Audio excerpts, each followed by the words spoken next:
Whether it's happening in Port Harcourt, South South, Nigeria, or around the world, we've got you covered. On air, online, delivering balanced news and unbiased analysis. Today 95.1 FM. This is Today 95.1 FM, Port Harcourt.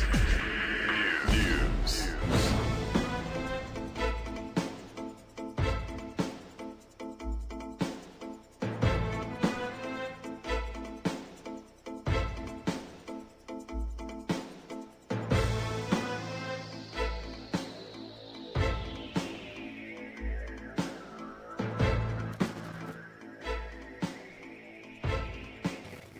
A very good evening to you. This is the World News and Premium Talk Radio, Today 95.1 FM Port Harcourt. I'm Rona Agbara. First, the headlines. Murder trial of 3 Choba community suspects continues in Port Harcourt after 6 years. Port Harcourt youth raise concern over rise in sharing of explicit content on social media. Governor Siminalayi Fubara declares Fedugam platform key to unity and productivity in education sector. On the foreign scene, WHO sends emergency medical supplies as Ebola outbreak worsens in DR Congo. Details shortly. The trial of confidence Eme, Daniel Igwe and Francis Ihunda has continued before High Court in Port Harcourt 6 years after their arraignment on a 21-count charge bordering on murder, conspiracy, criminal activities and illegal possession of firearms. The suspects were accused in connection with the 2019 killings of Lawrence Igwe and the acting chairman of the Community Development Committee in Choba Community, Obiakpo Local Government Area of Rivers State. During proceedings, the paramount ruler of the Choba Community, Raymond Okocha, told the court under cross-examination that he never attended any meeting where plans were allegedly made to kill anyone. The investigative police officer, Inspector Dennis, also testified that investigations revealed disagreement between rival youth groups within the community, including one allegedly backed by the traditional ruler. He acknowledged that although the killings occurred in 2019, full investigations only commenced in 2021, while maintaining that statements obtained during the probe linked the suspect, particularly the second defendant, to the crimes. Justice T.S. Oji subsequently adjourns the matter until June 9, 2026 for continuation of the prosecution's case. It might interest you to know that out of 7 prosecution witnesses, only the paramount ruler linked the youth president, Francis Ihunda, to the killings.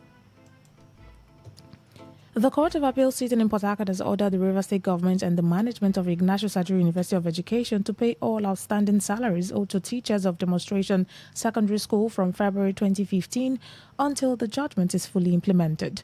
The 3-member panel upheld an earlier judgment of the National Industrial Court which had declared the stoppage of the teachers' salaries unlawful and affirmed that the employees were entitled to all salaries and benefits withheld over the years.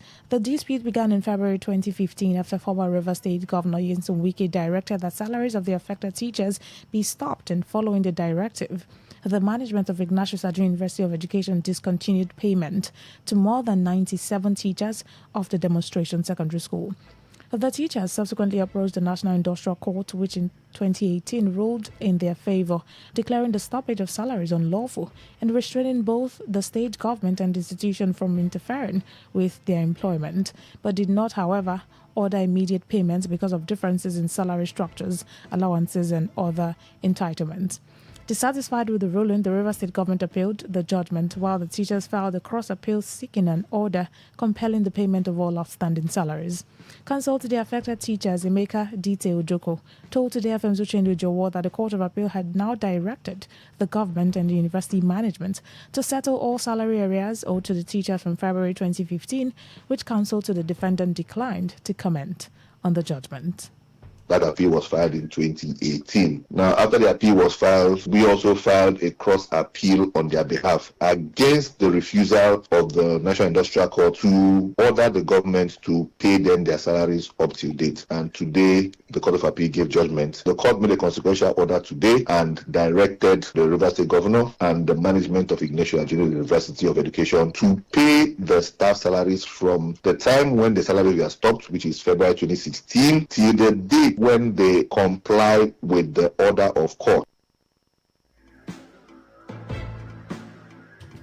Today FM reports that aside from the Demonstration Secondary School of Ignatius Ajuri University of Education, the wider Dispute also involved teachers of International Secondary School, Rivers State University, and the Comprehensive Secondary School, Bori. A Port Harcourt-based constitutional and human rights lawyer, Tonye Sipoto Pepo, has described the recently concluded primaries of the All Progressives Congress APC for federal legislative positions as exposing major flaws in the implementation of the amended Electoral Act 2026. Sipoto Pepo, who spoke to Today FM's Priya Izogu, said the law, as currently implemented, gives political parties excessive powers to disqualify aspirants outside constitutional grounds such as age falsification, criminal records, citizenship, and educational qualifications, warning that the situation could become a recipe for political chaos. He alleged that the APC screened out more than 150 aspirants during the primaries, triggering possible mass defections, and criticized the process as lacking due process after reports that some aspirants allegedly discovered their disqualification through Facebook posts rather than formal notification through letters or text messages. According to the legal practitioner, the Electoral Act does not empower parties to introduce additional disqualification criteria, loyalty tests, or alleged godfather vetoes, arguing that such actions may have contributed to protest by aggrieved aspirants during the screening process. You can't disqualify candidates for anything beyond what is in the Constitution, which is age, citizenship, education, or criminal record. But it also says run your primaries however your party guidelines say. In our own opinion, it is a recipe for chaos, which we are already saying. The party has screened out over 150 aspirants nationwide. In Benue, 30 petitions. In Rivers, 19. Same story in Castina and Jigawa. We're seeing resignations and mass defection. The party's own screening appeal chairman admitted that some aspirants found out that they were disqualified on Facebook, not by letter from the party, not by text from the party. Sipoto Pepo warned that while the APC may emerge victorious in future general elections, the party risks losing mandate through litigation arising from disputes linked to the conduct of its primaries. He called on the party to provide written reasons for the disqualifications of affected aspirants and establish a right of appeal, while urging the independent National Electoral Commission to review party screening criteria before primaries instead of merely observing from the sidelines. He also stressed the need for clarification that aspirants retain their rights to challenge disqualifications in court. This is because ultimately the credibility of any general election begins with the credibility of party primaries that produce the candidates in the first place. So even in the direct primaries, we should have a situation where the party registers are credible and digitally verifiable. Electronic accreditation and transparent result management should become a mandatory requirement during party primaries. Also, INEC's monitoring powers need to be strengthened by law to ensure greater accountability.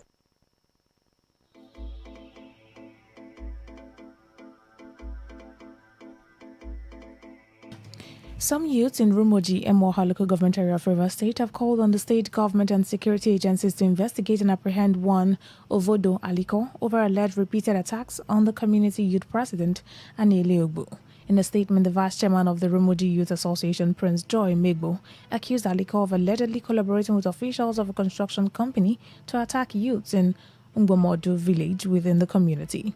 The statement further alleged that Aliko, accompanied by armed men wielding machetes and reportedly assisted by some OSPAC members from another community, invaded the residence of the youth president, leaving several persons injured. The youth also questioned the alleged involvement and silence of the company over the incident. However, when contacted, Aliko denied all allegations, describing himself as a law-abiding citizen while urging Anele Ogbu to formally report the matter to security agencies for proper investigation. A female corpse has been discovered along St. John Ogbogoro Road in Obiakpo local government area of Rivers State after the woman reportedly collapsed while walking along the road on Monday night. Residents said the woman was later found lifeless in the area, raising concerns among people living within the community.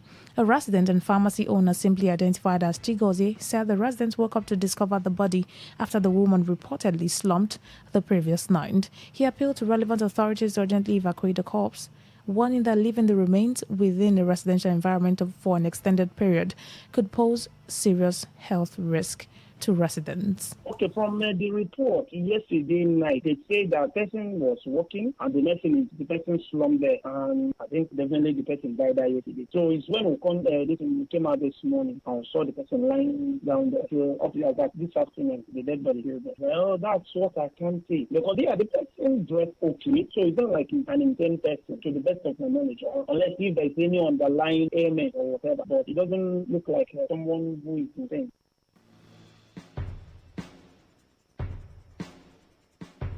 You're listening to the World News on Today 95.1 FM, Voice of the People. After the break, more news, foreign and sports stories. Please stay with us.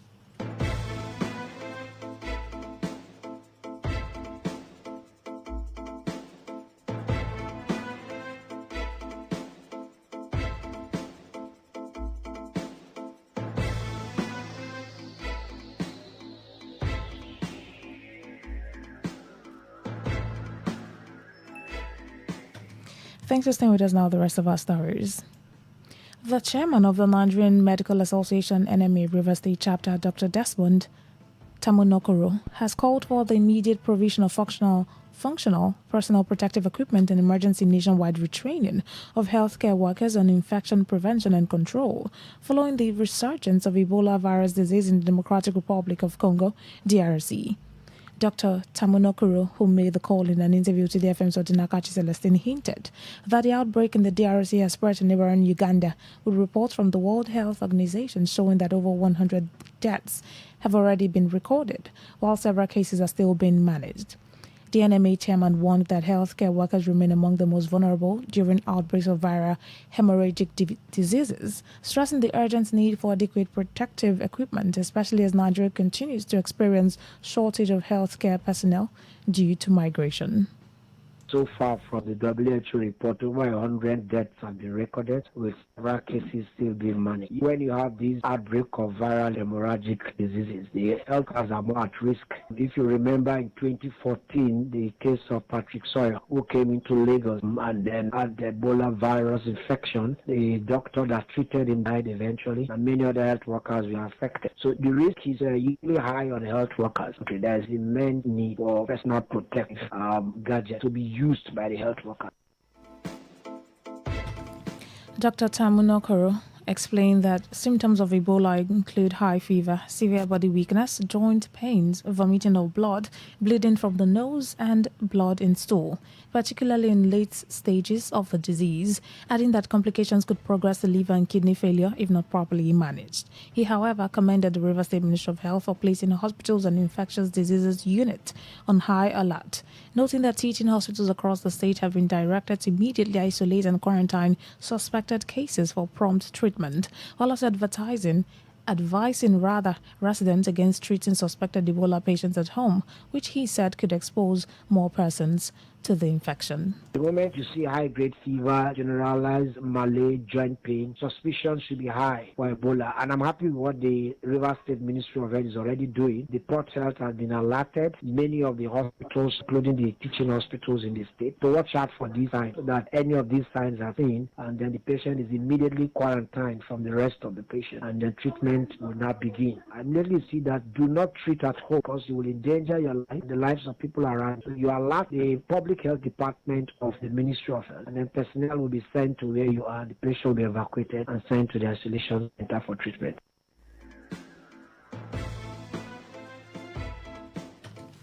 River State Governor Siminalayi Fubara has described the Federal Education Sector Games FEDUGAM as a vital platform for promoting unity, teamwork, and collaboration within Nigeria's education sector.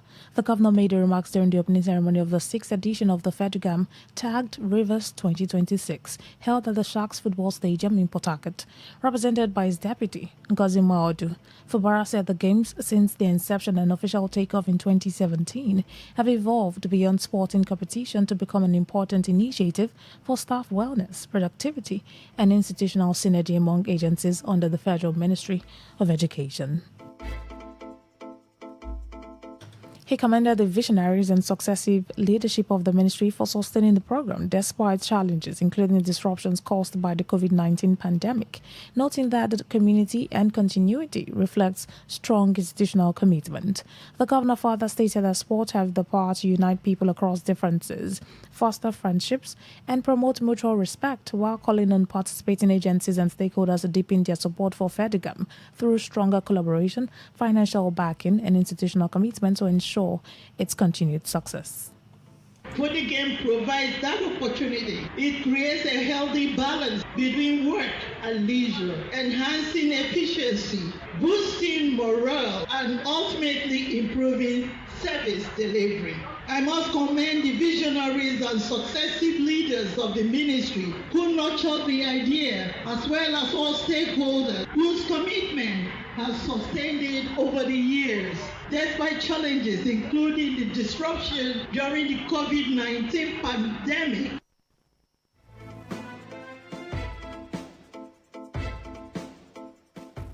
In his remarks, the Minister of Education, Tunji Alausa, represented by the Vice Chancellor of the University of Port Harcourt, Owunari Georgewill, commended Governor Fubara for hosting the event, which he said is designed to foster unity, friendship, and synergy, while also promoting physical and mental fitness for improved productivity. The objectives of the game are to foster unity, friendship, and synergy among all the agencies under the Federal Ministry of Education and the headquarters.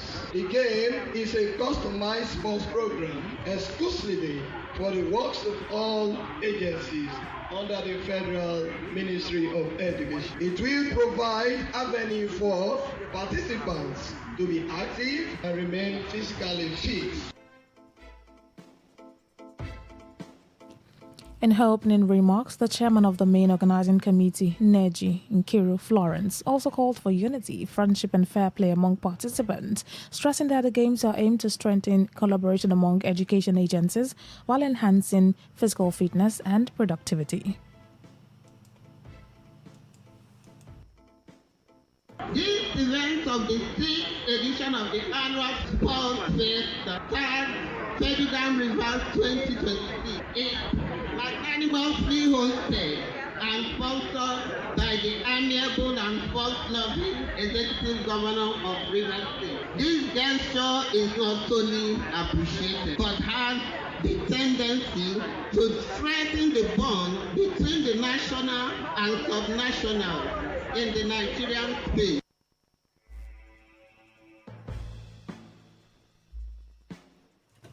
On the foreign scene, the WHO has dispatched 18 tons of emergency medical supplies to the Democratic Republic of Congo as the country battles a rapidly spreading Ebola outbreak linked to the rare Bundibugyo strain of the virus.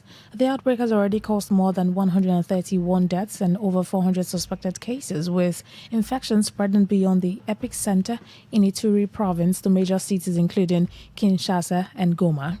WHO officials said the shipment includes personal protective equipment, tents, and hospital beds sourced from warehouses in Kenya, Senegal, and Kinshasa, while a forward logistics base is being established in the Bunia to strengthen emergency response operations. Health authorities warned that the Bundibugyo strain poses additional challenges because there are currently no approved vaccines or specific treatments for the variant. The WHO officially declared the outbreak a public health emergency of international concern over the weekend, citing fears of wider regional spread after neighboring Uganda recorded 2 deaths linked to infected Congolese travelers. The United Nations also raised concern over worsening humanitarian conditions in eastern Congo, where nearly 9 million people are facing severe food insecurity and ongoing conflict.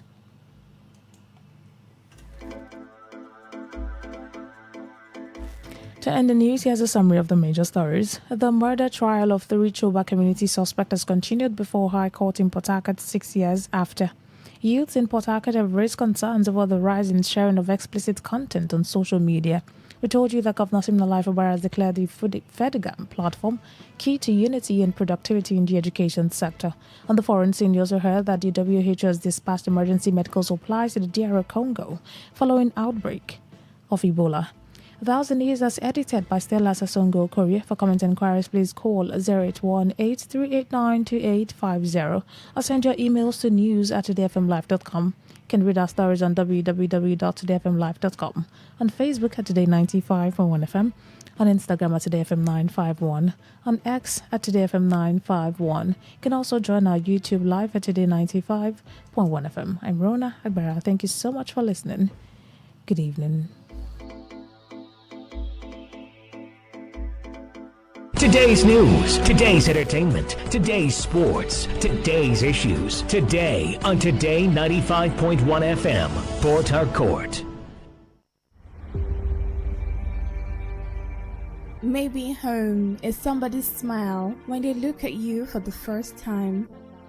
Maybe home is being a home to something you love and adore with all your heart, and that is what life, friendship, and love are all about. Maybe home is listening to all of your favorite shows on Today 95.1 FM. We create memories. We inspire comfort. We are the voice of the people, and we are home away from home.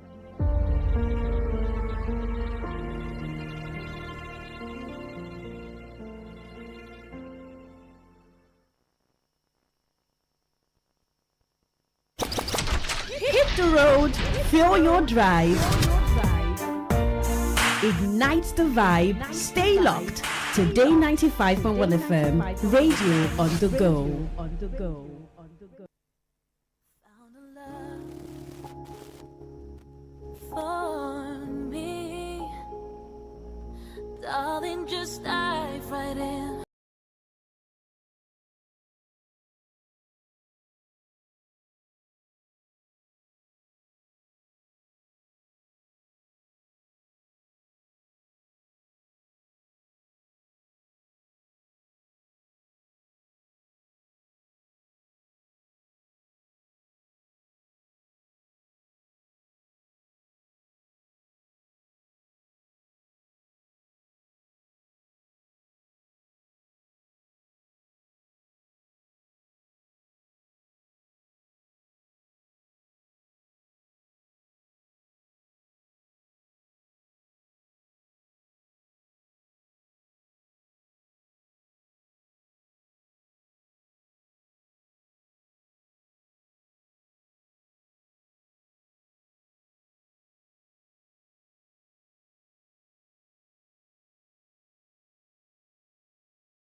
Quest, today's connect, today's hustle, all on one station.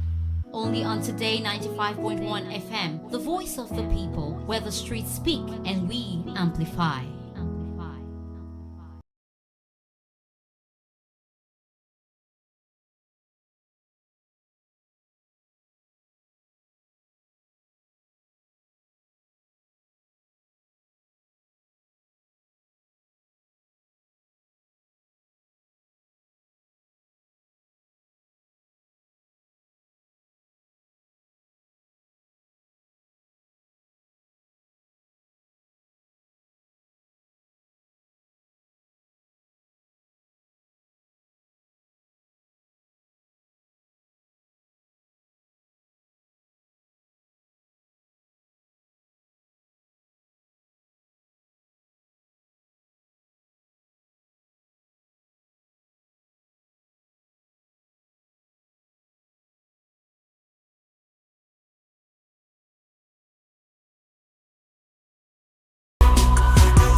What's on your mind is what's on your mind, because it's time to share what is on your mind. Yeah, this is the time for it. This is the platform for it. This is the that's the show for it. What is on your mind this very cool evening? Did it rain again today? Okay, it almost rained, or it just drizzled, not like it was a serious one. So the weather is just there. Today is the 19th day in the month of May 2026. This is the 5th month of the year, isn't it? So very soon, 5 months will be gone. When did we say Happy New Year, welcome to 2026? And we're already 5 months in. 5 months into the year. We have just 7 more months before we wrap up 2026. Time is really... there's a word into my head and it's not staying, but really, time. The way time goes by, sometimes you don't realize how much time goes by until you look back and say, wow, just wow. And you think, oh, the day is going gradually, but before you know, boom, we're in 2030.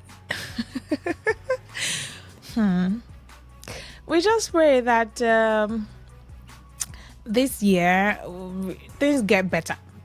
Yes, that's like the top on my list of the things I want. I really want things to get better this year in all areas: financial, physical, health, family, relationship, business, everything that just makes life easy. I want all of it to get better. That's a bit of what's on my mind. Amongst the many things on my mind, let it all work out. Yeah, let it all just work out. Because entering this year, I have, let me not say had, because we're still in the year, so I have a lot of things that I really want for this year, and fingers crossed. I'm hope baiting myself. That's how they say it, right? Yeah. So tell me what's on your mind this evening. Yeah, what's on your mind this cool evening? What are you thinking about? Or what is the thought that has been on your mind all day, all morning, all noon, all evening, right now, yesterday, this week? Today is just Tuesday. The week just started, but it's just like a lot of things that happen in space of Monday, Tuesday. I don't know if it's just me or maybe some other person can relate. Hello, good evening. Oh, just move away from your listening device. Legerona, good evening. Good evening to you. Welcome. Yeah, Reginald, I come from Chicochi. All right, what's on your mind, Reginald? Legerona. Ebola was on the news again. Ebola. Yeah, it was.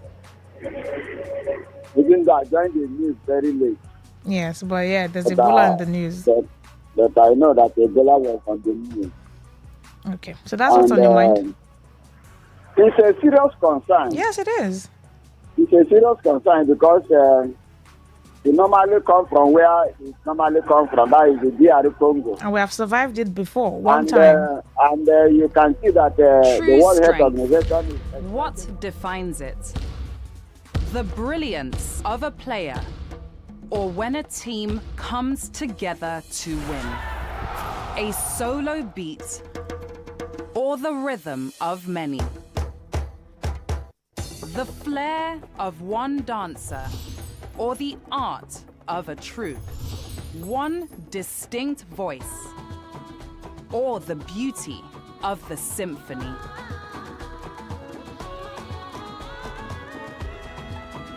At FCMB Group, we build ecosystems, empower communities, and create the future. Because we believe it's not just one, but the power of the group that delivers the future we all desire. FCMB, the power of the group.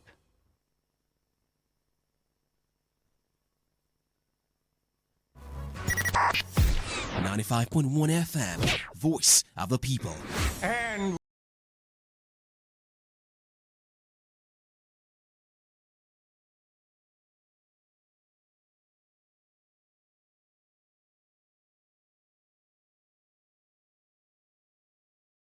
apologies for that commercial cutting you off like that. I mean, that's the caller who was talking while the commercial came on. I apologize for that interruption. So please try to dial again, all right, so that you can complete your thoughts. I appreciate you. Thank you. All right. Hello, good evening. Hello, Regina. I call back. All right, thank you. Go on, please. I was saying that you can see that the World Health Organization is expressing much concern about the issue of Ebola. Yeah. And on that note, I will want to tell the Nigerian government, especially our own River State governor, they should not play politics. So you know that within the political era now that we are now, they should try and see that issue of politics is not coming to, because former President Goodluck Jonathan tried so much when Ebola first came here. And later, President Muhammadu Buhari also tried so much when we had the issue of COVID-19. So please, they should try so that it doesn't get into Nigeria. Ensure that he did not play any politics, so that we won't be suffering. You can see the economy we are now. It will not be much better again if we are battling the issue of Ebola again. All right, thank you. They should do everything possible to handle it. All right, thank you. All right, thank you. 08109510951. What is on your mind right now? What's on your mind this evening? Call and let's hear it. Hello, good evening. Hello, good evening. Welcome. I am talking about our money. They refuse to pay us. Those of us who retired from the local government service. Okay. They are owing us our gratuity, the retirees, and our pension arrears. We have not received the cover. Now, they approved the minimum wage. We heard that those of them who are working at the state government, those who retired from the state, have been receiving 30,000 naira as minimum wage added to their monthly pension. But those of us who start from the local government service of River State, no dime have been added onto us. The minimum wage that FOBRA approved, 85,000 or so. I don't know what we have done. No. Are we not Rivers indigenous for us to also benefit? It is our right to earn this minimum wage. But every time when it comes to local government, they say local government is autonomous, autonomy, whatever name they like to coin it. I don't bother. Let them pay us our money. I don't know what our big men, these so-called men, are doing. They are suppressing us. When money comes, not that money doesn't come. Money comes in. River State is very rich. It's very rich, and the allocation that is coming is very, very huge. You see, they have told them that the local government, allocation coming to local government is very, very huge. So they should try and they pay us our minimum wage. We are also Rivers indigenous. We buy from the same market. We pay the same transport. We suffer all what everyone that is in River State is suffering. But in our own case, they neglect local government. I am not happy at all. So many people have died. And there are some who are still sick. Some people are in stroke. All manner of sicknesses, illnesses. It's holding up. I did not wait. I didn't wait in the all of us guys finish. I'm not happy at all. Understand. Got it. Thank you. Thank you for sharing what's on your mind. Now, let's understand that you still have to be brave. As much as you are worried, concerned, and angry about the matter, you still have to be brave about it, okay? You've made your point known and it's been noted. Thank you. Hello, good evening. Hello? Go on, I've taken your call. What's on your mind? Can you hear me? Hello? Alright, when you're in a better space, just call again. Alright, it's really noisy. Hello, Rona. Is that Rona? Yes, this is Rona. Go on, good evening. Yes. And Dennis. Alright. What's on my mind is, the tortoise keeps deceiving people, but it does not, all the animals, but it does not deceive way black. You understand? Yeah. Or even in the land of the fishes, the upper fish, which is, how do they say it? I will remember the name in English. If Nigerians had come together through NLC, MBA, NMA, and all, shut down the nation, go to the National Assembly and say, do us a free and fair election, amend the Constitution, don't put all those clauses in the Constitution that filing of this, filing of that. If votes are thrown on a particular polling unit and the results are announced there and then, we now know, this president won on so they ran Nigeria to be known. Will all this rubbish that are coming every day here, we are hearing on radio, they have positioned these people, they have disqualified these people, they have just ended up calling the whole Nigeria, the whole nation, except me, who has been saying this thing. Fools. You understand? All right. Thank you very much. Thank you for sharing what's on your mind. What's on your mind this evening? Do not forget that you can send a text message. Of course, you can send a WhatsApp message. Also, you can send a voice note to the WhatsApp portal line 0701-933-9962. I'll be sure to read your messages over there. For calls, 0810-951-0951. All right. What's on my mind this evening is this issue of insecurity ravaging our country, our dear country. And secondly, how our president sits comfortably and watching Nigerians buying fuel per litre at such exorbitant price. Are we going to continue in that way? From Chijoke. Presenter, good evening. Good evening to you. What is in my mind is the hunger and insecurity in the land, and our leaders seem to be helpless. From Dr. Oparaka Emuga George from Abua. Keep your messages coming in. I'll handle all of them. Good evening, beautiful presenter. What's on my mind is that Governor Fubara and all his political followers should take heart because there is nothing for them in APC come 2027. They should accept their political defeat because they are receiving reward of betraying those who helped them achieve political fame. From Dr. Prince Nelson. Good evening. What is on my mind is that where is the 5,000 teacher job governor? Where's the 5,000 teacher job governor promised? From Mommy Ima. Let's take this call. What's on your mind this evening? Hello, good evening. Yeah, good evening, my sister. Welcome. Mr. Kure is my name, please. All right, go on. Yeah, what is on my mind is that we have come to identify that we have bad leaders that they are now before us now. And that it's strategy for we to plan and vote this people out. It is by we having our vote. And it is by we believing that if we do not give us money, we can vote the person that we have in mind. Because this is only the problem we can solve, that we can get what we want. But the hunger in the Nigeria is too much, my brother. I was surprised when I was reading the paper. I saw somebody from 1999. He was in House of Rep. 1999. One Nicholas moved from Delta State. 1999, somebody was in government, eating money there. it is now time to remove him. 1999. People don't want to retire from politics. They see that that's only where they can have their end of living. We should vote them out. Thank you very much, please. Thank you. Thank you for sharing what's on your mind. Hello, good evening. Hello. I've taken your call. Go on, please. Hello. Hello? Yes, I've taken your call. Go on. What's on your mind? Yeah, this is Takoniche. All right. Calling from Port Harcourt. All right, go on. Yeah, what is my mind is on our leaders. I've discovered today that leadership is all about skill. If you don't have the skill to be a leader, it will be very difficult for you to rule a state or a country. So those people that are not doing well, they should go back and get the skill of a leadership.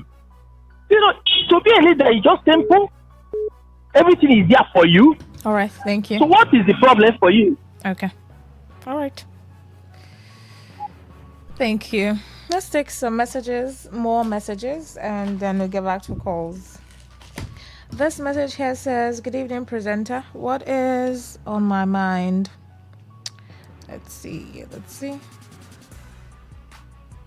What's on my mind is just the same way we hire foreign coaches for our national teams, Nigeria should hire foreign presidents and governors to rule her for maximum 5 years. Let's see how it goes. Our brothers have failed us. Kingsley George Will from Iwofe, Port Harcourt. 070193399962. That's a number to send your text messages or WhatsApp messages or voice notes, whichever works for you. Let's take this voice note. Faustina, good evening. Ateke from Burukiri, Sanford, UP. Waiting in my mind this evening. I beg all those people them where they do election, all those mama and papa them, all those people, Nigerians, where they go take 5,000, 6,000 naira. They do election. Where they remember say 4 years, maybe 4 days. If they go survive am, me I take care to I go survive am. Thank you. I take care from UP Sanford Burukiri.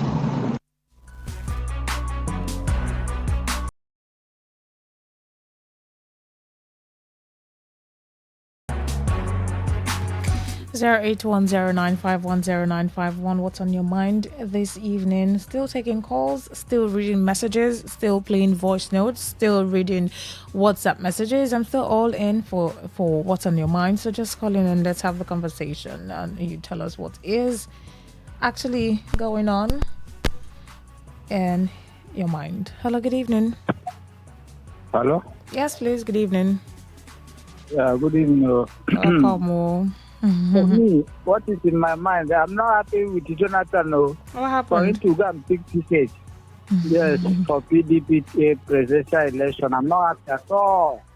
Jonathan and should be upset. No matter how they plead him, no matter how they try, it should be upset. No, he's just coming to divide the people, the vote, and give a people room to win. Because he's not going to win. That is the truth. Why would I accept these northern people to use him now to divide the vote of the south and him to be defeated twice? Why would you do that? So for me, it did not go well with me at all. $10 All right. What's on your mind this evening? 15 more minutes. I can still take as much calls as they come in. Hello, good evening. Good evening, my sister in the radio house. Welcome, my brother. Go on. How is your work today? Very well. Thank you for asking. Yes, I remember Chigozi from Udon clan. Okay. My sister, it was unbelievable. What is my mind? It was unbelievable. I just come back from work. Now in my community, Udon I saw a light, a Nepal light.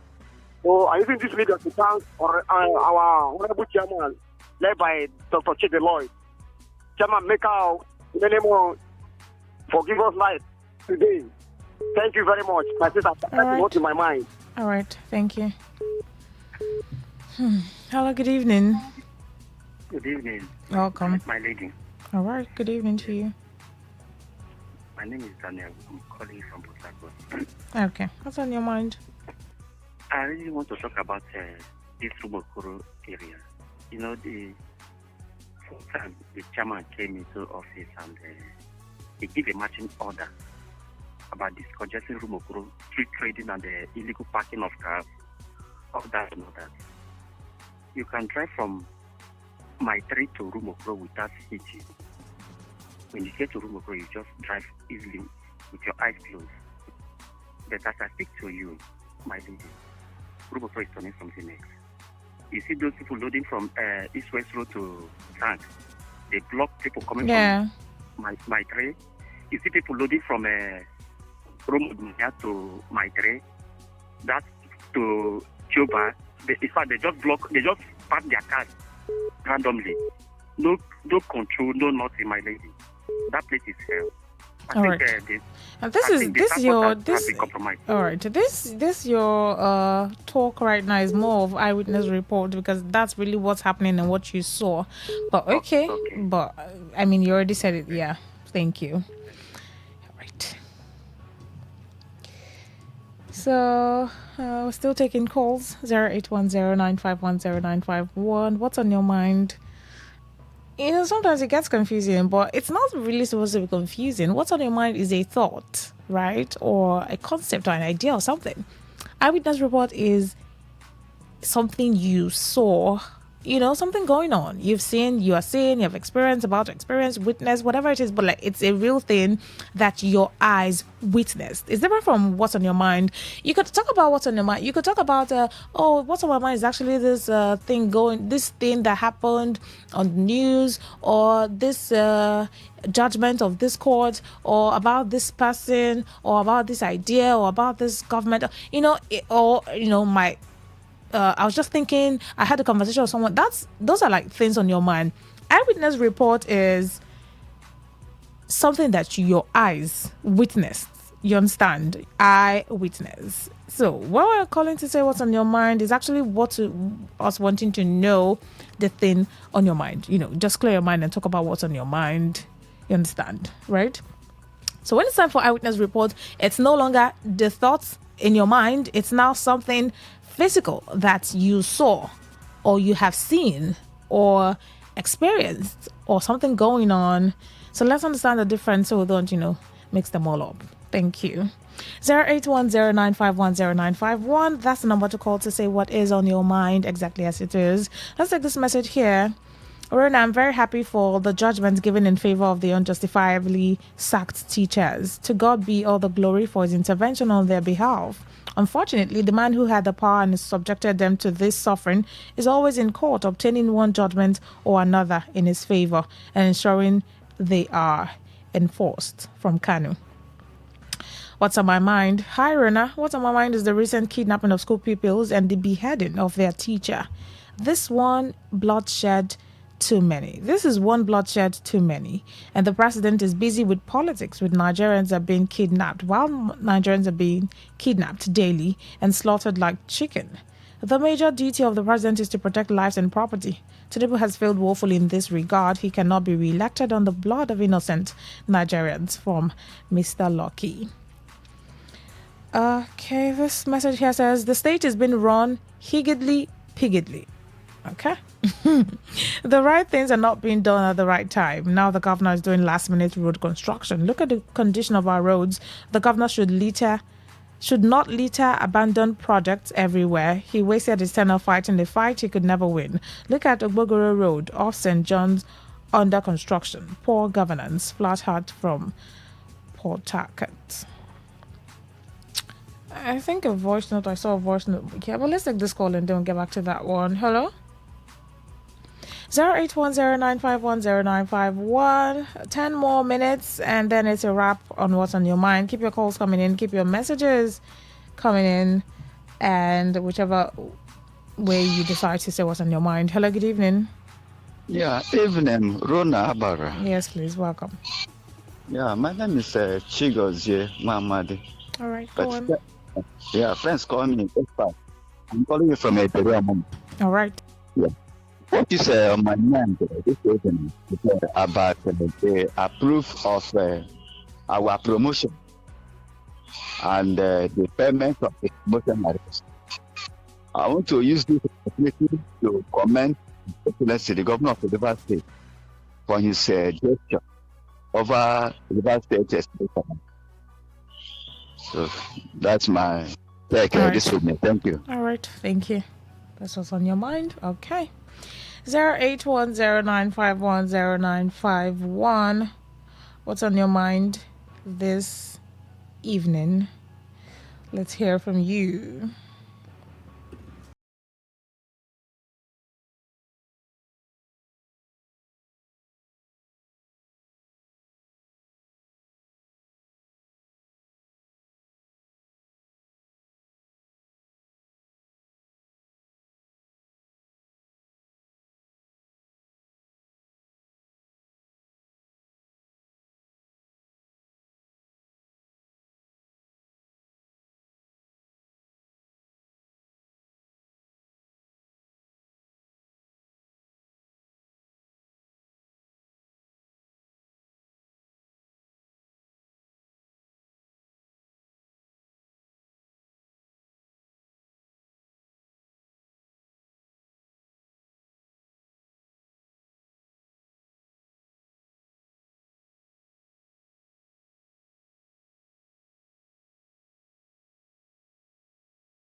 In Port Harcourt. What was paramount on my mind this evening? The unpleasant sights at every junction, like the flyovers, Garrison flyover, Waterlines flyover, RG flyover, GRA flyover, all the flyovers. You have people with some nasty injuries, exposing them to the full glare of the public. You have mentally challenged people lying down left, right, center. You have people who probably did not bathe for the past 2 weeks. They're just there. They just constitute nuisance. They constitute nuisance, and then this is not the kind of state where you want people to come and invest. So I will advise relevant agencies of government to go take them to safe houses, and if we have anything to offer to them, we'll go there and tender them. They're not supposed to be where investors come to trade. Please. Thank you. All right. Thank you. 08109510951. What is on your mind this evening? 0701933962. Text messages, WhatsApp messages, or voice notes. We'll just take 2 more calls and then we'll wrap up. What's on your mind? Hello, good evening. Hello. Yes, please. Good evening. Good evening. Welcome. Go on. Yes, my name is Chiwanda. All right. What's on your mind? What is in my mind? I pray for River State government to take anything sanitation serious, like Abia State, so that you can get clean environment for River State. Thank you. All right. Thank you.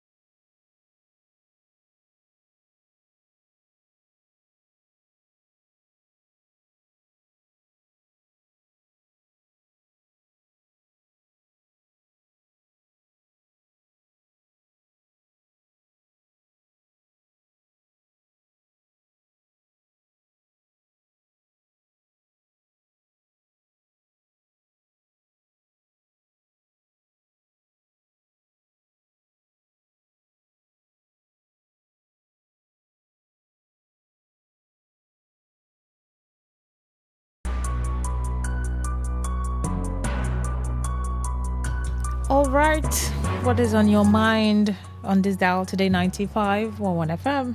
I can just take one more call, or one more text message, or maybe one more voice note, or maybe one more WhatsApp message, as the case may be. 0810951091. What is on your mind this evening? You want to send a text message? You want to send a WhatsApp message? You want to send a voice note? I mean, I've taken the most of them.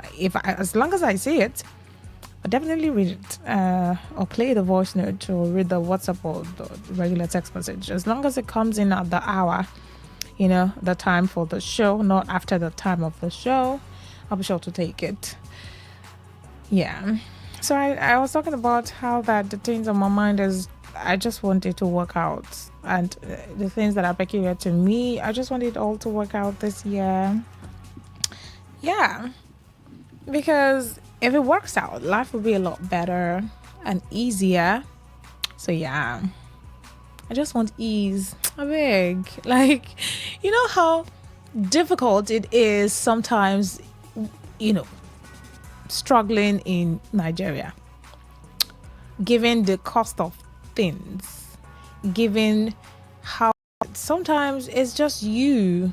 Yeah, it's literally just you trying to do this and do that and do this, and it's a lot of work, and sometimes it's overwhelming.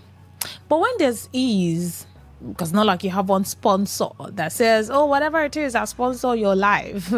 It is my life calling to sponsor you and your life, whatever it is that you decide to venture into or embark on. So if you have a sponsor, I really I'm happy for you. But if you do not have that, you would understand that it's overwhelming sometimes. But when there's ease, it just makes it lighter. Yeah. If you know what I mean, if you know, you know. All right. Thank you all so much for joining on the show, calling to say what is on your mind and unburden, trying to unburden the things on your mind, grievances, thoughts, a condition, an issue, and whatnot. I appreciate you for being open about it and your thoughts. Yes, we'll have area talk by 7. Right after that, we'll have Eyewitness Report as usual. Stay locked on this dial today 95.1 FM. My name is Rona.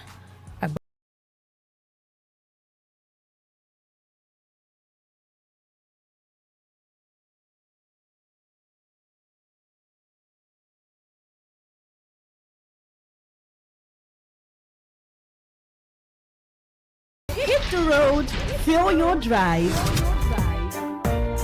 Ignite the vibe, stay locked. Today 95.1 FM, radio on the go.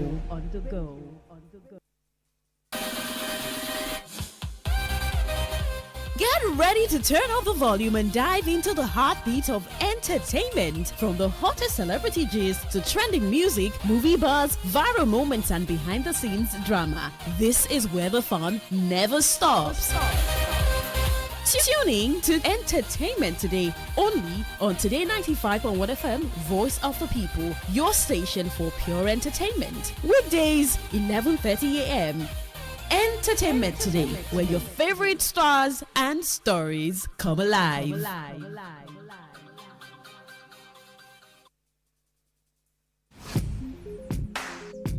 Looking to grow your business? Ready to elevate your brand and reach the right audience? This is your moment to take your brand to the next level with Today 95.1 FM. Your trusted voice, reaching thousands of listeners every single day. From startups to established brands, we create powerful advertising solutions that boost your visibility and drive real growth. Our affordable advertising packages are designed to give your business maximum visibility and real results. Don't just advertise where people are listening. Call us today on 0818-389-2850 or visit our station to book your slot now at Today FM Drive off East West Road, Obiapo. Today FM 95.1. Your voice, your market, your success.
95.1 FM.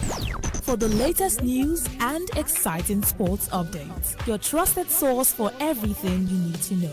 Today, 95.1 FM, the voice of the people.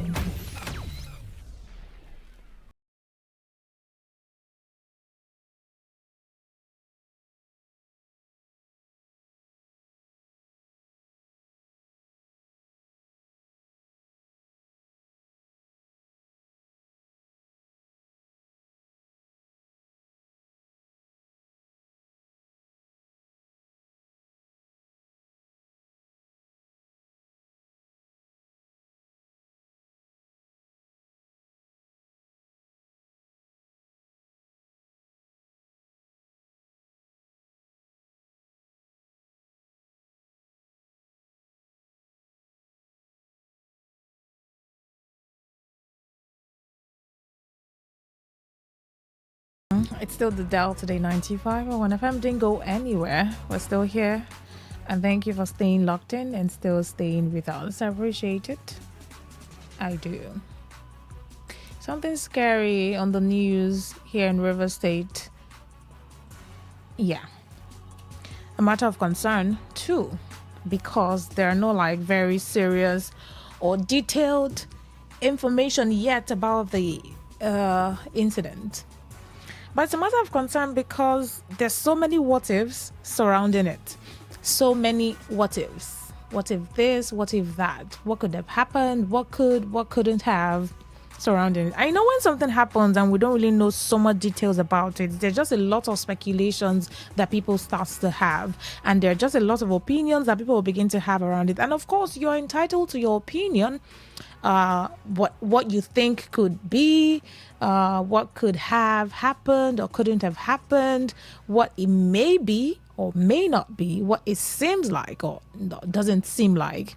Yes, you have that liberty to share your opinion and give a reaction or what you think about a certain matter. But it's a matter of concern because the fact that now this incident has not been fully, or the cause is unknown, it's still unknown.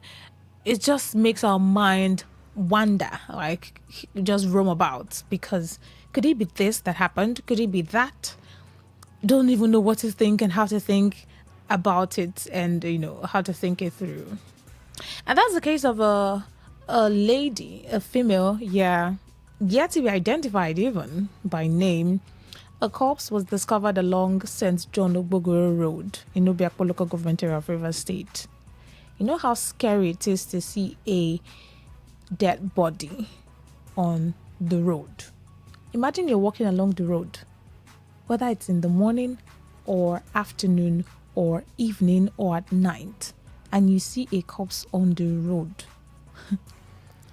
If you do not have a very stable, if you don't have strong mind, you may just lose your balance at that point that you see something like that. First off, it's a scary sight to behold. This is not a movie. This is real life. So many persons will be traumatized by the sight of a corpse along the road. This is a female corpse that has been discovered yesterday night, Monday night, St. John Ogbogoro Road in Obiakpo local government area of River State, after the woman reportedly collapsed while walking along the road on Monday night. This lines just brings to my head the thought of there are so many people walking on the road that they are just one push away or one step away from collapsing, 1 minute away from slumping, and you wouldn't know, and nobody knows. You're walking on the road, someone is walking on the road, you're going about your day, going on your own way, someone's going on their own way. A lot of people have issues that we don't know, that you may not know. This lady was reportedly walking along the road on Monday night and collapsed. Now I'm wondering what could have happened. Now there are no witnesses reports saying that maybe she got down from a vehicle, or she got down from a car, or she was walking with somebody, or she was carrying someone. no much details about it. And that's why it's still like, don't know what could have happened. But I mean, there are things that could have gone wrong, and we can only give opinions on it. Could it be this? Could it have been that? Could it be that maybe the person had an underlying health condition? Could it be a case of a heart attack? Could it be hypertension or blood pressure just shot up and the person collapsed? Could it be that the person was starved, hungry, and maybe the person just collapsed from starvation? Could it be the person had maybe low on iron? There's just a lot of things that could it be this, could it be that? But I'm bringing it on here because first off, it's a matter of concern that how can now, of course, anything, sometimes there are things that are not predictable. A human being is just like a working or a walking machine that could break down at any point. Could just break down at any point. Someone may just be healthy this morning and by noon their body changes and they're in a condition that they did not expect or didn't think would happen. So yeah, there's room for emergencies. But now, this is residents are saying that the woman was later found lifeless in the area. So, is it that no one came to her rescue when she collapsed? Or they already found her? Oh, they already found her corpse there. So, who are the people who reported that she collapsed while walking along the road on Monday night? Because residents said the woman was later found lifeless in the area. What could have happened? What could have happened? What do you think could have happened? Do you think maybe somebody attacked her? Do you think maybe she had an internal issue? That's why she collapsed? Do you think it was from starvation? Do you think it was a spiritual issue? Do you think maybe just a lot of things? Raising concerns among people living within the community. Now, if you see something like that in your along the road, what would your reaction be? Yeah, I'm just putting it out there. What would be your first reaction? Yes, there's going to be this fear of, what is this? What did I just see? And for some other persons, shock. For some other persons, now you can't really tell how each and every person would react or respond to it. But I'm bringing it on here to ask what you think could have happened to that lady that was just found on the road, lifeless. She just collapsed along the St. John Ogbogoro Road, Nubepo local government area here in the state. Now, a resident and a pharmacy owner, simply identified as Chigozie, said residents woke up to discover the body after the woman reportedly slumped the previous night. Where was she going to or coming from? Or could it be that maybe something happened from where she was coming from and then the effect just took effect there? Could it be a case of poison? Because sometimes, we're not ruling out anything. It could be anything. Could it be a case of food poisoning? Someone already ate something from where they're coming from, and while they were going home, the effect just happened along the road and they collapsed. Because we've heard cases of that, real life stories of people who had food somewhere else or drank or ate whatever, and the effect happened while they got to their house. Now, how can they even trace that if that was what happened? The pharmacist said that they found the woman's body after she slumped the previous night. So she probably didn't have help when she collapsed and she remains there. And by morning, she was already a corpse. He appealed to relevant authorities to urgently evacuate the corpse. Now, yes. First off, the remains should be removed from the road because it's not a good sight. It's going to send a lot of fears and shock and shivers down on the body of whoever, people around the community and passerbys, So yeah, first things first, that corpse should be evacuated from that road, the St. John's along Ogbogoro Road, before they start trying to find out what happened to the lady, to identify the lady, to find out, investigate how, where she's from, what could have happened, and whatnot.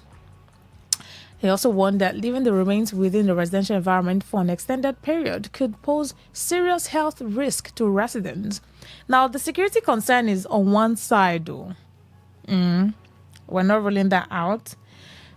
The safety concern is also on another part, and the health concern is also, there's just a lot of concerns around it. If the body or the remains stays there, of course, it's a corpse. It's going to decompose, and I don't even want to start talking about how the many health risk and even the physical risk it poses to people living around that St. John's Ogbogoro Road. So first things first, the body should be removed from that place, and then investigations should be carried out, autopsy and every other thing that needs to be done to know what really transpired. But judging from just this surface report about the lady, what do you think could have happened? What's your thought about it? Because there are cases of people who just suddenly collapse. There are even cases of people who go to bed, sleep, and don't even wake up. And then as time goes by, they now discover that the person had maybe a heart condition, or one of the vital organs failed, or maybe just an internal issue, one health risk, or one ailment they had that was not so noticeable. But that just shows how very fragile life is. Yeah, how very fragile life is. And sometimes some of these things that we bring on here, we talk about, or we see in the news, or we hear on the news, or that happens around us, is also for us to look inwards, because now we don't know if it's a health issue, or if someone did that to her, or if it's a case of poison or whatever, but it's also important that you check yourself also. It's very important, because if this was a health matter, if it turns out that maybe she had a health condition or something, could it have been that she neglected the health issue and that's why it led to that point, or it had escalated so much so that she could no longer hold it in? Just a lot of thoughts, actually. Let's play this recording from the pharmacist who says that, it's a risk that the body is still there. And then it's a serious concern to the people living around there, because it's a residential environment. People live in there, people work there, people do their businesses there, people come and go, people move around the place. So it's not even good that the body stays there. This happened on Monday night, today is Tuesday. So we should not have to hear that tomorrow the body is still there, or people walk past there and say, that corpse in St. John is still there, or they've not removed it, or, But I really want to know what you think could have happened. What do you think could have happened, really? What's your thought on that? Let's play this recording and then we'll get back to the show. Okay, from the report yesterday night, they say that person was walking, and the next thing is the person slumped there, and I think definitely the person died there yesterday. So it's when we came out this morning and saw the person lying down there. So up like that, this afternoon, the dead body is there. Well, that's what I can say, because the person dressed okay, so it's not like an intense person, to the best of my knowledge, unless if there's any underlying ailment or whatever. But it doesn't look like someone who is insane.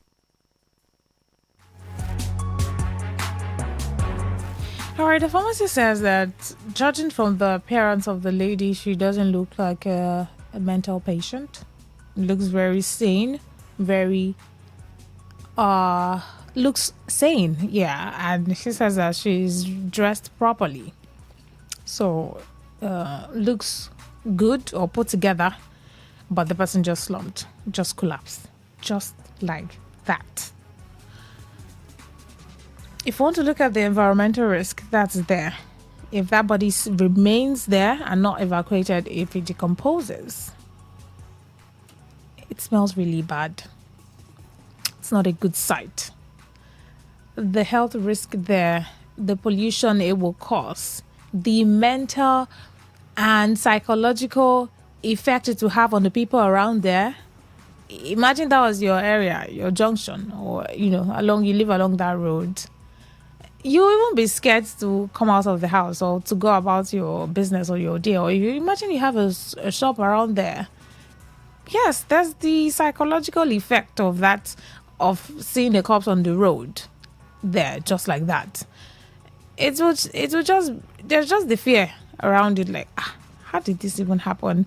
And you would just be thinking a lot of things. But I want to know what you think about the matter. What do you think could have happened, though? Hello, good evening. All right, try to call back. Try to dial again. 08109510951. What do you think could have happened? Someone just walking on the road and slumped, and that's it. Just like that. Hello, good evening. Hello, Lady Rona, good evening. Good evening to you. Welcome. Yeah, regional, I come from Quebec. Okay. Lady Rona, let me start by express my deepest sympathy Yeah. to that lady who died. May God Almighty grant her soul in Amen. eternal rest. Amen. Lady Rona, Yeah. this is not the first time that there have been seeing cops On the road. On the road. Yeah. And this is not the first time that government has shown negligence about it. Because we have agencies that are responsible to ensure For the that, environment, welfare, and everything. Yeah. to ensure that such a thing is removed Immediately. Yeah. but unfortunately, those agencies are not working. Lady Rona, I used to watch, there is this short documentary that we used to watch Yeah. from maybe the foreign countries, where even a bird or animal will be trapped. And within some seconds, within the shortest possible time, you see emergency come in for the rescue. Yeah. I begin to wonder, when do we have such emergency here in Nigeria and in River State? All right. Is it not people that are working for that place? Yeah. I am sure that there must be one or two persons that saw that lady when she collapsed. But due to the fact that their hands are tied, there is no way to, no lack of emergency, because if there are emergencies, Maybe you could call an ambulance immediately or something like that.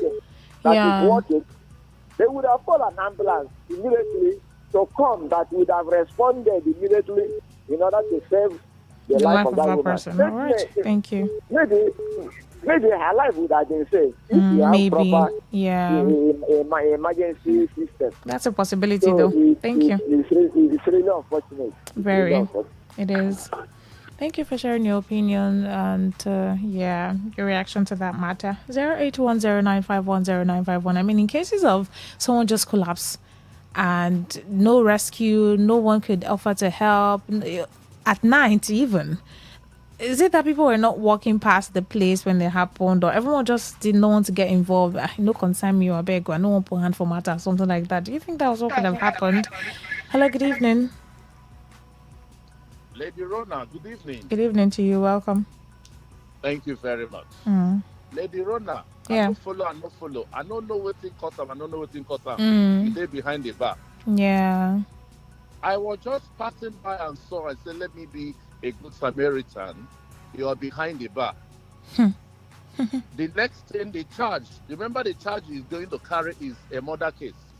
So that fear also is there. Why people will not want to even help someone if they see an emergency. Exactly. That is the society we found ourselves. Okay.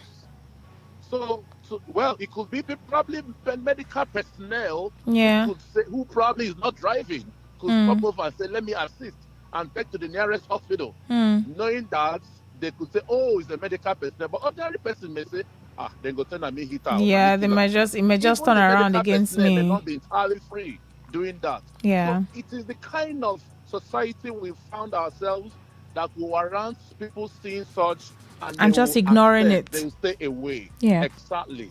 All right. However, we need to be our brother's keeper. All right. Thank you. I get that part, or the point where some people see cases like this. I mean, of course, it was someone who reported that she was walking and she collapsed. So obviously, there were people who saw her collapse, and by morning she was already a lifeless body there. And I know that, in the society, there's the fear of, what if I get involved and I am framed for something I know nothing about? How am I going to get myself out of it if it gets to that point, if it ever results to that? Hello, good evening. Good evening. Welcome. My name is Aboki Begin. Okay, go on, please.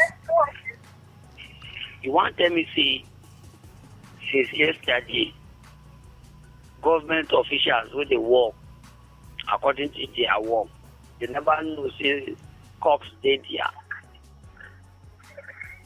And these people now, they pay them very, very light. And this situation has not reached radio stations. And yet the talk still lie down there. Yeah. So what is their work? Let's be optimistic, realistic, and honest to ourselves now. These people are not doing their job. Since that yesterday, people have been clamoring, crying for them to come and pick the cops. And yes, they haven't picked it. And that's Monday night. This is Tuesday night. That's like 24 hours already. Thank you. Yeah, I said that happened Monday night, and this is Tuesday night. That's 24 hours already. And this is Tuesday night. This is almost 24 hours. I don't just understand this River State again. Like, they're not doing their job. They are just reluctant. Focusing on their paying them, focusing on payment. Ghost workers. Thank you. Thank you for bringing the concern. This is also so unfortunate in this Nigeria. It is. That the employ workers, they are not doing their job, but yet they are collecting salary. Thank you. Thank you for sharing your opinion. Situation whereby we are people are clamoring that come and pick the cops. Before it was, they think they smell. That's true. Thank you. Yeah, I also mentioned how that if that corpse remains there longer than even on a normal day, say it's not even the rainy season, a lifeless body it's not a good sight. And then the environmental issue of having a corpse on the road, along the road. It rained today, didn't it? It did.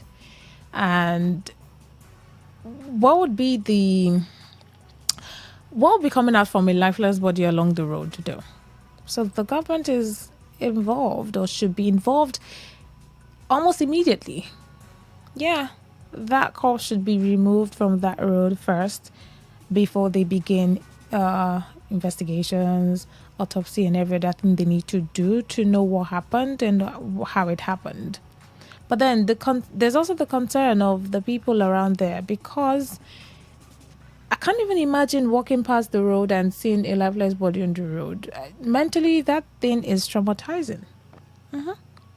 There's a psychological thing that happens in your head, and that's a residential area. It's not like it's an abandoned area. Even if it was, a cop should not be allowed to stay there or remain there. It should be removed, taken to a morgue. Yeah, and then do what they need to do to find out what happened to the body. Monday night, this is Tuesday night.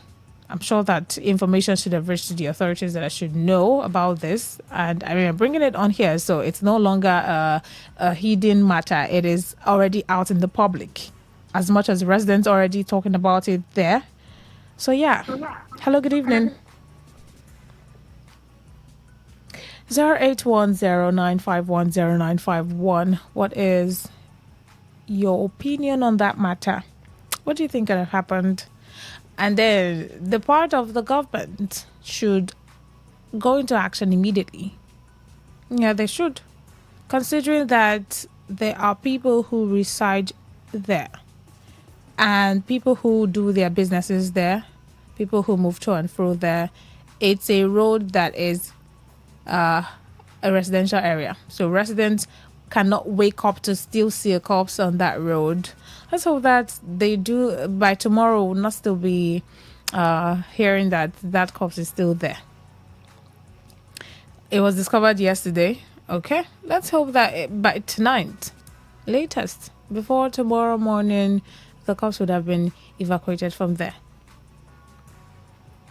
But it's also a security concern too, because what happened to that? There's just a lot of things around it. The medical aspect, could it be a health issue? Security concerns, could it be that someone did that to the person? Who knows? Then the environmental concern too. Why is the cop still on the road 24 hours, nearly 24 hours after? Because the time exactly Monday night was not stated. So if this night goes through by morning, it will be 24 hours. I think there was sometime, was it last year, along this Choba road, along that Uniport area. Yes, along that road, that the cause was discovered there. Yeah, I think it was last year. And that cause was there for a couple of days. And then it was removed. People were complaining, talking about how there's a corpse along this road. Oh, please, they should come get it out of the road. It's already decayed or decomposing. It's smelling and all of that. This one should not be another case of the lifeless body on the road for days. So it should be taken out of that road before tomorrow morning. I'm sure that the government are aware already. Agencies that are in charge of welfare, emergency, environment are in the know already. So it's only appropriate or proper that the needful is done, which is first to take that body off the road, get it to the morgue and do what they need to do. So now discover if it was a deliberate harm done to her or a medical issue or whatnot. But I want to know what you think about it. I want to know your opinion on it. Yeah. 0810-9510951. That's a very traumatizing side though. Let's not even make light of the situation. It's not even... It's an environmental issue. It is. Because people reside there. So if it stays there longer, we can only imagine the effect it will cause even more. Let's take this voice note and then get back to calls. If you want to send a text message, give your opinion or reaction or what you think about it from the aspect of the environmental issue, or maybe a security concern, or maybe it could be medical, whatever your opinion is on the matter, I really want to know. And then the part of the government, River State government, of course, I want to know your opinion on all of that. 0810-9510951. That's the number to call to join in the conversation. This one happened along St. John Ogbogoro Road in Nobiakpo local government area here in River State. Hello, good evening. Let's hope that the network, they are not trying to play with me this evening, because if they do... Good evening, Rona. Please, where is the cops? It was discovered along St. John Ogbogoro Road. So that's where the corpse is. It was reported that the woman collapsed while walking along the road on Monday night. Residents said she was later found lifeless in the area, raising concerns among people living within the community. Now, people who saw the corpse says that she was properly dressed, so it didn't look like an insane or mental person. Looked very okay. They said she dressed very good. She was dressed okay. So they're trying to rule out the fact that this could be a mental person who just slumped. Hello, good evening.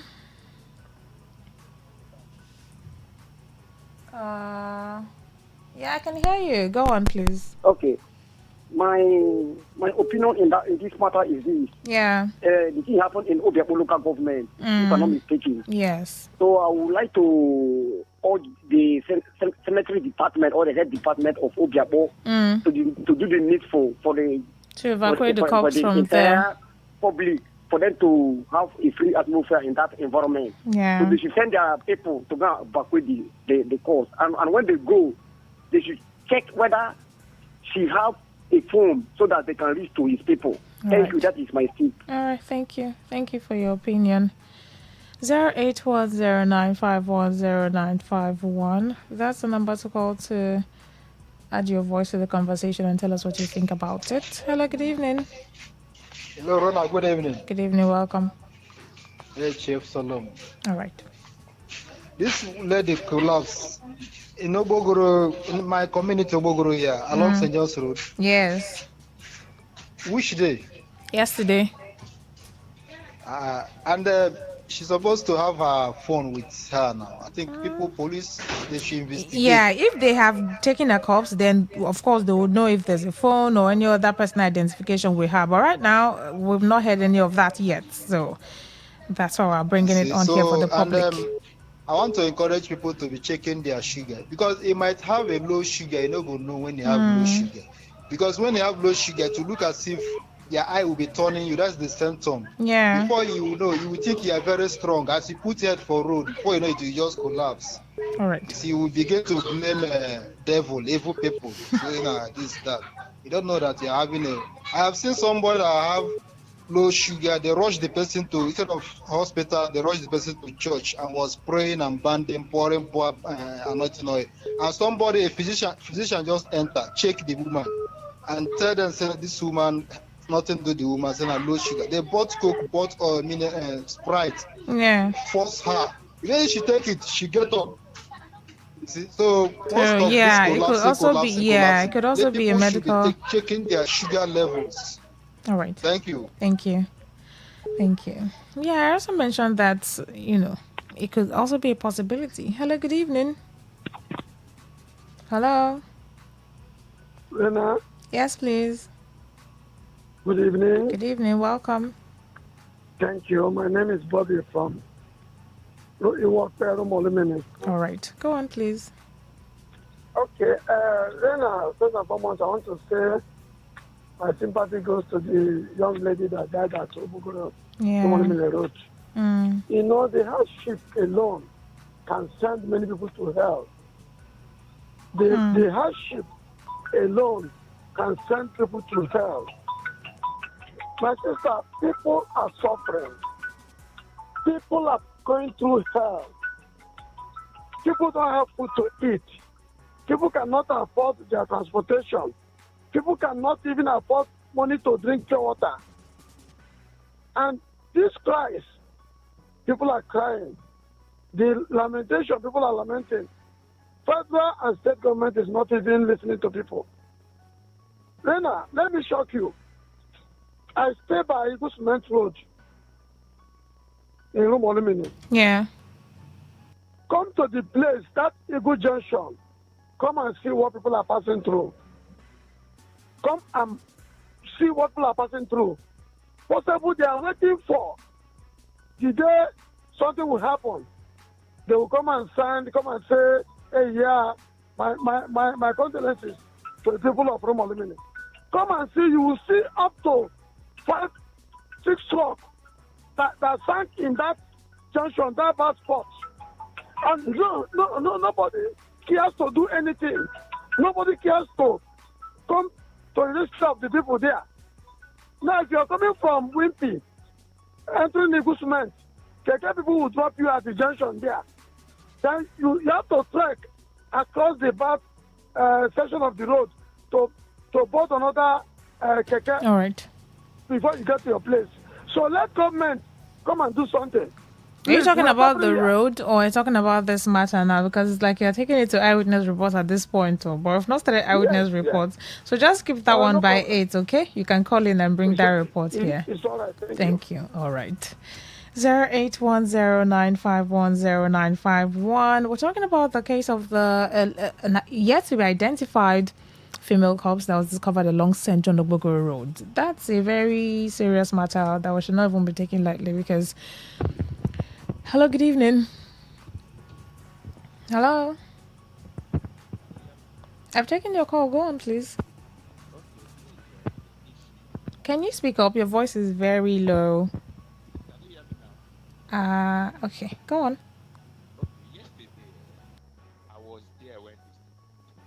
You were there when it happened? Yes, I was coming from. Oh, okay. So.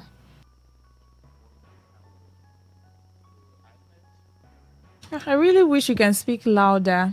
I am struggling to hear you. I only heard the part where you said you were there when it happened. All right, go on. Can you hear me now? Yes, this is better. Go on, please. Okay. I was coming from St. George going towards the car wash. I met a man trying to help a lady. I was like, what happened? They said the lady collapsed. And when the lady collapsed, people gathered to revive her, stop car, stop keke. Nobody stopped. Really? People were there for her yesterday to assist her. But nobody stopped. But the painful aspect is this. Nigeria police were there collecting money. Oh my by God. that liquid bulk filling station. As the lady collapsed, they left there, went towards a Leprango car wash, parked. So all those things going on, they do not bother. So there were even policemen around the area? Police people were there when the lady collapsed, right there. They entered their car and they walked away. So we tried, no way. Before we know, the lady gave up. Oh no, that's Water sad. started coming out from her ear, her mouth, and whatever. So one of the men with us just lied that flat. A lady took her picture, put online to anybody that knows her. Yeah, for identification. Yeah, we checked her, no phone on her. Everybody left now. So as I was going towards the car wash, I met this police people. I told them, you people were there when this lady collapsed. You people do not do anything. You people walked away. Coming here to collect 100 naira. One flash touch at me. What are you talking? Is it their work? I say, what you are doing now, is it your work? Somebody collapsed before you, enter your motor and you walked away. They are the one like the leader now came out. People gather and say, Augusty is not our work. It's local government work. All right. I told them, you people are in a better position to call the local government. Yeah. Thank you. Thank you for giving your account. Yeah. Though they've actually evacuated the cops this evening. Oh, this evening. Okay, that's good. Yes, the cops is no more there. All right, that's but good. The painful aspect, the behavior yesterday was not just called for. All right. No matter what we are going through in this country, we should still have that human sympathy. That sympathy of trying to help. Yeah, helping somebody if you're in that position. Like the previous person said, people are going through things. It's not written on the face. Thank you. I felt so bad when I got home yesterday. I was like, is this what life is all about? All right. Thank you. Thank you for sharing this account. I appreciate it. Thank you so much. Thank you. All right. It's even more terrible to know that there were people around who volunteered to help and people ignored. Imagine there was a corpse and people... at the time, it wasn't the cops. You know, she had not died. She just collapsed. So maybe someone could just collapse. And people are trying to, stop cars, stop vehicles, keke, bike, or whatever means of transport they wanted to have used. And people were ignoring. Has it got to the point where nobody wants to even be like a brother's keeper? You're going through a lot. Another person's going through a lot. But if everyone decides to just not care about anybody or anything, it could be another person another day needing that help. It's even so sad and more sad to know and to hear that there were people who were trying to get help for her and nobody stopped to help at all as they were trying to stop vehicles. Even more painful is the fact that there were police officers around the area, maybe not particularly in the junction where it happened, but they were around and they were in the know. They knew that this is what happened and they did not care. Really? So what kind of message does that send out? What kind of message does that put out there? That in this Nigeria right now, you are on your own. Anything happens to you, you are literally, practically on your own. Is that the message that we should all have registered in our heads? Hello, good evening. Hello, Rona. Yes, please. You see why I was talking about the issue of emergency. You see the account of this guy now shows that if we have the emergency that was working, this lady would have been, her life would have been saved. So please let us do well and begin to to hold government accountable on when it comes to the issue of emergency. It's important. Thank you. I remain regional. All right. And the case of emergency where there should be emergency contacts that are reachable, because individuals may not want to use their car. Oh, somebody driving on the road going to their house may not want to get involved in a case that I don't want to carry someone who collapsed in my car to wherever. So some persons may not want to be. But if we have like emergency contacts that are reachable, accessible, that if there's an emergency of someone or incident, a fire accident or something, whatever that requires emergency response, we have a number that as soon as you dial on this number, immediately in less than a few minutes, they will respond, or an ambulance is sent to you, or fire service comes right on time. You know, a lot of emergency cases that we experience that leads to death can be avoided. Don't you think? Thank God that the body has been evacuated, according to the report of an eyewitness who saw it happened yesterday. This message here says it could be that woman is very hungry. Oh, Nigerians are suffering. Oh, Aminu. 08109510951. That's the number to call to give your opinion about this matter. Hello, good evening. Hello, good evening. Yes, please. It's just the same thing you are talking about. I could have waited to the eyewitness. But today I just want to inform you, around that kind 233, when you are going to Rumuji, there's a very big accident, serious one, Oceanaca with run inside the truck. Today? Or before Rumuji. Today, before that kind 233. So if anybody is traveling, 3 people, almost 3 or 4 people died instantly with road safety there. Oh my goodness. So very serious. Oceanaca, but I don't know where it loads. They are going, I don't know where they are going, but they run inside truck. Before Rumuji, by 2:30, 3 o'clock. In the afternoon today. Okay. In the afternoon today. That's eyewitness report. So that's serious eyewitness report. But thank you. Thank you. Maybe I cannot get you again. That's what I want to tell you. All right. Thank you. You said you couldn't go. But if you can still get through by 8, you can still, give more information about it or more details about it. You can send a voice note or message, when it's officially the time for eyewitness report. We're still talking about the lady, the corpse who was discovered along St. John Ogbogoro Road in Obiapo local government area of the state. Someone called in to give a report of how, his own side of the incident, how he witnessed it and how it, just panned out. Eventually the lady, died. Collapse. When someone collapse, it's almost like it's a near-death experience, and if nothing is done at that point, people lose their lives that way, from collapse to the final thing, and they just die. So she slumped, and people were trying to help. People gathered trying to help, but there were no vehicles to get her to a hospital. So it was more or less like they helped. Didn't really do so much, because someone who collapsed on the floor, gathering the person and will not really do much, especially when there are no health people around there, no health practitioner around, and no one can actually do anything like a first aid or try to resuscitate the person. So they were just like really more or less like helpless people trying to help a collapsed person. And there were no vehicles or cars or keke or bike or bicycle or whatever. No, according to that report, no one stopped to help get the lady from that point to a hospital. And eventually, there was really nothing the people who gathered her could do.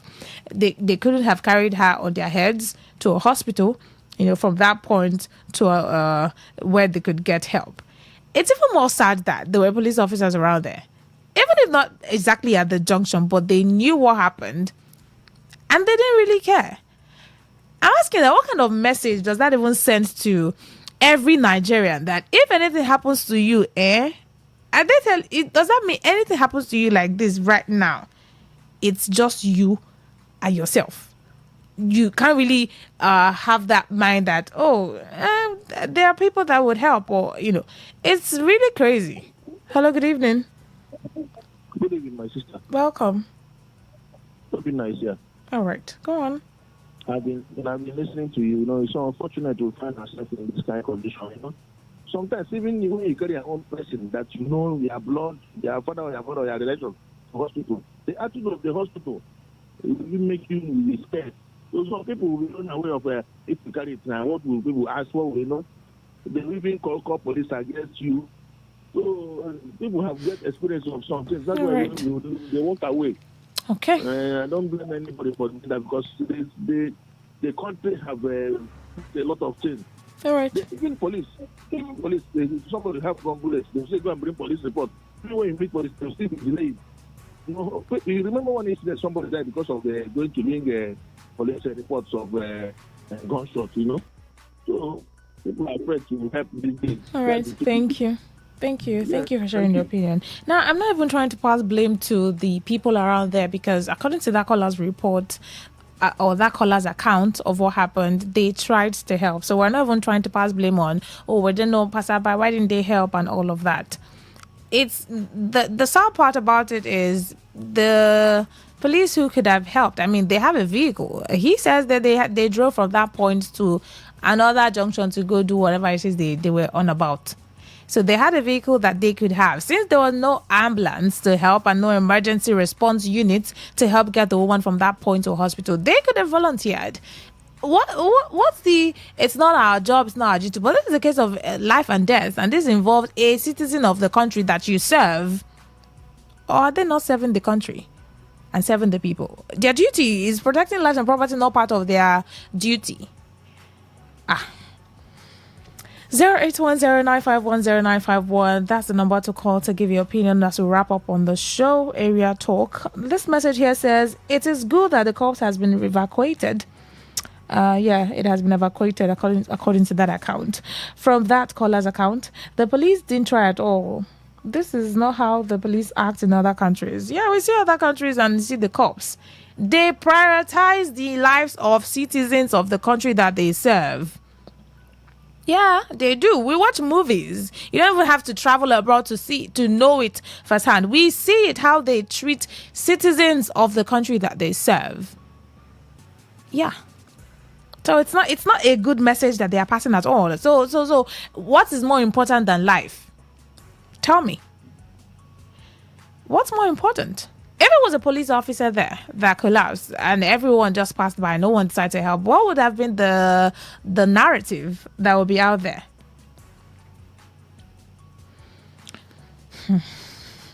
God help us all. 08109510951. A few more calls before we wrap up on the matter. Let's take this call. Okay. Hello, good evening. Hello, good evening. Welcome. How are you? Very well, thank you. Yeah, I'm calling from my one. Okay, go on, please. Yeah, the story is really very pathetic. We are in a situation where somebody collapsed, and the police officers were close by, and they couldn't do anything to take the person to the hospital. It's really appalling. I thought that. Hello. I thought that police duty is to safeguard lives and property. Mm-hmm. So why should they see such a situation and they refuse to help the person that collapsed and take the person to the hospital? It's appalling, and it's annoying. It's really annoying. So I think what they're after is to go and collect 100 from hospitals. That's what they're after. They are not after the lives of people. It's really appalling. I'm really disappointed. All right. Thank you. So there are nothing we can do. Let's commit everything to the house of God. All right. Thank you. Thank you for sharing that opinion. But it's really sad now. If this is where we're at right now, it's really sad that don't allow anything happen to you.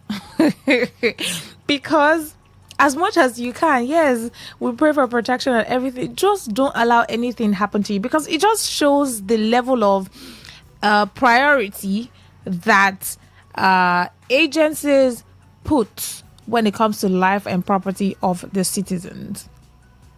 Yeah. Oh, we should have emergency response unit.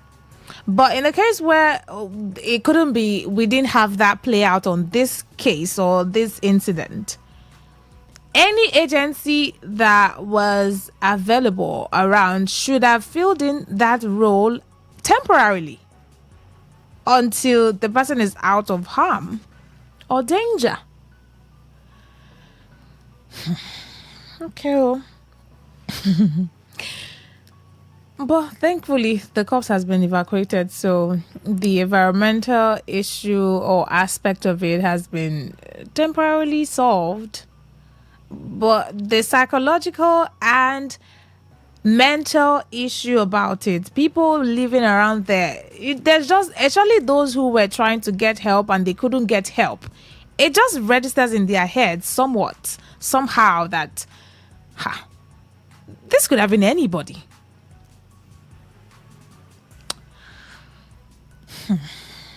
0810951. I'm overwhelmed. I really am. 08109510951. I'll just take one more call and then we'll wrap it up on Area Talk so we can begin Eyewitness Report by 8. A few minutes past 8. Keep your calls coming in. Do I still have a text message? All right.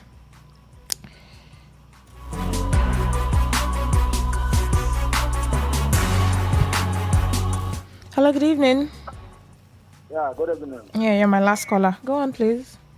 Thank you. My name is Blossom Wise. Minus calling from Igunta. All right. Go on. You see, this matter we are discussing now, I've been involved some years ago. Okay. So I suffered a lot. I paid from even something like the law enforcement agent to claim. You understand? Making a motorcycle bike knock a young boy, a small boy down. So I was particularly with the situation. I rushed and carried the small boy up. So after the whole thing, the boy had little bruises on her foot. I mean, on nails. Yeah. So, hello. Then people that I'm hearing you, people gathered and said they were so. What is that?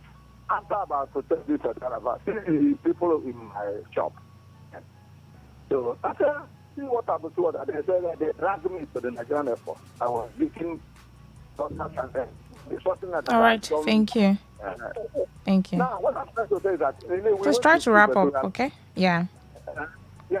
The people gathered there are taking the number of police people on ticket. Yes. So that we take it from there. Okay. What is their duty? To make maybe the young man the young lady to survive. All right. Thank you. Thank you so much. Yeah. All right. This is where we'll wrap up the show. Appreciate all of you. Can I just squeeze in this last? Okay, the call dropped. I wanted to squeeze in that final one. If you can call back in a minute, I may just take that final one to wrap up the show. But I appreciate all of you for your contributions and opinions and reactions to this matter that happened here in St. John, Ogbogoro Road in Obuakwa local government area of the state. And all of your contributions have been heard and noted and appreciated. My name is Rona Agbara. By 8, we'll begin Eyewitness Report, where we'll bring your report, or you bring your report. This could have been an eyewitness report, yeah, but we already talked about it, so that is already out of the way. But any other report that you have about the things happening around you or have happened or about to happen or seemed like it happened, that's where you call in to tell us all the reports. Whatever issues it may be, you have 8 till 8:40.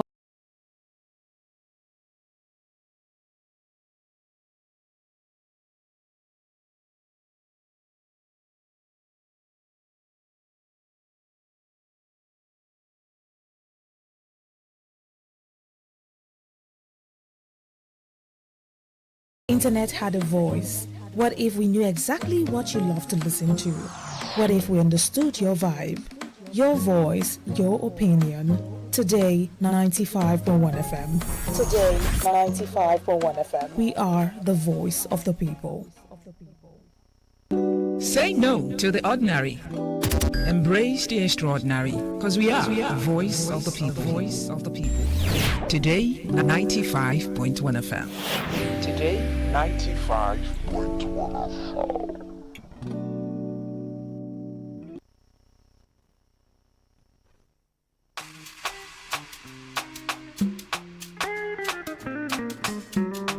FM. More music on trendybeats.com.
Tune in to Today 95.1 FM, the voice of the people. Don't just listen, immerse yourself.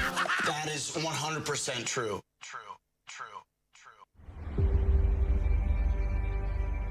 Maybe home is somebody's smile when they look at you for the first time. Maybe home is being a home to something you love and adore with all your heart, and that is what life, friendship, and love are all about. Maybe home is listening to all of your favorite shows on Today 95.1 FM. We create memories. We inspire comfort. We are the voice of the people, and we are home away from home.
Yes, eyewitness report present.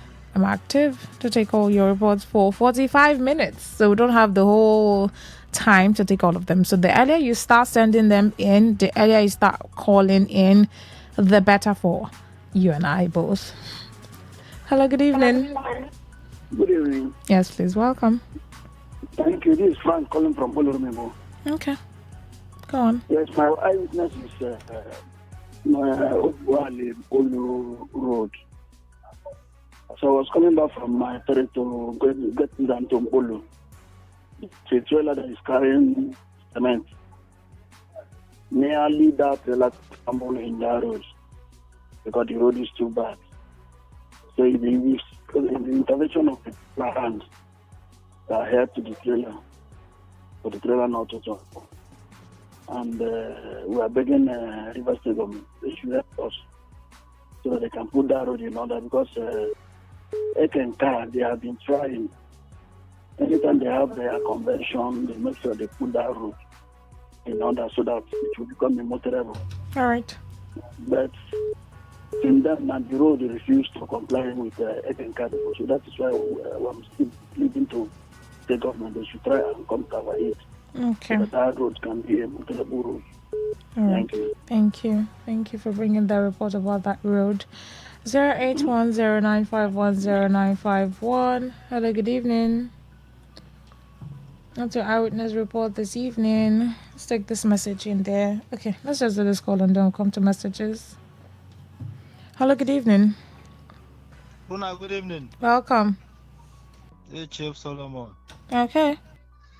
Up to now, this gutter, big gutter here that is causing flood, we have not heard from Ministry of Works. Up to now, we don't know the whereabouts. You see, so they should come and do something. That health center we always complain of. The health center, they are supposed to start. Nothing is happening. Our hall, community hall, Ring Road have carried it off. We don't have community hall again. There is a lot of project or budget in Nobogoro here, which they're supposed to come and bring out as project. So, first of all, they should come and listen to this big gutter here. Very big, it's a problem. That's a primary issue right now. They should come and All right. give us that gutter. Thank you. Okay, thank you. The gutter there is your report, right? All right, noted. Hello, good evening. Good evening. Welcome. Oh. How are you? I'm fine. Oh, thank you. Please, I'm calling from Umeblu. I'm Edatuni. Okay. I witnessed this side is that since how many years, almost 20 years now, in Umeblu here, we are hearing project all over. Is it that Umeblu is historic budget or is not in a thing? Please, I'm begging government, local government chairman, to remember us. Do you know that women who carry pregnant cannot from Umeblu 2 or Umeblu go to health center where we go to Umeblu? Please, I need Umeblu 2. I need the government to help Umeblu. All these things they are talking for it, I don't know whether it's common flag. They are not doing whatever we have. All right. Whether government is nothing. All the whole commissioning their commission. No one their commission in Umeblu. Yeah. So nothing is going on there. Nothing. Try come Umeblu and verify. 99 only well is here, but we don't see any line, this solar line, all this wood, all that drainage. You can't see anyone. Please try come and verify. You will know that I'm not talking like. All right, thank you. Umeblu. No road, no light, no school, no hospital. So how are the people coping and surviving there? Even how are they managing? Or they were adjusted so much that they're now used to nothing or no development or anything coming on there. They're part of River State now, aren't they? Or are they another part? Are they a state on their own? They're not in River State. So should they not benefit from any development and construction going on when it concerns other communities? Of course they should. My name is Imama from Mbaiche. My area report is 5,000 teachers recruitment ongoing in River State is not transparent, rather politically motivated. Many people apply, but test message was given to few people for the exam. What about other people? How can you disqualify them for nothing? Therefore, the state governor should call the committee in charge to be transparent for the process, and everybody will go to CBT tests for the exam, not by appointment or selection and nepotism. The Commissioner of Education, Dr. Peter, should be transparent, not by selecting his own people and leave others behind, sent by Imaman. So everyone should be given the same opportunity now, as long as it concerns the recruitment process for the teachers. If you qualify, you shouldn't it be done by merit? Shouldn't it be by merit? The test should be taken by everyone who qualifies for it. It's not how they're supposed to do it, or are there selected few that should benefit from the recruitment process? Abby? Hello, good evening. Hello, Rona. Yes, please. Regina, come from Today. All right, what's your eyewitness report? Rona, I think you can see one of our caller from Umebi. Yeah. Oh, you are from Umebi too? I am from Today. Okay. You see that Umebi is an oil producing community. You have more than 100 oil wells at Umebi. All right. You have a gas station there. You have a petrol station there. Most of them are working at Umebi. But you can imagine what the people are going through. And that is the same thing Umebi, Odogwa, Ukrago, Ukraine, Chogota, Chogocho, and all the rest are facing. And that is why I have been calling on my people that it is time, the high time now that we begin to shut down all the whole oil installations in the chain, so that both the federal government and the state government, we know the importance of a chain. We can't be having something that should make our life better, and then we are at the same time crying because of negligence and government ready to abandon their duties. All right. So your complaint, or your report rather, is about Chokocho. About Chokocho that I'm calling for. Why? Yeah. Okay. Thank you. All right. All of these communities deserve the same, like, good road, water, lights, health center. No community should be neglected, though. Yeah. Whereas the government should, if they are developing this community, attention should be placed on this other one and this other one. That's the only way we can have development in the state. It's not a selected community, or this community have more, or this community is more urban than rural. How do they even measure these things even? If everyone lives in Port Harcourt, if everyone vacates their community and come to Port Harcourt, can this Port Harcourt contain everybody? If everyone leaves their community and say, oh, there's no health center, let's all of us come to Port Harcourt. There's no lights in my community, let's all relocate to Port Harcourt. There's no school in my community, how will there be development in the state? I mean, Port Harcourt is not the only place in River State. So development should cut across every community, every local government. That's what makes it balanced. And that's why we really say that, oh, yes, it's going round. Hello, good evening. Mm-hmm. Yes, please. Good evening. Welcome. My own sister. You're welcome. How are you? I'm very well. Thank you for asking. Okay. I'm OT. All right. You see what you are talking now. I so much love it. If they can develop only Port Harcourt, why must all of us gather in Port Harcourt? Why not develop other areas like Ahoda, Ogoni, Ishopu, or all other villages that is viable for business? Why not? I don't know this, our government of today. They are so devilish. Sorry to say that. Okay, I used to call before. Ovogo, I don't know what you have done to Riverside government and local government. I said it. I said yesterday, my own sister, because of the uncompleted road that are making it in our community. I think my sister fell on the road because of it. My sister broke a leg. Now she's in the house suffering. Why can't government try to help us? We talk of life, no way. We talk of a health center, no way. We talk of school, no teachers. Road too.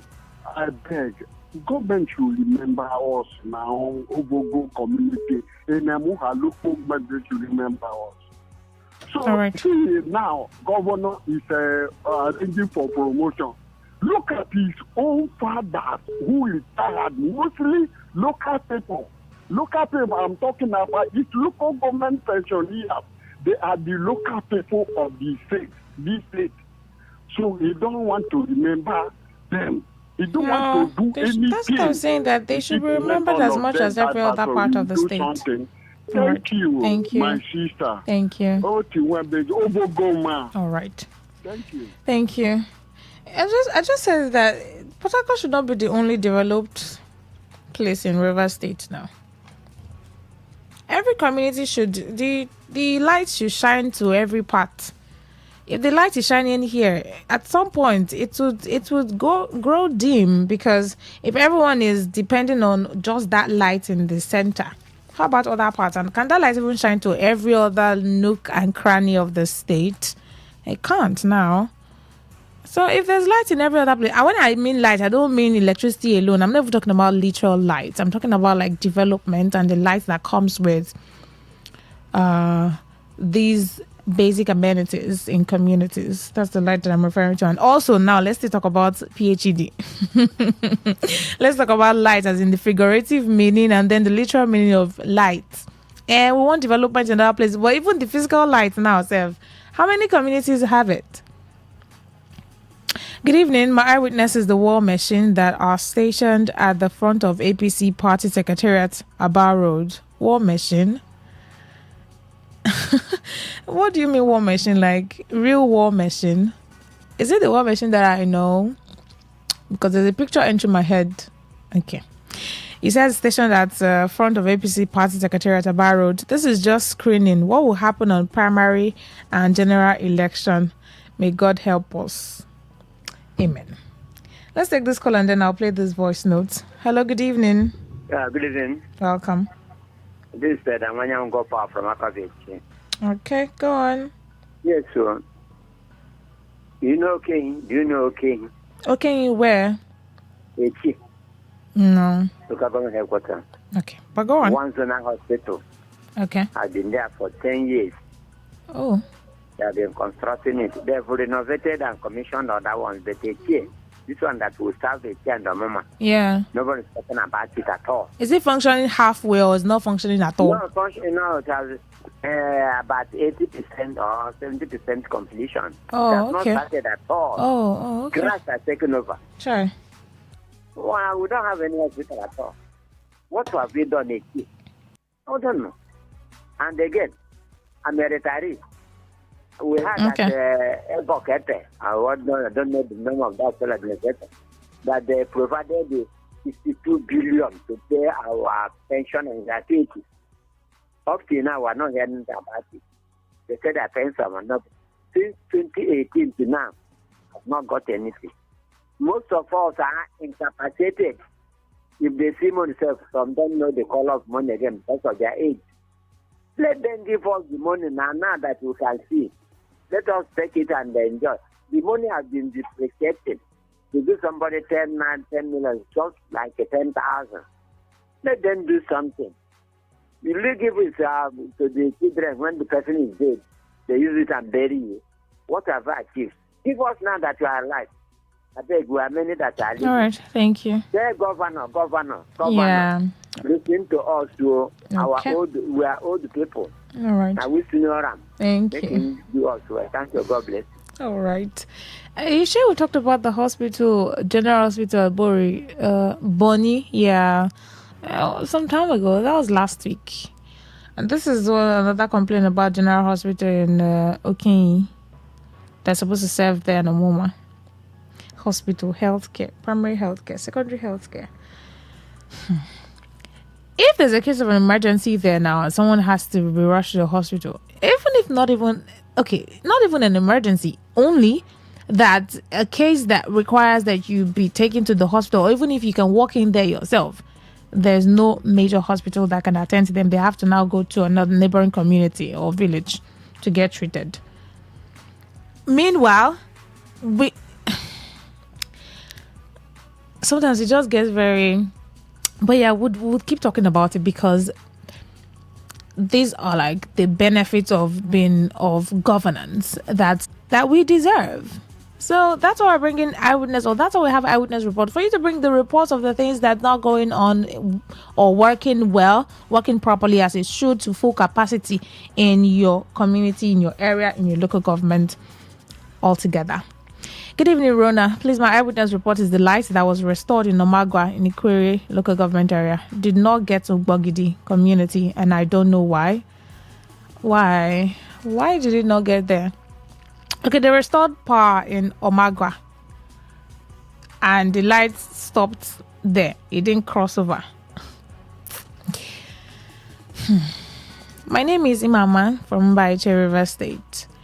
My area report is so many government schools and health centers has shut down in respect of lack of teachers and absence of government, such as UP Umuaturu, Mbaiche, State School Akpoko, State School Okonoche, Igbodo, State School Okehi 2, State School Umuaturu Mba, GGSS Ndashi, State School Akokabi, State School Umocha Ndashi, State School Umokom Ndashi, State School Eche Girls Ungbodo, State School Obite Eche, State School Umoye, State School Igbelubi Ndashi, CPS Umoinwe Igbodo, UP Isu, State School Umodele Ndashi, State. If all these schools that you mentioned. Good evening. Good evening. Go on. My name is Sonny. All right. I come from a church. Okay. What's your report? I don't know whether you have been to where they call Okomoko in the church. What's going on there? Okomoko is along the road after Chukwudi. What's happening there? Yeah, what's happening there? Yeah, are you hearing me? I can hear you. What's going on in Okomoko? Okomoko is just after Chukwudi. Yeah, there you have a better than before, though the facility is no longer there. But opposite that place, you have a craft center, government craft center, Okomoko. Okay. In fact, when they get there, you will see that there is nothing to write home about. That place answers school of craft. There is no school there. And I'm wondering, because that place is not what you call it, or what you say, remote side of the city. That place is a center of the share. There is no way you can come to a share without passing through there. And that condition of the school has been like that for so many years now, and nobody is talking. So now we have a performing local government chairman. I want you to help us through your medium to ask him to go and visit that school. Okay. Is a big name when you talk of a church. And that school is just like that. To have a member in the Senate, somebody in the Senate, we think that unit there. And it's doing nothing. So I'm not happy. Tell them. All right. I don't like the condition of that place. Okay. Like Thank you. All right. Thank you. Thank you. All right. I've gotten your report and it's been noted. It's the way he said, tell them. don't like the condition of that place. Yes, I mean, it's you're not wrong to demand for good working environment and basic amenities or infrastructure. So it's not out of place to demand that from the government. This message here says Port Harcourt City is littered with waste. Iwofe Road, Mile 3, and the rest, etc. The government should do something about waste disposal. I don't know how many times they will be told. This primitive practice of dumping refuse on the median of the road should be prohibited. Everything went south since this practice began. It has gotten to the point that people are advising us to learn from Abba. What a pity. Flat out from Port Harcourt. The issue now is, even when the refuse is to be dumped at the median, the waste management people should ensure that they clear them off the median as they're supposed to. The fact that, we're now told to dump refuse there and then they'll come get it off the median. Sometimes the refuse stays there overnight till the next day. Even sometimes you see the refuse scattered along the road, because if it rains and then breeze and everything just disposes them, moves them from different points, they don't clear it as they should. They should clear it totally, completely. Like if they are removing it, let them remove everything, not just remove the top. Sometimes you look at the median right now does not even look good. It's almost like the median has become, I don't even know how to describe it, because some of those refuse are not even properly evacuated. You still see some pieces of this here and there and particles and all of that. Let me play this voice note for a minute and then we'll do a commercial and then we'll get back to checking all of your eyewitness report and your calls. All right? Yeah. Good evening. I am from a community called Kabanga in Kana local government, Ogoni land. I will not only say my community, but the whole of Banga entirely. No electricity, no hospital, no water. We are just living by the grace of God. Nothing. This is a senatorial district of our dear governor, and we are just like that. No light, no electricity. Till date, for how many years today now? Since Amechi entered government, I think we get light like 2 months after that till date. As me and you they talk now, no pole again, no wire, nothing. So I beg, we need government attention in Banga. Thank you. God bless you. My name is Nigeria, good from Ogoniland. All right, thank you. Thank you for bringing that.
Then would. Hello, good evening. Yeah, good evening. Welcome. This is Rona. Chris, calling from Port Harcourt. All right. What's your report? Yes. You see these oil communities, all these oil communities in River State, they have one character. I tell you, if the people have allowed companies to do the work for them, each and every oil community will be, if you like, small London. But do you know what they do? What? Anytime the company wants to give them one thing or the other, they tell them to give, they should give them the money. At the end of it, they will share the money and eat. The only people that can help them is government, because when they come to do something, they will make sure they do it. But you see, this community, this company, they will force them to give them the money. If not the money, they shouldn't do the work. Now, let me give you an example. In the Rumubiakani, there, they put water in all the streets in Rumubiakani. You know, these people remove all of them and then they connect it to their houses. They don't allow the ones that was outside there to remain. So that people shouldn't, I don't know why they are doing like that. Okay. Then at the end of the day, people are still suffering. If you manage to go to their house to fetch water, they will ask you to pay money. They don't even like good things. But when they come to radio, they will shout, you pity them. They don't even want the money. So even they don't want development. They want money. They want money, and the money is not going to. How much or how long can they use the money that it will last for? That's the thing. Okay, that's also an angle to look at it from. That if some of these companies want to, maybe do water or road or street light or something, some of the people want to hijack it and ask for money instead, demand for money. Is money the development that the community would rely on or would survive on? How much would they give them that they would survive on, and how long would that money last?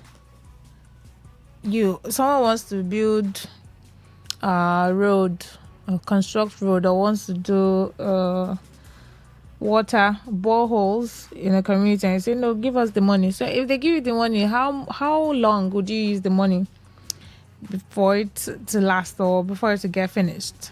So you still come back to there's still no water, there's still no this, because no matter how much they give you, you spend it will still finish. Now would it not finish? Is it no matter the millions no matter the amount of money that somebody gives you today, if you don't make good use of it, or proper use of it, if it's not used properly, it will finish, and you will not. It will be like you were not even given that amount of money before, to start with. There's a voice note here that I'm trying to play, but all right, I'll come back to that voice note. Good evening, Today FM. My name is Chinemere Chitu from Rumodogo. It's important to remind ourselves that the leaders of the pressing needs of Rumodogo community. It's important to remind ourselves and the leaders of the pressing needs of Rumodogo community. The unpaved Ungbo-Ogizi Road. Ungbo-Ogizi remains the only community without a tarred road. In 2026, amongst others, the dilapidated health center unfit for proper health care services and much more. Let's not just dance and sing while our challenges remain unspoken. Governance is only felt when the people experience its impact. Until then, the rest is noise. Please, I'm pleading with the relevant authorities to help us do the needful. Chinemere Chitu from Modogo. So there is no tarred road in Ungbo-Ogizi, right? There's no tarred road in that community. All right. The dilapidated health center is unfit for proper healthcare services. Okay. Roads, health center. If there's no road safe that people can go through, let's say they even get a health center fit and ready, they'll still need road to access it now. Abi, would you not have good road to go to the health center So they go hand in hand. They work side by side. So as we're calling on the government, River State government, local government, to pay attention to that, to bring their lenses and shine their light in that area or in that community. Everyone deserves the dividends of good governance or governance, democracy. That's it, really. It's just a few more minutes before we wrap up the show. Hello, good evening. Good evening. Give me a minute. All right, what's your report this evening? Yes, my area talk is this. I'm using this medium to inform the River State government, led by Governor Sen Fubara, that there's a link road from Ewofe to Bakre. If they do this bridge, it will reduce the traffic congestion in Port Harcourt at large, and it will help people from going from Atlare or my one house is to Lagos. They will only pass through Wupi Junction, down to Bakre Junction, then they go where they're going to. Like what people coming from Edo, Bayelsa, Lagos, Delta, and Onega, Asaritora, Kukutoro, Ahuda West and Ahuda East. If they're going to my one, they will not turn to Rumukure again. They will only pass through this area down to Waterline. Okay. Thank you. This is my area talk. That's your eyewitness report. Okay, eyewitness. Yeah. Thank you for bringing the report on here. Amongst the many other reports that we've had about road, health sector, electricity, schools, it's just a lot of reports. And the one that concerns River State government, they should do it. The one that concerns local government, they should do it. The one that concerns federal government, even, they should do it. So just that so we would have testimonies when it comes to some of those reports that, oh, this thing has been fixed and this one has been sorted and all of that. I'll wrap up with this voice note. Yeah. This one says, even my community, Kabanga, in Ward 7, Kana local government of Ogoni land, no electricity power. Good evening. I am from a community called Kabanga in Kana local government, Ogoni land. I will not only say my community, but the whole of Banga entirely. No electricity, no hospital, no water. We are just living by the grace of God. Nothing. This is a senatorial district of our dear governor. And we are just like that. No light, no electricity. Till date. For how many years today now? Since Amechi entered government, I think we get light like 2 months after that till date. As me and you they talk now, no pole again, no wire, nothing. So I beg, we need government attention in Banga. Thank you. God bless you. My name is Nigeria, good from Ogoniland. All right. The other one. Good evening, my brother in the studio. We, the people of Ogoni, especially Kana local government, Banga presiding, no electricity. So I want to know why, whether we are not entitled for that. They should let me know. From the local government, state government, federal government, but they are saying they want to come and drill oil. No light, no water, no school, no hospital in Bang. Good evening, presenter. I got cap for you. In my community, or let me say for the whole Banga where many Swan or PY Baridan came from, there is no electricity, no NEPA light. The whole Banga, no electricity. So I don't know what is going on in this country, in this state. The no River State as a state where money day, everything day. But we are sharing. All right. We've gotten the bulk of your report. Electricity is like the major report that you have in all of the voice notes that you sent in Banga, right? Okay. So all of the reports brought on here tonight has been taken note of.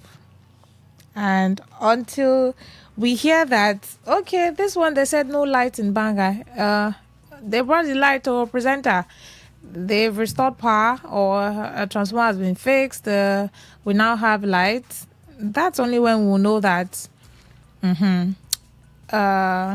your report has been fixed and attended to. And then we can stop talking about that one and move on to the next. But until then, we'll keep bringing it on here because we want the change that will make life just easier and better for you and I both. Thank you so much joining on the show, bringing all your reports. I appreciate it. And on this dial today 95.1 FM, we appreciate you and all of the reports.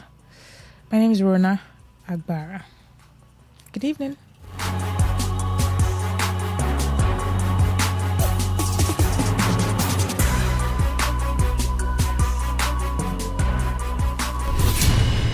Stay informed, stay ahead. Tune in to Today 95.1 FM for the latest news and exciting sports updates. Your trusted source for everything you need to know. Today 95.1 FM, the voice of the people.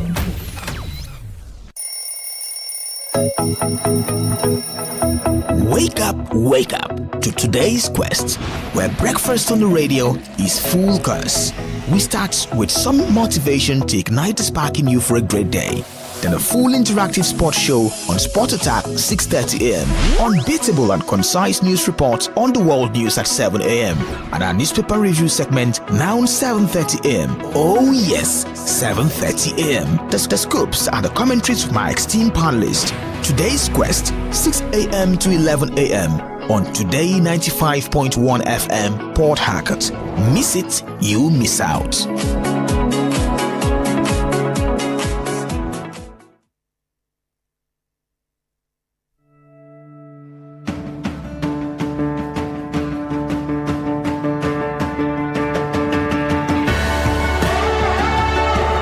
Education never ends, and we believe it starts even way earlier than most of us think. On Android Gorgie, every Tuesday, 1 to 2 p.m., we unravel these various building blocks and its challenges that make you and I better versions of ourselves. Android Gorgie on Today 95.1 FM.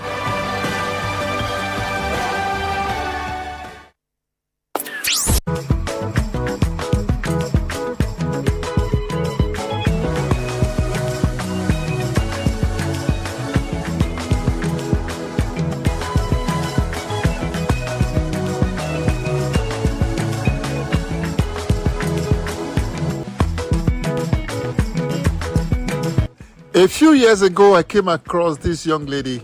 While our mates were talking football, she decided to carve a niche for herself, and she decided to talk wrestling. Amara Ofotube is our guest on this edition of Global Sports Update. My name is Godwin A. Nakana. When we come back, everything about wrestling, and one of the big questions will be, is wrestling real or is make-believe? When we come back from this break.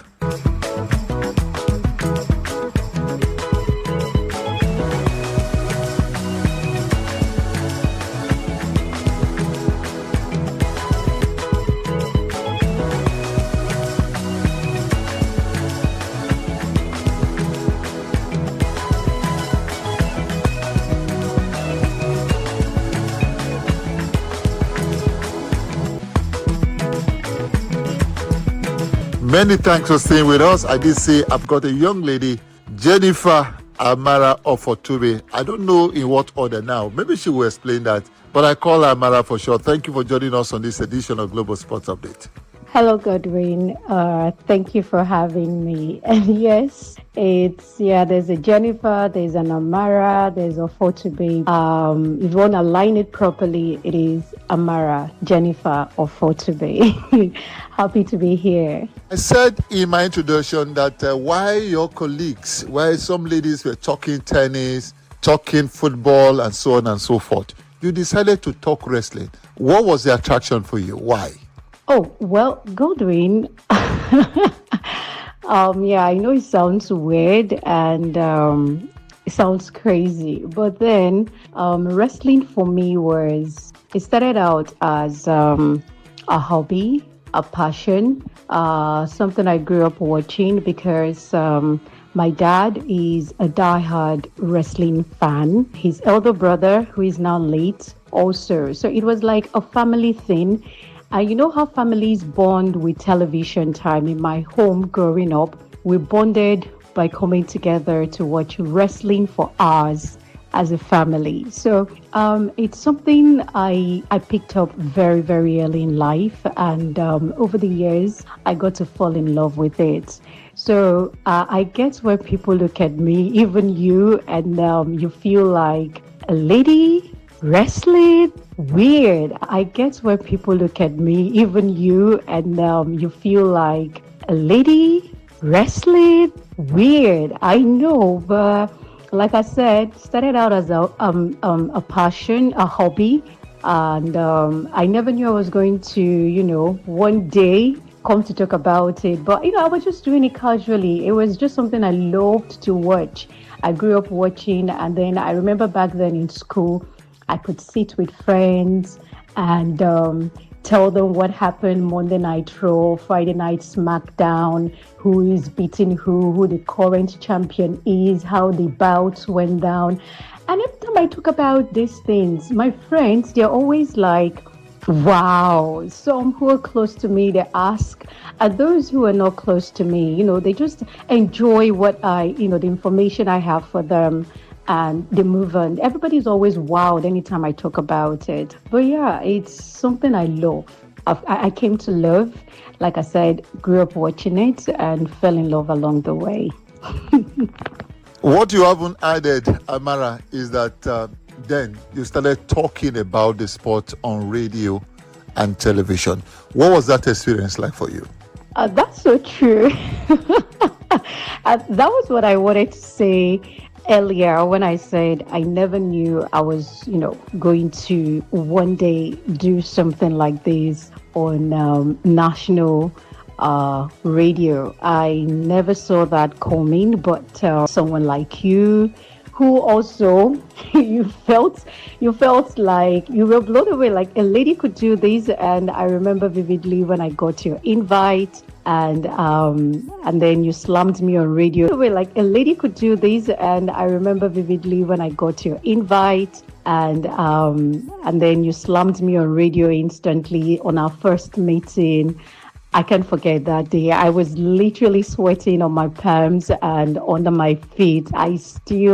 And then my spine, I had goosebumps all over me on that fateful Friday. Up until the show ended, I was nervous because I never ever saw myself doing this thing on radio. It was just like a hobby for me. Like I said before, it was just like when you sit down to watch a movie, you sit down to follow your favorite program, you sit down to, catch up on something you do, that comes so easy and naturally for you. That was what it was like for me. And I never knew this was going to be something that will ultimately put me in the media when it did and how it did. So yeah, coming back to what the experience has been, or what it was like and what it has been like for me doing wrestling on radio, I will say, Godwin, it's been awesome. It was awesome, and it is still awesome. You know that feeling of doing something that nobody does. I don't know if you've ever been there. That was what it felt like. I mean, I felt like, yeah, sometimes fish out of water because they're doing something strange, something weird, something different. And it gave me a larger platform. I said I used to talk about this wrestling with my friends, just a handful of friends in school and wherever I can. A larger platform. I said I used to talk about this wrestling with my friends, just a handful of friends in school and wherever I can. But then being on radio and doing wrestling, it was mind blowing. It was an eye opener. In the sense that it opened my eyes to a lot of possibilities that anything can be something. And of course, anybody can be somebody. So yeah, it was an amazing experience and still is. I mean, talking wrestling with your help and assistance on radio was actually what laid the foundation. Always remain grateful because heaven knows if you hadn't given me that platform, I would still be somewhere just, having a one heart-to-heart conversation like I've always done, or maybe even tossed it in the bin along the way. But yeah, it's been a great experience, and it's something that I'm not willing to trade for anything. Amara, there's something that I will not forget in a hurry. I remember those days I would argue about wrestling, how a man can use his bare feet to cut a cutlass and what have you. That wrestling was real. Everything you see, the feints, the blood and what have you. Until one day I listened to the late Hulk Hogan on VOA, that's Voice of America, and he said that wrestling was entertainment. Wow. I ask you, for the benefit of those who are listening to us right now, Amara, Jennifer, or Fortube, the wrestling expert in Nigeria, is wrestling real? Well, Godwin, this is one question I know a lot of people. Wrestling real?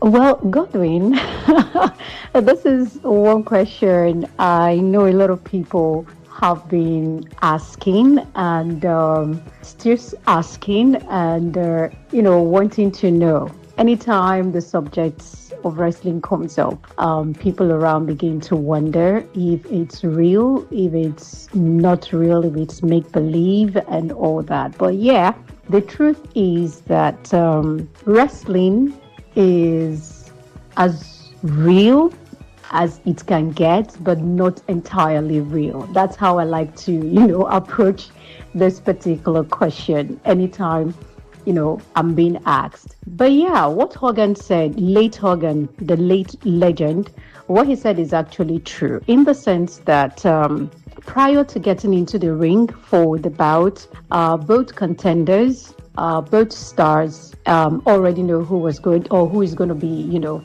emerging victorious. So if you look at it from that part, definitely you want to say, definitely you agree, it is not real. It is staged, it is acted, it is scripted. And yes, for goodness sake, wrestling to a large extent is scripted. So also factoring that in, you would always also want to believe it is not real. But I also tend to believe that there is an aspect of it which is real. The aspect where these guys, what they do in the ring is as real as it gets. The stunts, the moves, the signature moves, the bleeding. I mean, they bleed, they're humans. So those blood you see in the ring, they are not the kind of blood you see on movie sets. These guys, they bleed. I mean, we've had accidents happen. We've seen wrestlers die on movie sets. These guys, they bleed. I mean, we've had accidents happen. We've seen wrestlers die while in active duty right there in the ring, from the likes of late Owen Hart to I've forgotten this other guy's name now, that his wife was then brought back and compensated by, where they made her the general manager for Raw. Eddie Guerrero? Yeah, if memory serves me right. He also died in active service or active, duty right there in the ring. So if you also look at it from that perspective, you would readily say what they do is real. It's just like footballers get injured on the pitch of play. These guys, they also get injured in the line of carrying out their duty. But yes, to a large extent, wrestling is scripted. And before getting onto the ring or into the ring, both contenders already know who's going to be emerging victorious. So it is, for me, I like to look at it as it is scripted and also has a reality side of it. Well, Amara, now let's talk about, have we had times when this script is torn to shreds and they don't play by the script? Does it happen? Has it ever happened? Well, yeah, there have been few occasions when certain scripts, in the heat of the moment, people play outside of the scripts originally given to them. We've had cases where I think it was The Rock, Dwayne Johnson, when he was fully into wrestling. That was before he left for movies and, into Hollywood proper. There was this particular bout. I have forgotten who his opponent was, and into Hollywood proper. There was this particular bout. I have forgotten who his opponent was. Now, in that bout, it was more or less like his opponent was supposed to emerge victorious. But then things didn't go the way the script, was made to go. I'm talking about old wrestlings, okay? I'm not talking about these new generation ones. I'm talking about, wrestlings from the early 90s. And I don't think this was in the 2000s. I don't think so. Fortunately, or what happened in that particular bout was that his dad was at the ringside for that particular bout. And then, the way the whole thing worked, because sometimes in trying to play to the script or, like they say, play to the gallery, things turn out messy and then it becomes very, very obvious that these things are tampered with, that these things are scripted. And then that was what it was looking like. It was looking messy, it was looking petty, it was looking unrealistic, and it was looking very, very real, like it was in his opponent's favor. He didn't sit well with his dad, you get, and he had to interfere. Now, someone would say, are you sure that was not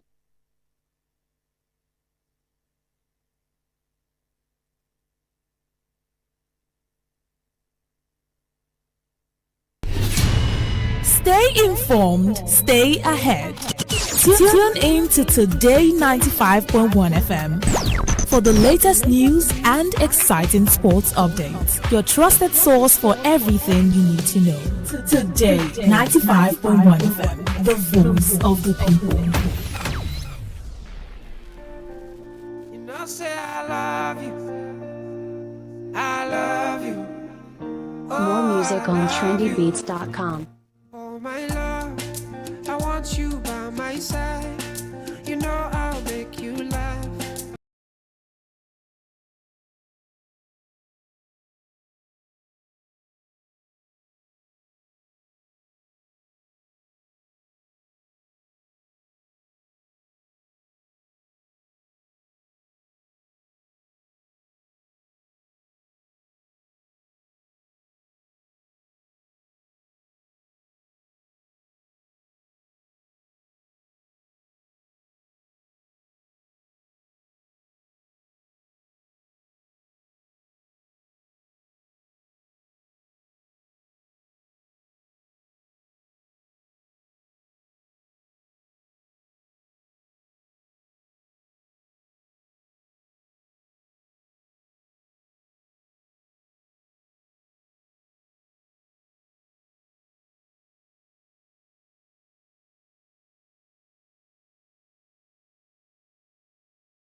You've been listening to the program Roots and Herbs. Roots and Herbs is a program that discusses health-related challenges and suggests possible ways out from the herbal medicine perspective. Roots and Herbs is put together and sponsored by Herbal Heritage International, also known as Baba Yoruba.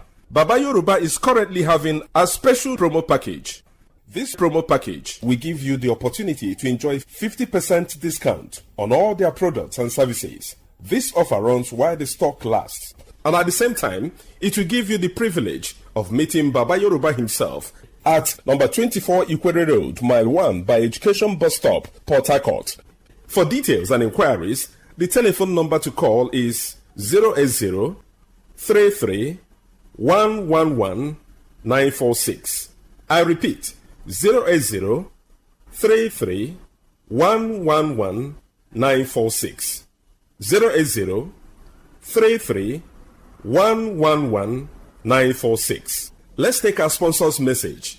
Don't go away. We shall be right back. Herbal Heritage International, the Kokoroko for herbal medicine, where they produce strong, correct medicine. They take it this way. We shall be right back. Herbal Heritage International, the Kokoroko for herbal medicine, where they produce strong, correct medicine. They take it. They support with country healthcare system. Quatli man, correct bakelistic ogbonge herbal medicine. They we know they come out for public anyhow like a big basket. Full ground as every Christmas have been boundary. Sickness self sabi medicine we pass them. After all, monkey smart now because tree near tree is a forest. Heritage International go use the technology of computer testing machine to see and know before attacking that your health condition wey don become ogbarogba for your life with the correct treatment. Therefore, whether definition or without definition, make you visit Herbal Heritage International offices wey near you.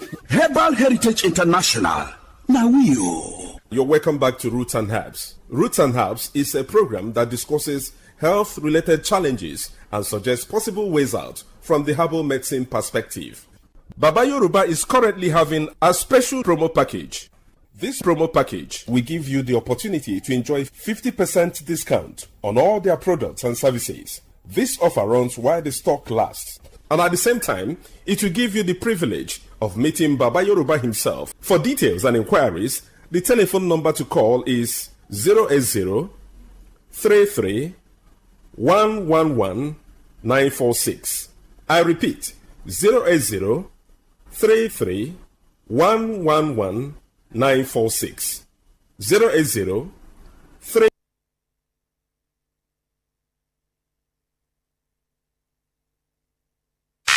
Unleash the power of the airwaves with the ultimate radio experience.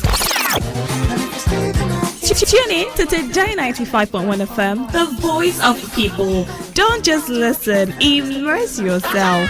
That is 100% true. Get ready to feel the rhythm, the groove, and the true vibes of Africa. This is not just music.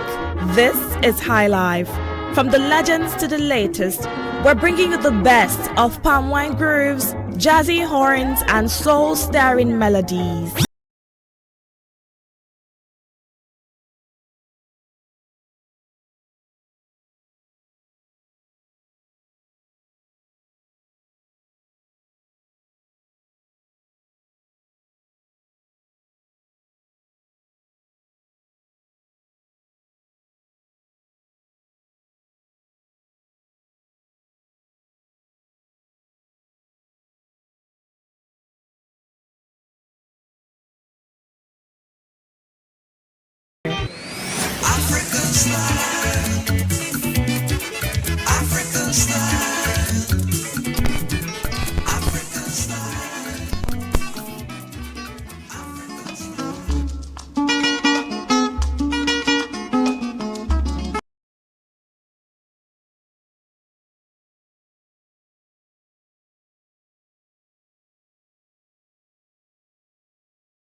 onto the thrill on Today 95.1 FM. Voice of the people. I saw something I just want to share it with you guys because let me laugh first. It's not funny, but let me laugh it out first because the circumstances surrounding that matter is what's making me laugh. All right, let's be sad. Is it, to what extent will hunger push people to do things? Or it may not even be hunger. It may just be the dubious mindset of the person. It may just be the cunniness. Yes, that cunning mind the person has. Because before you can do something like this, probably sure it will not be the first time. Pulling an act like that, you probably be an expert at it. You've been doing it over time before you were finally caught. Because for a first attempt or a first trial, you would not even have the mind to do something like that. You'll be scared. What am I talking about? What is Rona talking about? What is hunger motivating somebody to do? What is an act of the dubious mindset or being cunning? Stay with me. Stay with me so you find out what that one is about.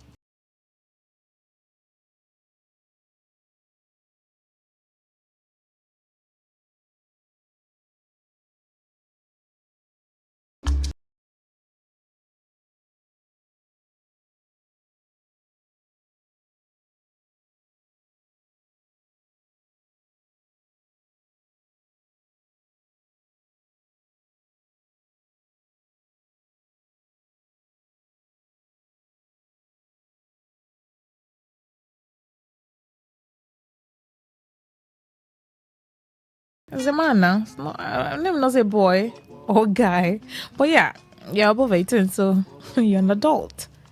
Even below 18, there are people who do things intentionally, but let's follow the law of above 18. A 23-year-old man, Adeshola Muyiwa, was arrested in Ogun State by the Ogun State Police Command. Why was he arrested? That's the main gist on the thrill, or the main talk on the thrill this evening. He defrauded a food vendor. Defrauded sounds like big English. He deceived a food vendor. He did fake alerts. He bought food worth 2,600. As always, it's small, just 2,006.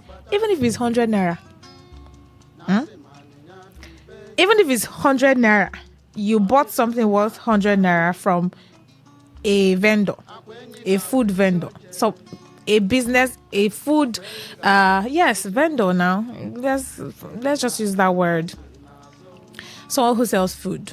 You buy food worth, even if it's 100 naira, and you transferred fake 100 naira alert to the account number. Because these days, a lot of business owners now, they accept transfers. It's only in the market, even in marketplaces now, like regular markets. Some people who sell tomatoes, pepper, meat, rice, beans, fish, vegetables, they collect transfer these days. Because some persons don't have cash. Madam, I don't get cash. So they collect transfer. Yes, see the account number there. Some of them will call it out for you. Some of them will paste the account number on their store or on their booker or their stores. See account number there, they'll call the account for you, or you call it yourself and put it. So people are already comfortable with the idea of transfers as a means of payment. If you don't have cash, do transfer now, or use POS. If you don't want to use, some of them haven't have POS and they still accept transfers. So it has made it easier for businesses. While that is a very valid means of getting paid, people are now using that as a means to defraud people of their money. You go to a place, a booker, mama put, restaurant or whatever, to buy food. After buying food of 2,600, madam, put rice, put beans, put meat, put this. You now do fake alert. That's why I started by saying, I don't know if it's hunger that motivated this act or it's just a corny person trying to be wise. Because the fact that you're able to do a fake alert or fake transfer to the food vendor, it probably may not have been the first time that man is doing something like that. To have the mind to actually do it, you probably have done it before and got away with it. So it may just be his pattern or be his style of you go to, I've seen a video of someone who went to a boutique to buy clothes worth 150,000, bought jeans, shoe, polos, bag, belts, complete shopping. And after the complete shopping, did fake alert, wired fake alerts to the owner of the boutique. Somehow they found out and they caught him there and there. They first of all took off his clothes and they made sure that he returned everything that he bought. Some people go to supermarkets, supermarkets to buy things and they want to try do fake alerts to the owner of the supermarket. Some people go to buy normal grocery shopping, provision store, milk, bread, sardine and everything, and they will do fake alerts to the people. And the reason why some of these people now have so much mind and so much, the audacity to do this fake alerts and get away with it is because most business owners don't even confirm the receipt of the alerts that they do. So sometimes you just show somebody. You can even show someone an alert that you've done before, and the person will not really read it to see if it's the name and the amount and everything. Some of them will even open their bank app to do the transaction, but they will not complete it. So they will put your account number there and your name will show, and then they'll just show you, Madam, Nkechi Chikomeka. You say yes. You say okay. They just say, Madam, I don't do amo, and they'll leave. Some of them will just wave their phone in your hands or your eyes, and you just believe that it will enter. Go, okay, no worry, go. That's how a lot of persons now have the mind to do fake alerts to business owners, and it's a bad thing to do. Even if you are hungry, that's why I said I don't even know if it's inspired by hunger. For this one, he bought food and did fake alerts. So is it that he was so hungry he could not get food anywhere, couldn't get help or money or any means to eat to feed his stomach, and decided to say, okay, let me just go and buy food and do fake alerts? Or is it that it's something that he has been doing over time, so he's already comfortable doing that act and he has done it a couple of times and gotten away with it? Maybe that's why he decided to go to this food vendor to buy food and did fake alerts. Now, how did the woman even find out, or the vendor, how did the vendor find out that it was fake alert that the young man did? And then he was arrested. So let's read the news. Jogos State Police Command has arrested a 23-year-old man, Adeshola Muyiwa, for allegedly defrauding a food vendor of 2,600 in the Agbado area of the state using the fake bank transfer alert as proof of payment. How did they find out that it was fake alert the person did? Because some people don't confirm. Some people who receive transfers or accept transfers for their businesses as means of payment sometimes some of them don't even have the phones they used to confirm alert. Just say, I'll call the person that receives the alert. If I buy something from any store, I make sure that I show you I've sent it. Now, some people don't have trust issues, so they believe that as long as you've called my name there, you've done it. But people are dubious and cunning, and they will do anything to get away with something, and they would rather get away with it at your expense. So we have to be careful. You have to be very careful and make sure that you see. This is just an advice putting out there. But when I buy something from anybody, whether provision store, the store along my street, or supermarket, or what, I make sure that I show you. See it. It's not that, oh, don't worry, go. And sometimes even when you tell me, okay, don't worry, I'll still tell you, please confirm. Confirm if you've received the alert. Confirm if it has gone through.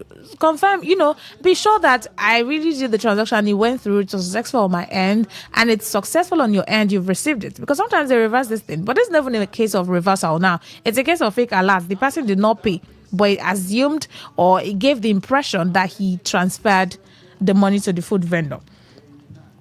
That's the one on this matter now. He defrauded the vendor of 2,600 in the Agbado area of the state using the fake bank transfer alert as proof of payment. The command's public relations officer, Babasheyi Oluseyi, disclosed this in the statements on Monday yesterday. According to Oluseyi, the suspect, who was alleged to have been involved in multiple fake transfers, I said it, that before you can do something like that, you probably have been doing it before. It's not the first time, so you've gotten away with it 1, 2, 3, 4, 5, 6, 7 multiple times, and decided to say, this is your pattern now. You're doing street-wise, street smart, but eventually you got caught on this one. So every day for the thief, one day for the owner. Today, That day was the day of the owner, the vendors, the food vendor. That was his day. And the thief, because that's a thief. The 99 times he has been doing it, he got caught on the 100th time. He has been involved in multiple fake transfers within the community. He was arrested following a report of Agbado Division on Sunday. He noted that the preliminary investigations revealed that Muyiwa has purchased food worth 2,600 from the vendor and allegedly presented a fake transfer alert as proof of payment. Oluseyi stated the arrest was effected on the 17th of May 2026 at about 11:45. Following a report at about 8 of the same date, the suspect visited a food vendor at Owolanwa Junction, Agbado. Purchased food items worth 2,600 and fraudulently presented a fake transfer alert as proof of payment. Prompt response and coordinated investigative action by operators of Agbado Division led to the swift arrest of the suspect. The investigation revealed that the suspect had been operating a consistent pattern of fake and scheduled transfers scam across Agbado and neighboring areas, targeting unsuspecting members of the public. So the vendor didn't even think that maybe you should confirm that you received the alerts, check your balance and all of that. The person just said, oh, okay, no problem.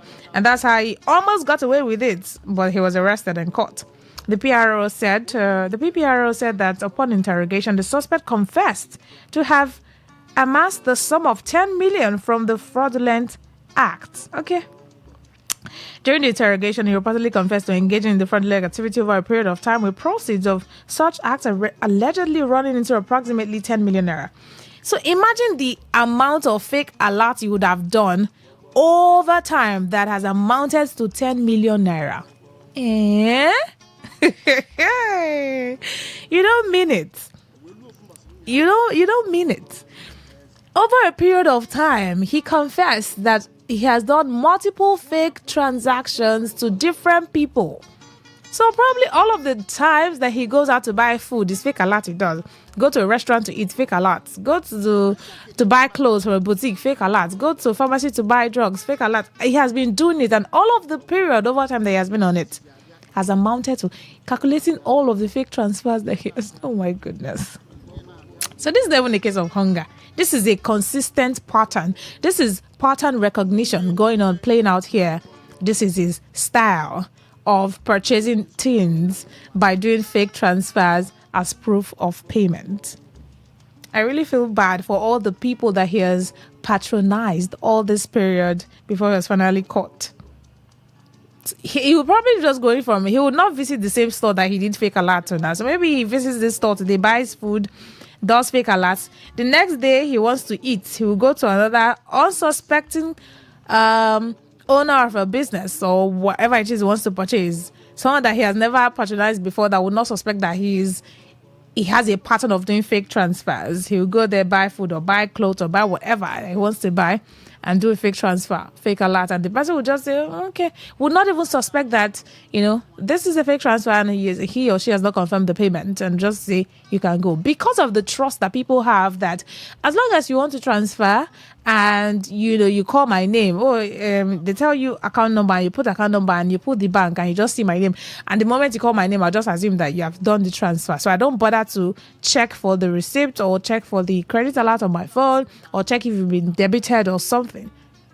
But the fact that people trust you enough, or there's this trust that people have that when you do transfers, you've really done it, it's the more reason why you should not even be doing fake transfers. Even these days, you want to buy suya, Aboki, they collect transfer. Market people collect transfer these days. Even bike, you enter a bike, they say, I don't have change or I don't have cash, or you collect transfer. They will collect transfers. You enter a bus and you tell the driver, although that's on rare cases, depending on the amount you're paying. You cannot say you want to transfer 200 naira, or you want to transfer 350 to a bike man. I don't know, but that's like a very small amount of money and they may not want to collect because of bank charges. But a certain amount, 500, 1,000, 700, 1, 2, 1, 5, those people collect transfers. So you want to buy suya now from Aboki, say, Aboki, give me 1,000 naira suya, collect transfer, they'll say yes. And most of them are so, they trust that the moment you've called the name on the account, that you've done it. Some of them don't confirm. And that's why this debit on your phone, or let me get the credit also amount, and they tell you, I've done the transfer, or I've sent the money, when are you sending the goods? or maybe it's network, maybe it's your bank. Go check your bank. Oh, yeah, I've sent it, and they will send you fake screenshot. That's the people who do their own online, their businesses. The people who do their business offline, they'll just flash their phone in your eye. Madam, I've done it too. And they leave. Have you ever been a victim of fake alert? And how did you find out? Or have you heard? Or have you transfer or fake alert? And how did you find out? I think I've experienced something like that, but it's not like I'm a business or I was doing a business and the person did the fake transfer to me. This one, the person told me that he sent me money. I don't know if it was trying to be corny. I really don't know what he was trying to gain out of it, though. But this person told me, I think this was like in 2021. Yes, I remember clearly because, I was really worried that could it be my bank that seized the money? Thank God that I was able to get through it and find out that you were really trying to just play me or give me hopes for nothing. The person told me that he had sent 100,000 naira to my account. I was trying to do something, so I was preparing for something, so I needed money. So I told the person that I needed money for this and that, and the person said, okay, no problem, that he would transfer a certain amount to my account. And it says 100,000 naira. I'm like, okay. So the crazy thing now is, now that I think of it, the person actually didn't send a receipt, because over time when the person sends money, it doesn't send a receipt. So I just feel, okay, that's the pattern, and I always receive the other monies, so I didn't suspect or think that maybe this one was just a joke. I would not really categorize it as fake transfer, but it was a fake promise or a fake audio money. Yes, that's what I'll call that one. So that I transferred 100,000. I was waiting for alert. I waited for alert the whole of that day. I didn't get it. And the next day after, like, I didn't get this alert. He said, how come the money is not in my account? And the person was insisting that I transferred that 100,000 naira. Please go check your bank and everything. Something took me to the bank, because if really was my bank affecting or holding the money, I had to be sure. I went to the bank. I checked my transaction history. Nothing like that ever entered my account. I told the person, you better not be lying. Eventually, we got to find out that the person never admitted till this day. That's the crazy thing. Till this day that I'm speaking on here, 2026, the person never admitted that did not do that transfer. I still kept insisting at that point that he did the transfer, but I just knew that you're not going to play me and try to use my head for. Are you talking to a child? So that's really like that one. That's the closest experience that I've had. Imagine I was doing a business and someone told me that they transferred 100,000 to me for a goods or business, and sends me a fake alert. I don't know what I would do. But then the question on this matter is: have you ever experienced fake alerts? Have you been a victim of fake alert, fake transaction? How did you find out? Let's just do a short music break, because the time is running so fast. I don't even know how the time got to 9:41. So by 9:45, I'll open the phone lines and have you join in on the conversation, because I see calls coming in already. So I'll try to take calls as soon as I'm done with the little high life break. Please stay with me.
08109510951. Have you ever been a victim of fake alert?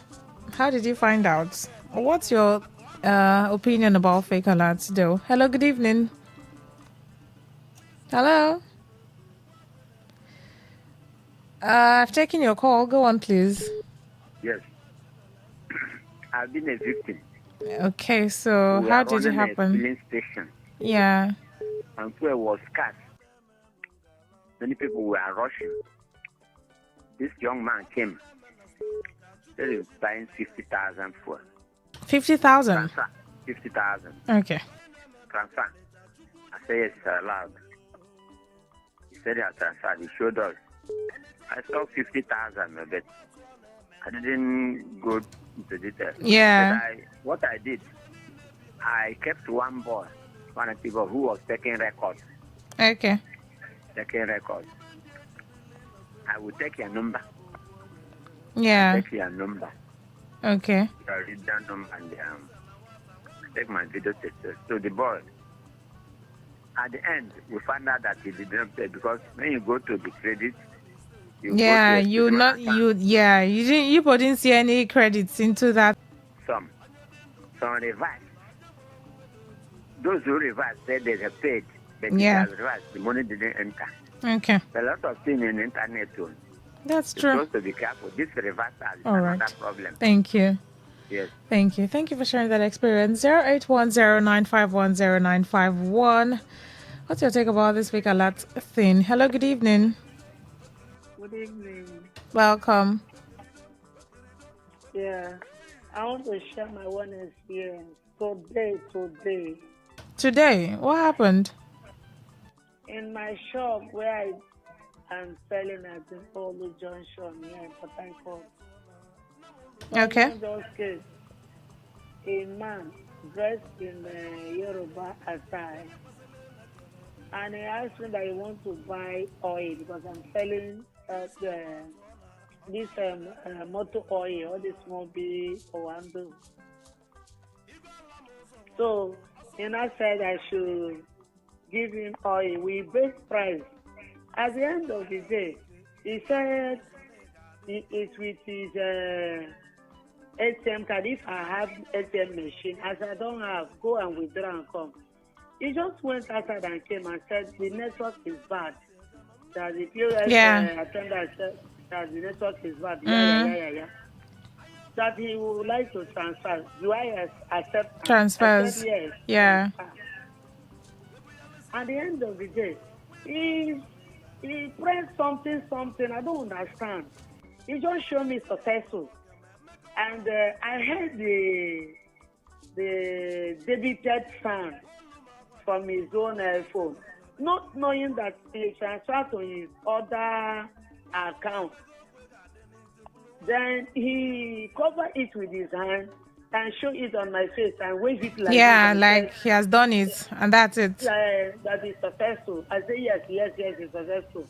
I packaged this my oil and gave he left. Yeah. I said, no, Oga, come and give me your number because I've not seen this alert. Yeah. I checked my app, it wasn't there. I checked my normal message, it didn't enter. I said, give me your number. He gave me his number. I said I should confirm if the number. I said, yes, he rang, I saw it. Little did I know that he did not do the transfer. So I waited for like 2 hours. I called the line. Yeah. He said, you have not seen it? I said, yes. He said, don't worry, hold on, it will come. And that's it, and he left? Ma? Did he leave, like when he was done with all of this back and forth?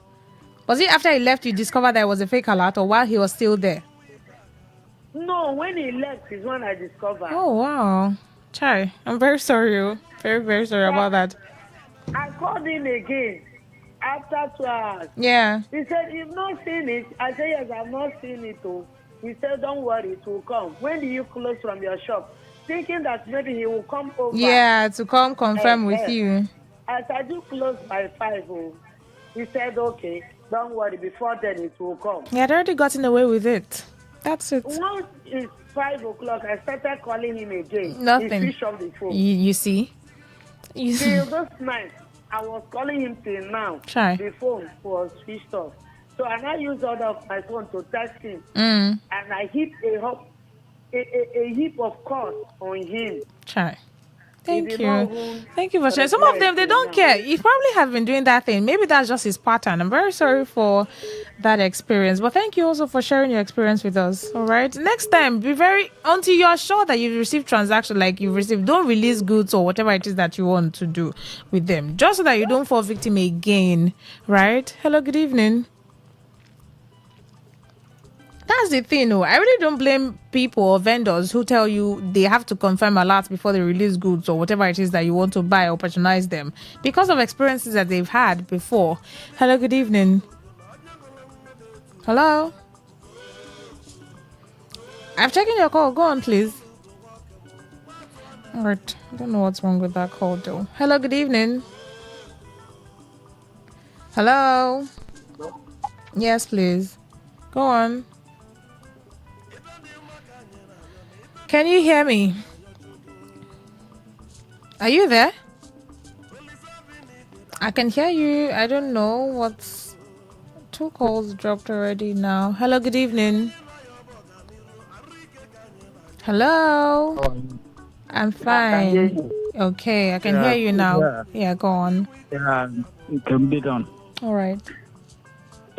First of all, I want to say congratulations to Arsenal Football Club for winning EPL. Hey.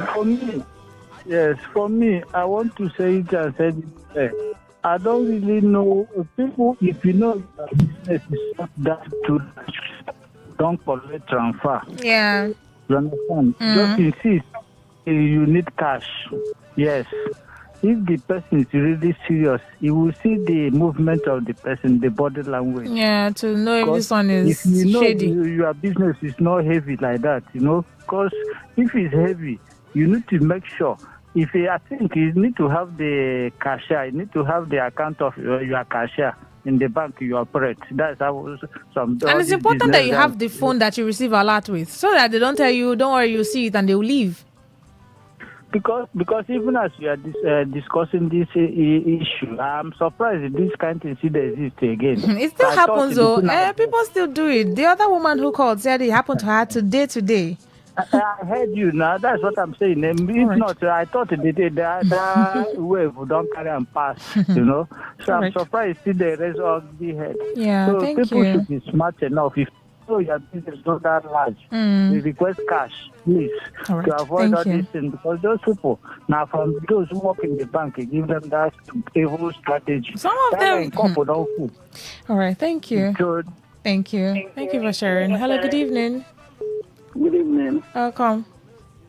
Thank you. I'm calling from Olorumemo. Okay, go on, please. Yeah, so myself, I've encountered that too. Okay. But my own is that the person really do a transfer to me. Okay. What happened is that the transfer did not tally with my balance. Oh, like you saw the transfer, but it didn't reflect in your balance. Yes, it didn't reflect in my balance.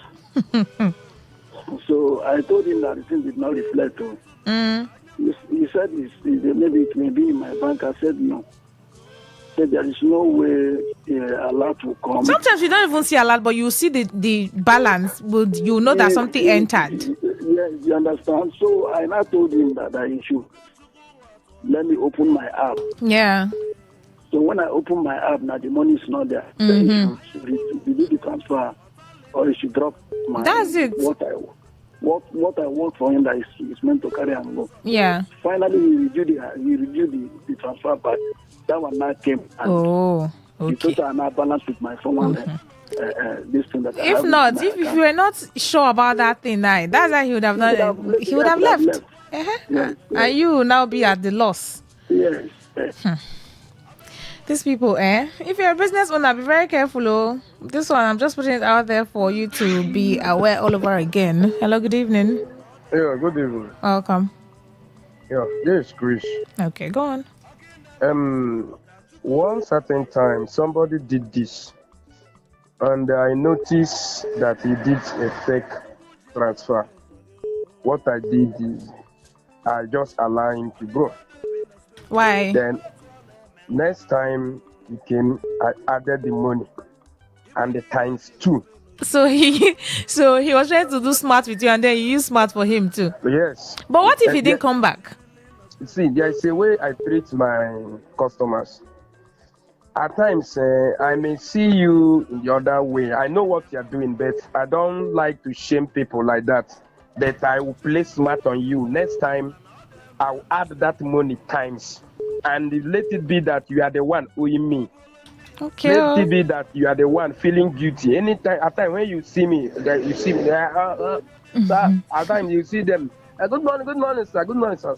Guilty conscience, I have already Abby. collected my money for No long. problem. All right. So, to me, that is not good. Yeah, that's the summary of it all. Now that you a grown-up man, you ask that person sit down until when I get the alert.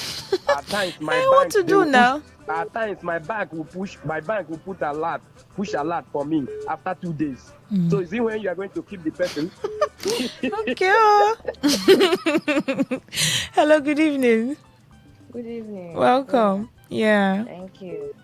And mine was, I was not duped anyway, but someone has given me what I bought on trust. Oh, on trust. okay. So I was trying to transfer and it did not go through. Yeah. So that was my first time of buying something from her. So she gave it to me on trust. I said I should give her my number. That was 2021. I still got home, called her. Yeah. She didn't even call me. I was one that called her and said, have you seen it? She said yes. That was how I started buying something from her. So sometimes if I come, she will remove some money from me, All right.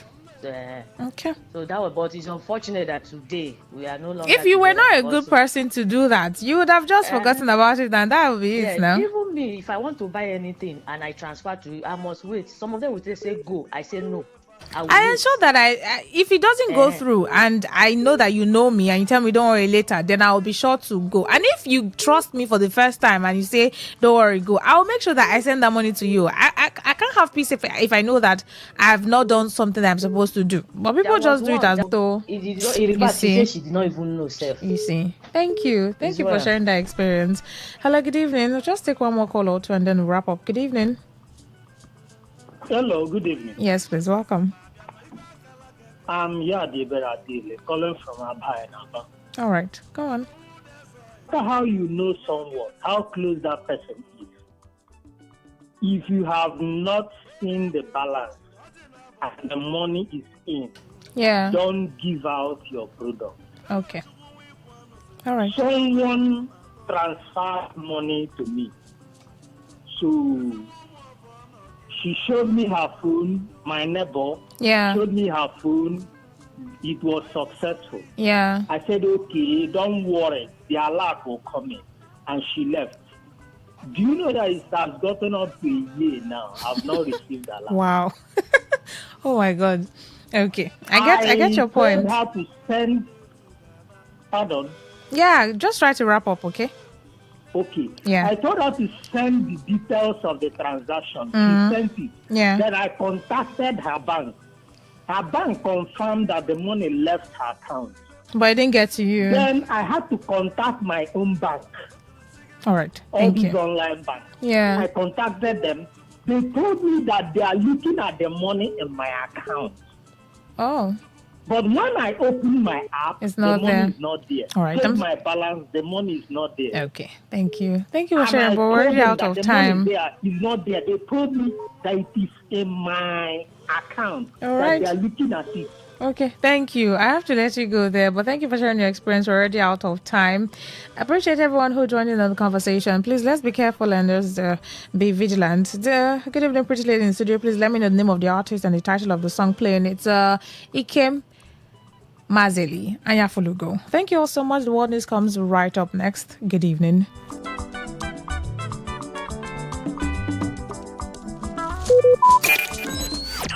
Talk radio. I listen to a lot of talk radio. 95.1 FM.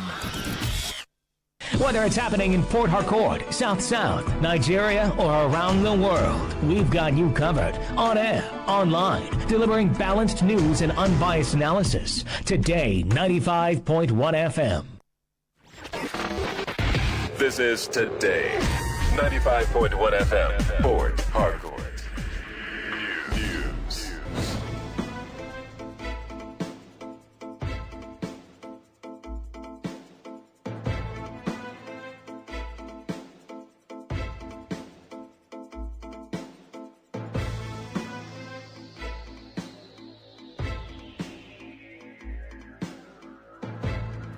A very good evening to you. This is the World News in your premium talk radio, Today 95.1 FM Port Harcourt. I'm Rona Agbara. First, the headlines. Former head of state Yakubu Gowon warns against do-or-die politics. PDP clears former President Goodluck Jonathan for 2027 presidential race. FIRC intensifies nationwide crackdown on fake diplomatic number plates. On the foreign scene, U.S. announces plan to increase Afrikaner refugee intake. Details shortly. Former head of state Yakubu Gowon has warned Nigeria's political class against the rising desperation in electoral contests, describing do-or-die politics and the failure to conduct credible elections even within parties as major threats to democratic stability. Urgently embrace free, fair and transparent elections while rejecting narratives that portray Nigeria as a failed state. He expressed confidence in Nigeria's resilience despite its challenges, recalling that the nation survived the civil war and subsequent crisis without collapsing. Gowon also criticized what he called the tendency to overcomplicate governance problems, urging leaders to focus on practical solutions and national unity as the country continues its democratic journey. The People's Democratic Party PDP screening committee has cleared former President Goodluck Jonathan to contest the party's presidential primary, granting him a waiver ahead of the exercise. The development was disclosed in Abuja by former Niger State Governor Babangida Aliyu, a member of the Tanimu Turaki-led PDP National Working Committee screening committee. Shortly after the screening session, the clearance comes amid internal party tensions with a faction reportedly backed by Oyo State Governor Seyi Makinde, earlier indicating that Jonathan would be screened as a presidential aspirant. The former president, however, was said not to have physically appeared for the screening despite expectations that he would submit his nomination form earlier in the week. The Defense Headquarters says no fewer than 175 ISIS-linked terrorists have been killed in ongoing joint counter-terrorism operations involving Nigeria troops and the United States Africa Command, AFRICOM, in the northeast. According to a statement by the Director of Defense Information, Major General Samaila Uba, the coordinated air and ground assaults launched days earlier have continued to degrade ISIS and ISWAP structures operating in the region, with multiple checkpoints, weapon caches, logistics hubs, and financial networks destroyed. The DHQ said several high-profile commanders, including Abu Bilal al-Munuki, were among those neutralized, describing the developments as a major setback to the group's operational capacity. It said the renewed offensive demonstrates sustained pressure on terrorist elements and a continued effort to deny them safe havens, stressing that joint operations with international partners will persist until insurgent threats are fully dismantled. The Economic and Financial Crimes Commission, EFCC, has arrested former Minister of Power, Saleh Maman, days after he was convicted in absentia for alleged diversion of over 33 billion naira meant for the Mambila Power Project and other electricity schemes. The EFCC chairman, Ola Lukoyede, who confirmed that Maman was arrested in Kaduna following intelligence-led surveillance operations, also disclosed that the former minister had been sentenced on 12 counts of corruption-related offences after being found guilty, but had initially evaded arrest until he was tracked down and apprehended. He noted that 2 other individuals were also arrested for allegedly harboring and shielding the convict. The EFCC said the arrest reinforces the government's anti-corruption stance and warned that anyone found guilty of diverting public funds would be held accountable, while also noting that investigations into additional properties linked to Maman are ongoing. The Federal Road Safety Corps, FRSC, has intensified a nationwide enforcement operation targeting the illegal use of fake diplomatic number plates across the country. In a statement signed by the River State Sector Commander, Francis Ajata, the Corps said its operative arrested several motorists in the state for using unauthorized vehicle plates during ongoing compliance checks. According to the statement, one suspect was apprehended for allegedly using a fake diplomatic plate with investigations indicating that the plate was not issued by the appropriate authorities and that the individual was neither a diplomat nor attached to any foreign mission in Nigeria.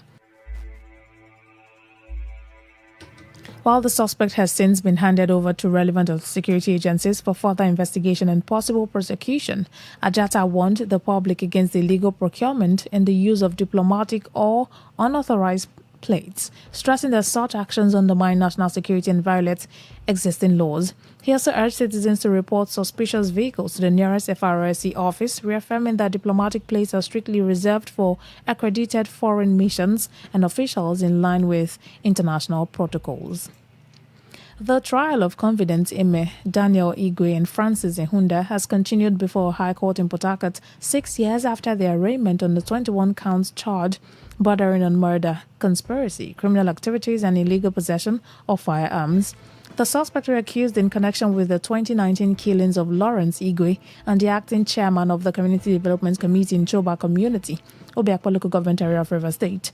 During proceedings, the paramount ruler of Choba Community, Raymond Okocha, told the court under cross-examination that he never attended any meeting where plans were allegedly made to kill anyone. The investigative police officer, Inspector Dennis, also testified that investigations revealed disagreements between rival youth groups within the community, including one allegedly backed by the traditional ruler. He acknowledged that although the killings occurred in 2019, full investigations only commenced in 2021, while maintaining that statements obtained during the probe linked the suspect, particularly the second defendant, to the crimes. Justice T.S. Oji subsequently adjourned the matter until June 9, 2026 for continuation of the prosecution's case. It might interest you to know that out of 7 prosecution witnesses, only the paramount ruler linked the youth president Francis Ehunda to the killings. A Port Harcourt-based constitutional and human rights lawyer, Tonye Sipoto Pepo, has described the recently concluded primaries of the All Progressives Congress APC for federal legislative positions as exposing major flaws in the implementation of the amended Electoral Act 2026. Sipoto Pepo, who spoke to Today FM's Priya Izogo, said the law, as currently implemented, gives political parties excessive powers to disqualify aspirants outside the constitutional grounds such as age falsification, criminal records, citizenship, and educational qualifications, warning that the situation could become a recipe for political chaos. He alleged that the APC screened out more than 150 aspirants during the primaries, triggering possible mass defections, and criticized the process as lacking due process after reports that some aspirants allegedly discovered their disqualification through Facebook posts rather than formal notification through letters or text messages. According to the legal practitioner, the Electoral Act does not empower parties to introduce additional disqualification criteria, loyalty tests, or alleged godfather vetoes, arguing that such actions may have contributed to protests by aggrieved aspirants during the screening process. Can't disqualify candidates for anything beyond what is in the Constitution, which is age, citizenship, education, or criminal record. But it also says run your primaries however your party guidelines say. In our own opinion, it is a recipe for chaos, which we are already saying. The party has screened out over 150 aspirants nationwide. In Benue, 30 petitions. In Rivers, 19. Same story in Castina and Jigawa. We're seeing resignations and mass defection. The party's own screening appeal chairman admitted that some aspirants found out that they were disqualified on Facebook, not by letter from the party, not by text from the party. Sipoto Pepo warned that while the APC may emerge victorious in future general elections, the party risks losing mandate through litigation arising from disputes instead of merely observing from the sidelines. He also stressed the need for clarification that aspirants retain the right to challenge disqualifications in court. Ultimately, the credibility of any general election begins with the credibility of party primaries that produce the candidates in the first place. So even in the direct primaries, we should have a situation where the party registers are credible and digitally verifiable. Electronic accreditation and transparent result management should become a mandatory requirement during party primaries. Also, INEC's monitoring powers need to be strengthened by law to ensure greater accountability.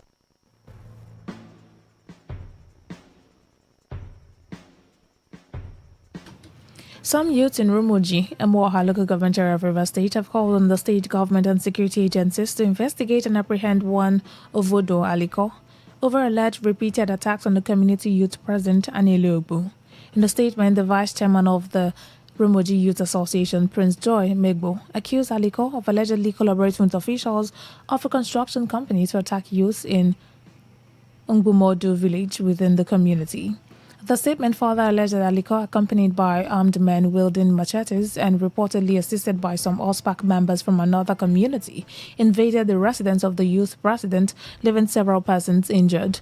The youth also questioned the alleged involvement and silence of the company over the incident. However, when contacted, Aliko denied all allegations, describing himself as a law-abiding citizen while urging Anile Ogbu to formally report the matter to security agencies for proper investigation.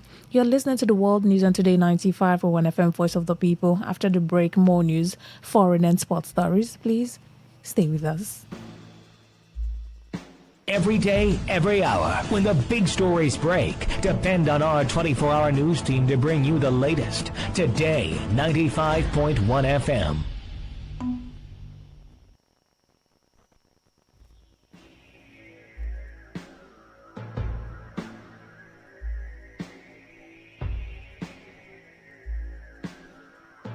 Thanks for staying with us now. The rest of our stories. A female corpse has been discovered along St. John Ogbogoro Road in Obiakpo local government area of River State after the woman reportedly collapsed while walking along the road on Monday night. Residents said the woman was later found lifeless in the area, raising concerns among people living within the community. A resident and pharmacy owner, simply identified as Chigozie, said residents woke up to discover the body after the woman reportedly slumped the previous night. He appealed to the relevant authorities to urgently evacuate the corpse, warning that leaving the remains within a residential environment for an extended period could pose serious health risk to residents. Probably the person died yesterday. So it's when we came out this morning and saw the person lying down there. So up like that this afternoon, the dead body here. So it's not like an insane person, to the best of my knowledge, unless if there's any underlying ailment or whatever. But it doesn't look like someone who is insane. Some youth in Port Harcourt have expressed concern over the increasing trend of young people recording and sharing explicit sexual content on social media and other online platforms.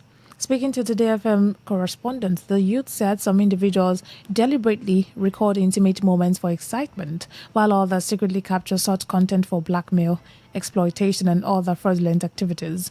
They also attributed the trend to the growing quest for online validation, popularity, and social media influence, noting that many young people share explicit materials to attract attention, followers, and recognition online. They, however, warned that such actions could damage reputations, relationships, and future opportunities, stressing that digital content can spread rapidly and remain permanently accessible on the internet. They further called for responsible use of smartphones and social media platforms, as well as increased public awareness on online privacy, digital safety, and the long-term consequences of exposing private content online. Young people nowadays, they film themselves having sex and post it online because they feel like it makes their sex life exciting, and it also feels like it's more arousing during sex. So they do these things in order to feel greater pleasure and to feel more excited when having sex with their partners. I also feel like some secretly video girls during sex in order to get a leverage or get a hold of these girls in order to use it for things like blackmail and other fraudulent activities. The of sex tape is just the dopamine or people wanting to show what they look like. It has nothing to do with the economy, just interesting with that. One of the disadvantages about it is that it could tarnish someone's image. Internet is something that it is being blueprinted, or it could be there for years.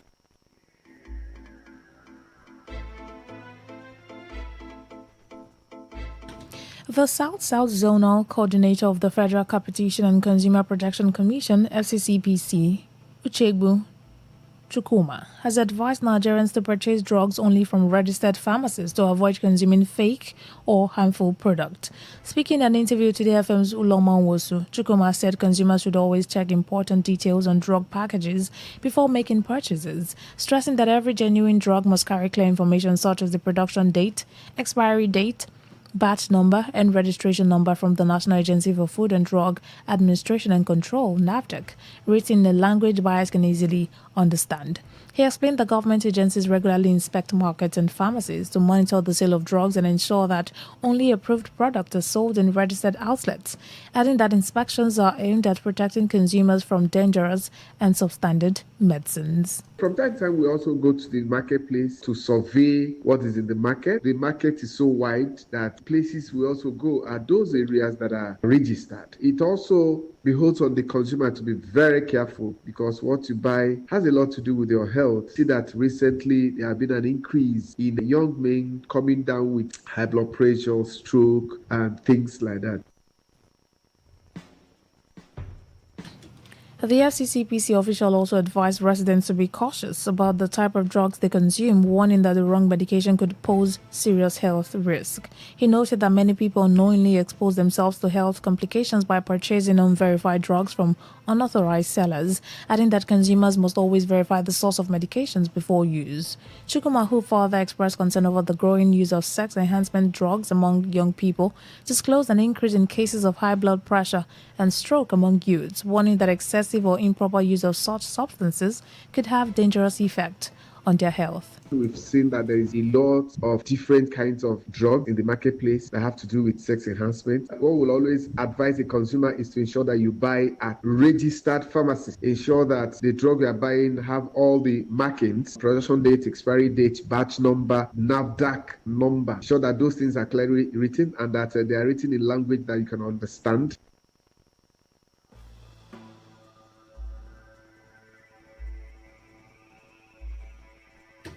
The chairman of the Nigerian Medical Association NMA River State Chapter, Dr. Desmond Tamunokuro, has called on the immediate provision for functional personal protective equipment and emergency nationwide retraining of healthcare workers on infection prevention and control, following the resurgence of Ebola virus disease in the Democratic Republic of Congo, DRC.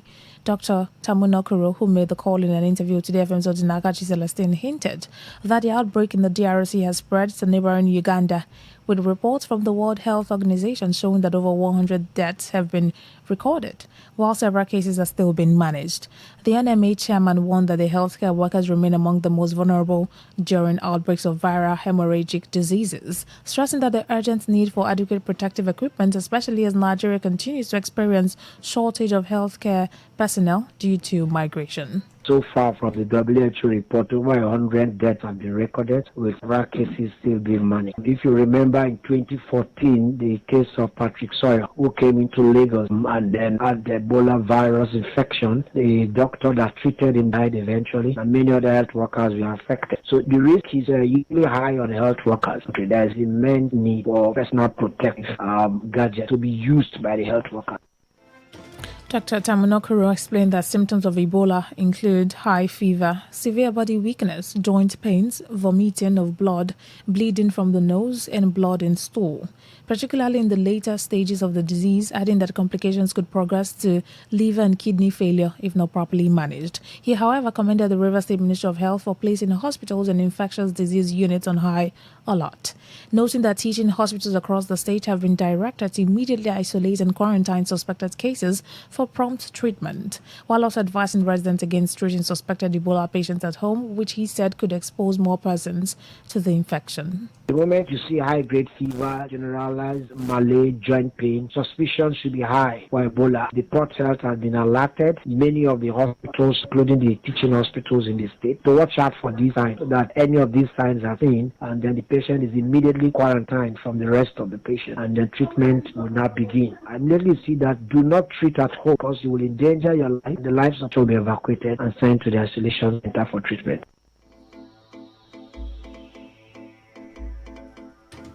River State Governor Siminalayi Fubara has described the Federal Education Sector Games, FEDUGAM, as a vital platform for promoting unity, teamwork, and collaboration within Nigeria's education sector.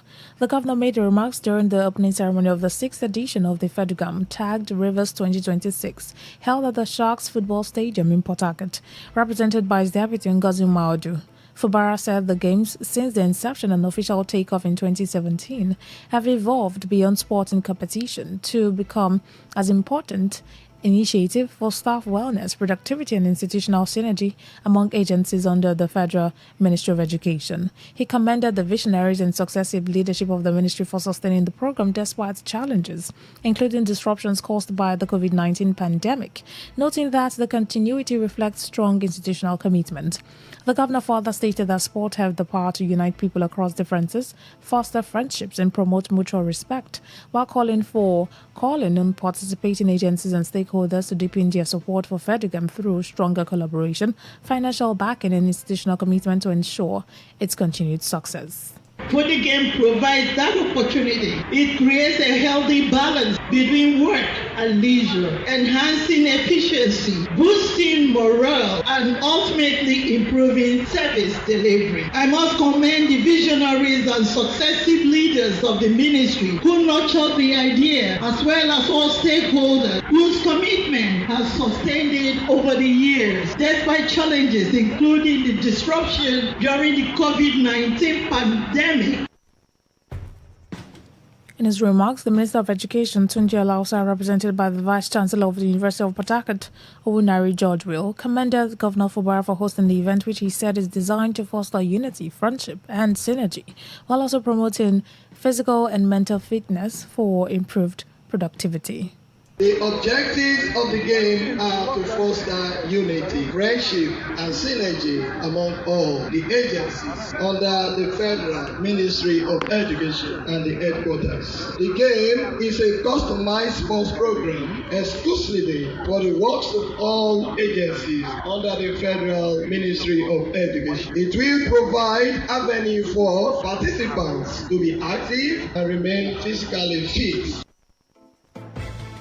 In her opening remarks, the chairman of the main organizing committee, Neji Nkiru Florence, also called for unity, friendship, and fair play among participants, stressing that the games are aimed at strengthening collaboration among education agencies while enhancing physical fitness and productivity. This event of the 6th edition of the annual Sports Fest, FEDUGAM Reverse 2026, is magnanimously hosted and sponsored by the amiable and sports-loving Executive Governor of Rivers State. This gesture is not only appreciated, but has the tendency to strengthen the bond between the national and subnational in the Nigerian space.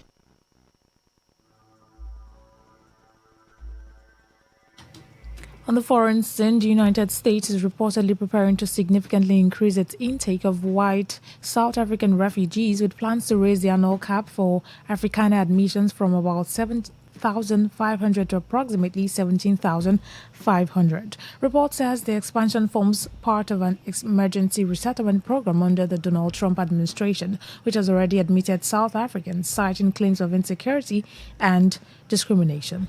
Supporters of the policy argue it responds to concern raised by some Afrikaner farming communities in South Africa over targeted violence, while critics says it departs from traditional refugee criteria focused on conflict-driven displacement rather than ethnicity.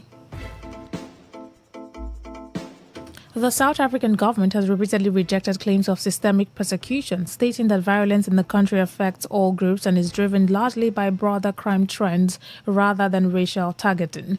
The reported expansion is expected to heighten diplomatic sensitivity between Washington and Pretoria and intensify global debate over refugee policy standards.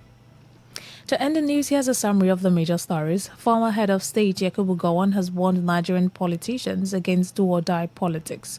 The PDP has cleared former President Goodluck Jonathan for the 2027 presidential race. We told you that the FRSC has intensified nationwide crackdown on fake diplomatic number plates. On the foreign scene, you also heard that U.S. has announced its plan to increase Afrikaner refugee intake. That was the news as edited by Stella Sasongo Okori. For comments and inquiries, please call 0818-389-2850. Send your emails to news@todayfmlive.com. You can read our stories on www.todayfmlive.com. On Facebook at Today95.1fm, on Instagram at TodayFM951, on X at TodayFM951. You can also join our YouTube live at Today95.1fm. I'm Rona Agbera. Thank you so much for listening. Good evening. Today's news, today's entertainment, today's sports, today's issues. Today on Today 95.1 FM, Port Harcourt. Hit the road, fill your drive. Ignite the vibe, stay locked. Today 95.1 FM, radio on the go.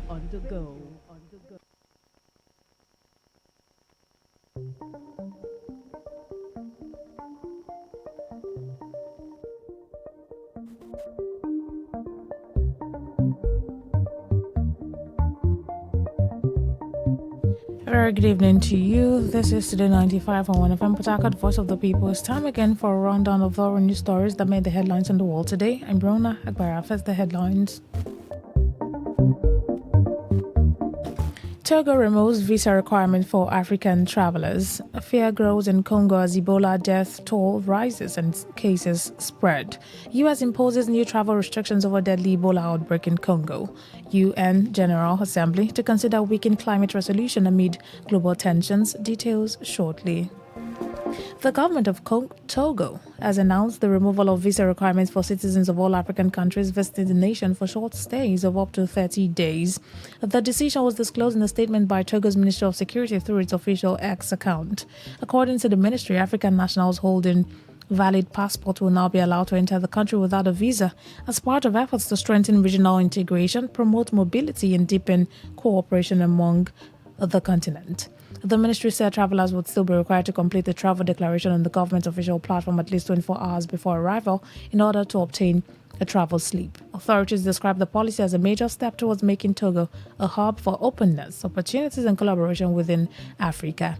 The development follows similar visa-free initiative introduced by Rwanda, while the federal government of Nigeria has also begun implementing a 30-day visa exemption policy for Rwandan citizens entering the country.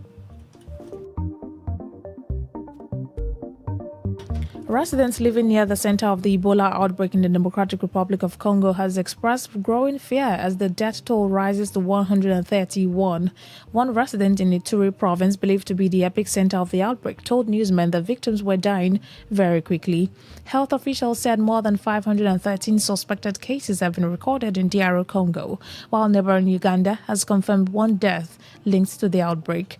A representative of the World Health Organization, Dr. Anne Ansia, warned that the virus may be spreading faster than earlier estimated, and investigations continue to uncover possible new cases in other areas. Meanwhile, a new study by the London-based MRC Center for Global Infectious Diseases Analysis suggests that there may have been significant underreporting, with the actual number of infections possibly exceeding 1,000. Residents fear said is spreading across affected communities, with many taking preventive measures such as regular hand washing, while also calling for greater access to protective supplies, including face masks. Transport operators in Kenya have suspended their nationwide strike after holding talks with the government over rising fuel prices. The operators said the suspension will remain in effect until next Tuesday to allow more time for negotiations with government officials. The strike, which entered its second day today, disrupted activities across Nairobi and other major cities, leaving roads deserted while businesses and schools remain closed. Authorities said at least 4 people were killed, 30 others injured, and more than 700 arrested during Monday's protests linked to industrial action.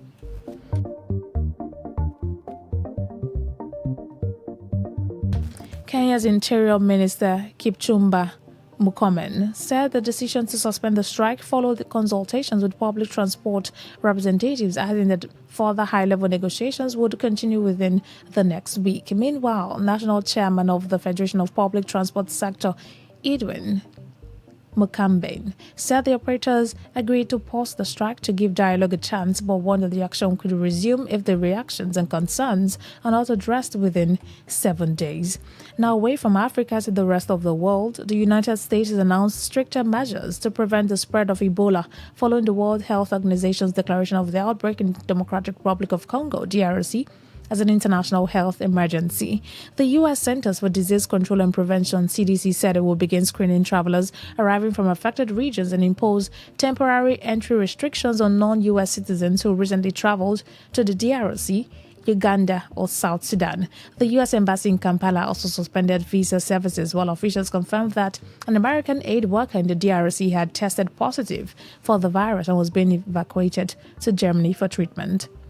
Health authorities says the current outbreak has caused at least 91 suspected deaths and around 350 suspected infections, with women accounting for more than 60% of the cases. President Donald Trump says the United States has prepared a major military assault on Iran, but decided to hold back amid renewed hopes for a diplomatic agreement to end the conflict. Trump disclosed that leaders of Qatar, Saudi Arabia, and the United Arab Emirates urged Washington to delay the planned strike as serious negotiations were ongoing. In a post on his social media platform, Trump said the U.S. military remained on standby to launch a full large-scale assault if talks failed to produce an acceptable deal. Speaking later at the White House, he expressed optimism that diplomacy could prevent further escalation, saying there was a very good chance both sides could reach an agreement without military action. Iran confirmed indirect exchanges with Washington through mediation efforts involving Pakistan, while insisting on the release of frozen assets, the lifting of sanctions, and reparations linked to the war.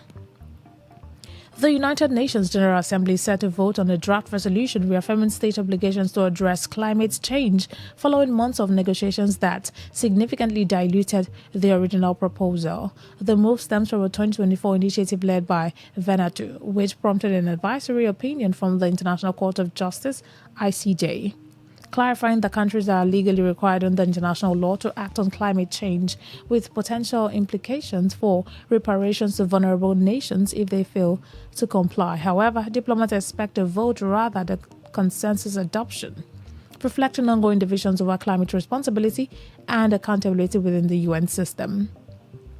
Iran has announced the formation of a new body, the Persian Gulf Strait Authority (PGSA), to manage operations in the Strait of Hormuz, a key global shipping route that Tehran has effectively restricted amid ongoing tensions with the United States and Israel. According to the Supreme National Security Council, the new authority will provide real-time updates on operation in the strait. The move comes after months of disruption in the waterway following the outbreak of conflict on February 28, which led Iran to significantly limit maritime traffic through the strait, a route that typically handles about a fifth of the global oil and liquefied natural gas shipments. Spanish police have arrested a 25-year-old man suspected of killing his parents and injuring 4 others in a mass shooting in the southern town of El Ejido near Almeria. Authorities said the shooting happened around 11 o'clock Monday night, leaving 4 people, including 2 children, seriously injured and currently receiving treatment in hospital.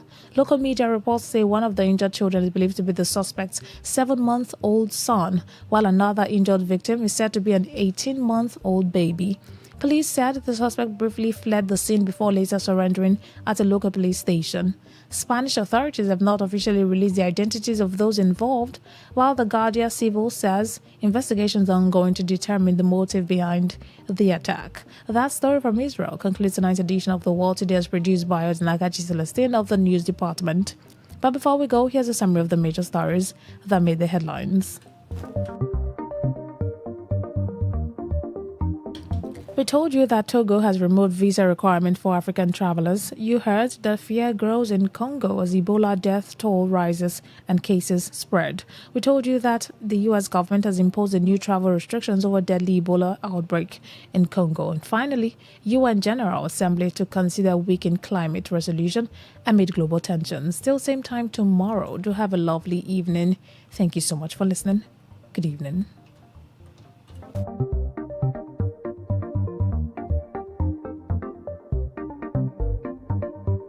Today's news, today's entertainment, today's sports, today's issues. Today on Today95.1 FM, Port Harcourt.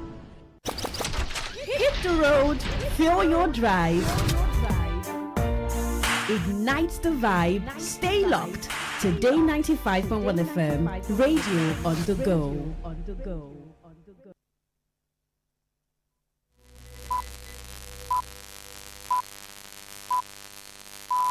BBC World Service. I'm Nkechi Obona in Nairobi with Focus on Africa. A rare strain of the Ebola virus has caused over 130 deaths in the Democratic Republic of Congo. We speak to the World Health Organization on how they are tracing possible contacts. So if you are dealing like with Ebola, the incubation period is 21 days. So you have to check on them daily for 21 days. And if they complete that 21 days without developing any symptom, then they are no longer a contact. And with rising global fuel supply shortages, billionaire businessman Tony Elumelu says Africa must invest in its own energy, future and infrastructure. We go in depth in the conversation. We have realized that we need to cater for our needs on the continent. Africa, we have massive resource endowment. That's all on the BBC Tonight in Focus. First, the news. BBC News with Moira Alderson.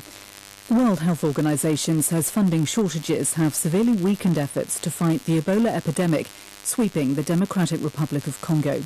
The agency's representative in the country said limited surveillance and testing had slowed the response to the original outbreak in Ituri province. Anne Ansia said funding for the humanitarian health sector and sanitation had decreased by around 70%. The financing for water and sanitation, which is also extremely important, has decreased by 73% over a year. So imagine, the impact is tremendous, but we want to keep talking, we want to keep exchanging information, and we want to collaborate for the sake of the population of the Republic Democratic of Congo, and it is what we are doing. Israel's far-right finance minister Bezalel Smotrich says he's been told the International Criminal Court has requested an arrest warrant against him. He did not say what accusations he faces, and the ICC has not yet commented. Mr. Smotrich called the move a declaration of war and said he would fight back with a vengeance. A nationwide transport strike in Kenya called to protest a hike in fuel prices has been suspended for 1 week to allow for further negotiations between the government and transport operators. Officials say the suspension was necessary to reduce widespread disruption that had entered its second day, leaving many towns and city centres deserted. Late-night negotiations on Monday ended in stalemate. Richard Kagoe is in Nairobi. On the 14th of May, the price of diesel increased by nearly 50%. That's quite significant, and because there had been another review which marginally increased the price of fuel in the month of April. And so this has really caused a lot of anxiety amongst consumers, because you're seeing a rise in the cost of basic commodities, and especially for transport. Largely, transport across Kenya is run and operated by private investors. People have really taken quite a bit of a hit, and so it's really pushed the cost of living significantly higher. Britain's Foreign Minister has warned tens of millions of people face hunger because of the ongoing closure of the Strait of Hormuz. Yvette Cooper told an aid conference in London urgent global pressure was needed to get fertiliser and fuel moving through the entrance to the Gulf. Without this, she said, there was the threat of a global food crisis, with developing countries paying the highest price. The World Food Programme has warned some 45 million people in the global south are at risk of being pushed into acute hunger this year. The world risks sleepwalking into a global food crisis. And we cannot risk tens of millions of people going hungry because Iran has hijacked an international shipping lane. You're listening to the latest world news from the BBC. Police investigating a deadly fire at a block of flats in London 9 years ago say they'll ask prosecutors to consider charging up to 57 individuals and 20 companies with criminal offences. Detectives say they've gathered strong evidence to present to the Crown Prosecution Service. Tom Simons outlines the charges. The police are looking at corporate manslaughter, individual gross negligence manslaughter. They're looking at fraud. They're looking at breaches of the Health and Safety at Work Act, which can be quite a serious offence as well, and misconduct in public office. But the final decision will be for the Crown Prosecution Service, which has to consider whether there's enough evidence to charge and whether it's in the public interest to send people to the criminal court for what happened on that night. Now, all this is going to take more time. The CPS process is likely to take another year from this June, taking it to 10 years since the fire. Police in Catalonia have arrested the son of the Spanish retail magnate Isaac Andic. as they investigate his death 18 months ago. Isaac Andik, the founder of the Mango Fashion Group, died aged 71 after falling more than 100 metres during a hike in mountains near Barcelona. Jonathan Andik, who was with him at the time, is now suspected of possible homicide. He's always said it was an accident. Thailand is drastically cutting the length of time tourists from more than 90 countries can stay without a visa in an effort to curb crime. Under previous rules, travellers were able to visit for up to 60 days without a visa. The new visa-free duration will now be decided on a country-by-country basis, with most foreign nationals granted stays of up to 30 days. An animal park in southeast England is hailing the birth of 4 Sumatran tiger cubs as a milestone in the conservation of the highly endangered species. Keepers at Howlett's Wild Animal Park say the cubs are healthy, fluffy and doing well. That's the latest world news from the BBC.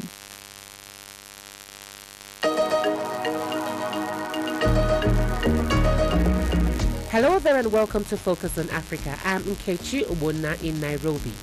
In the Democratic Republic of Congo, a new Ebola outbreak has been declared an international emergency by the WHO as contact tracing efforts are intensified. But how does contact tracing actually work? When you identify them, numbers, contact listing all the people in the different settings, at home, at church, at school, in the hospital, the market they visited, and then after that, you start monitoring them. So you monitor them on a daily basis for the incubation period of the disease. And as the US-Israel war with Iran continues, African countries are feeling the weight of rising fuel prices. Nigerian billionaire businessman Tony Elumelu talks about the continent's energy challenges, infrastructure gaps, and the urgent need for more investment in trade and power. So if in the 21st century we have realized now that we must operate refineries on the continent, either owned by Africans like Dangote or by foreigners. For me, what's important is let's have the investment on the continent, let us process our raw material on the continent, let us create local value addition for our people so that we can engage our young ones, create economic opportunities for all.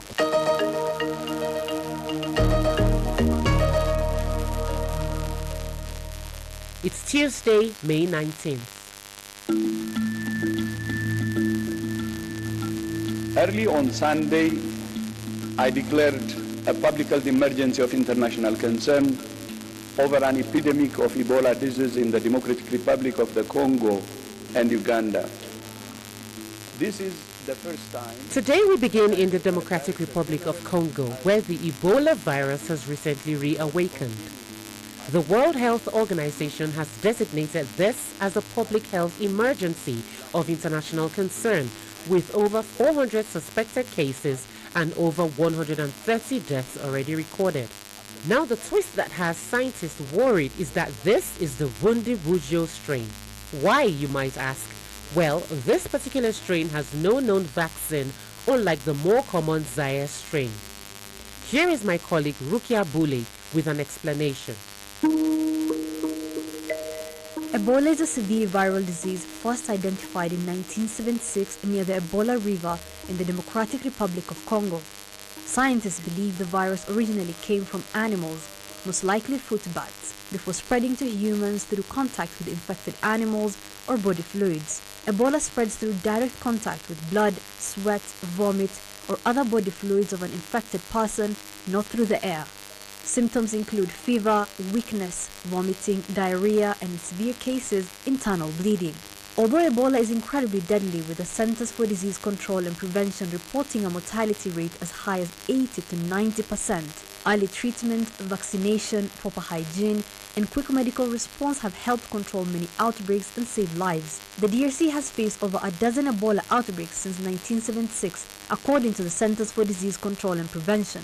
The current outbreak marks the country's 17th since then, coming only months after a previous outbreak between September to December 2025, with 64 reported cases and 45 reported deaths. It's also the largest since a previous outbreak in the Ituri province and North Kivu province led to over 2,200 deaths in 2018 and 2019. Notably, previous outbreaks were caused by the Ebola Zaire strains of the virus, for which public health officials have approved vaccines. The head of the World Health Organization, Tedros Ghebreyesus, says he is deeply concerned at the speed and scale of the Ebola epidemic in Central Africa. Beyond the headlines, we've been receiving questions from you regarding the Ebola virus. So I called up Dr. Patrick Otim, who is the Epidemics and Humanitarian Crisis Response Manager at the World Health Organization, to give us some answers.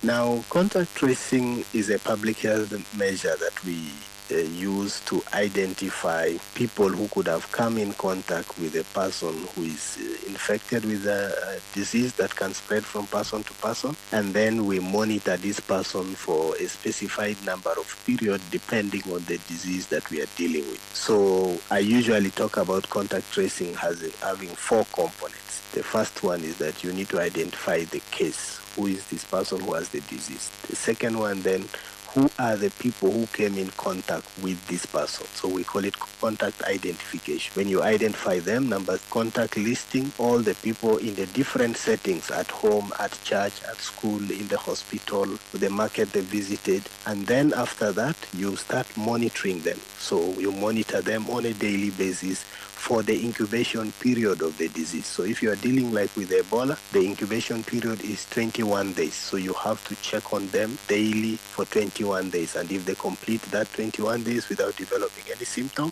then they are no longer a contact. If they develop any symptom, you must identify that quickly and then take them very fast to a treatment facility where they will be safely managed. Now, Dr. Patrick, is this contact tracing different for every disease? Does every disease have its own method or mechanisms required for contact tracing? No, the method of all the contact tracing for all the diseases is really the same steps that I have described. However, the intensity will differ, will depend on the disease, and the duration will depend on the disease. Right. Now, Dr. Otim, how fast is it being traced, and is it a fast-paced spreading disease, talking about Ebola? Yes, Ebola is a fast-spreading disease, but of course the main mode of spread is through contact, so it is not something that is moving through the air. It is something that you get by coming in contact with either the person who has the disease or materials, what we call fomite transmission. If the clothes they were vomiting on, if you are washing it, so you come in close contact with their surrounding, their beddings. But the spread is mainly through contact. So the human interaction is very complex. In a single 24 hours, someone can move in so many places and come in contact with so many people. So it's always a race against time to be able to identify all these people, to monitor them. Now, Dr. Otim, you mentioned earlier that you're using mobile phones for fighting Ebola. How is that coming into play, and what other way is technology helping in the fight against Ebola?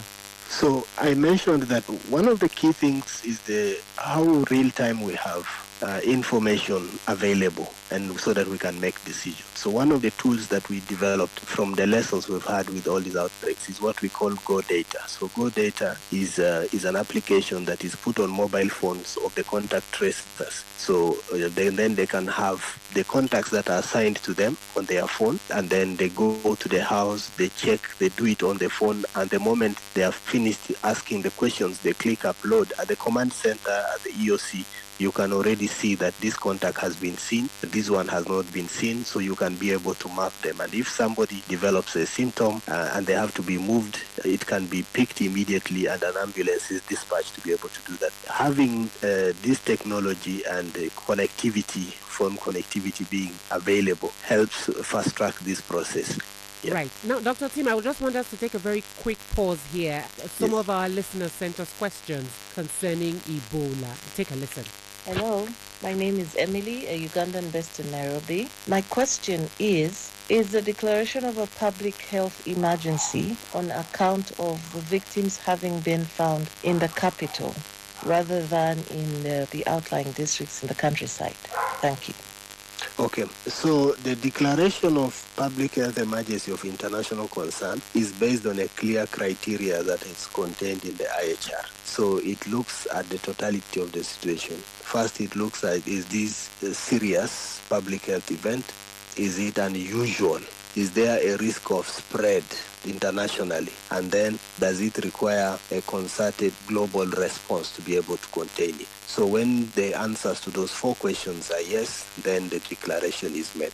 And by IHR, what do we mean, Dr. Otim, very quickly? So it's an international health regulation. It's a set of regulations that govern public health. It was adopted by all the member states in 2005. It is what that helps guide member states on how to prepare, detect, and respond to public health emergencies without interrupting trade and travel.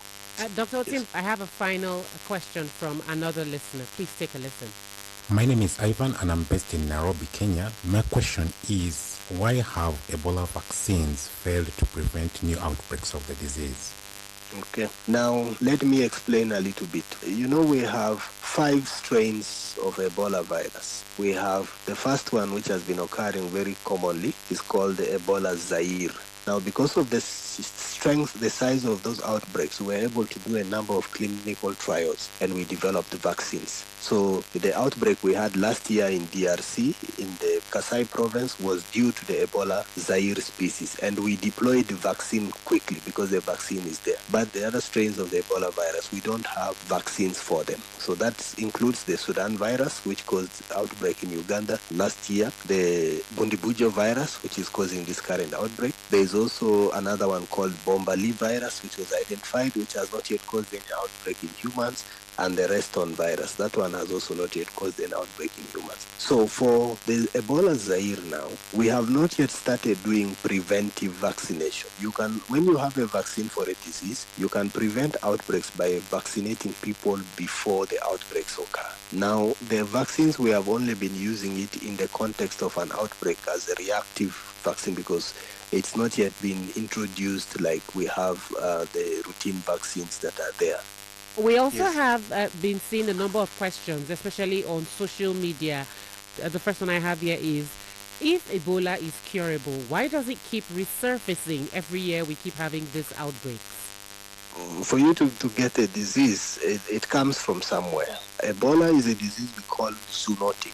Zoonotic means that it starts from animals and jumps to humans. Now, there are specific animals that are reservoirs, some mammals, some like bats, the fruit-eating bats, which are reservoirs of this virus for Ebola. Now, as long as we have human-animal interaction, and we are increasingly encroaching on the habitats of the animals because the population is increasing, and that's where we pick these viruses from.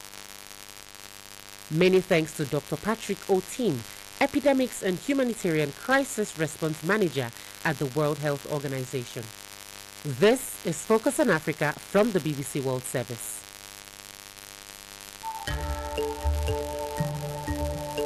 As tensions in the Middle East raise fresh concerns about global fuel supplies and rising energy prices, attention is turning to how vulnerable African economies are reacting to these shocks. In Nigeria, small businesses are already feeling the strain.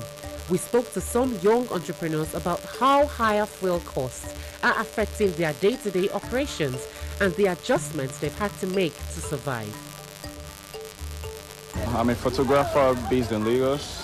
My staff have been complaining about the rising cost of transportation, and as the owner of the company, I've had to consider reducing the amount of time they come to work from 5 days to 4 days, or increase the amount of money they get, like a transport stipend, just to cushion the effect on them. Honestly, I would say the recent rise in fuel prices following the war in Iran has really affected me badly. I'm spending a lot more on fuel now, especially since I depend on generators to run my business because power supply isn't stable. Because of this, I even have to reduce how often I produce and try to work only when it's absolutely necessary, just so I can manage costs. It has also affected my deliveries. Dispatch riders have increased their prices, and moving goods around is now very, very difficult. Sometimes I even have to absorb part of the delivery cost so customers don't have to feel the full impact. But this also reduces my profits. In some cases, I now batch delivered together or delay them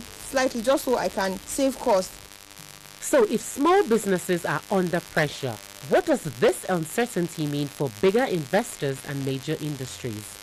Nigerian businessman and philanthropist Tony Elumelu says The moment should serve as a wake-up call for African countries to invest more in their own energy security and infrastructure.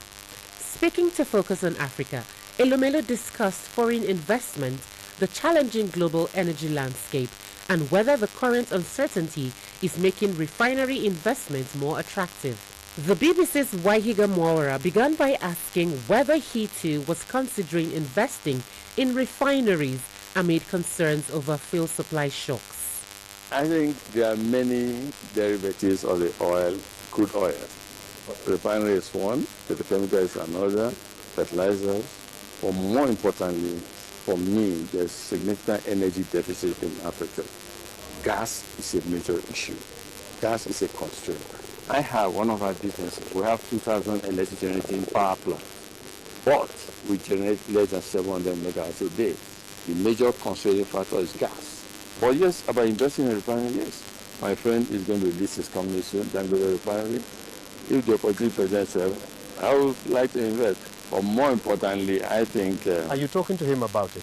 Some of Africa's billionaires need to work together to move development faster. No, we do. 2 days ago, Alika and I were discussing about massive investment in the power sector.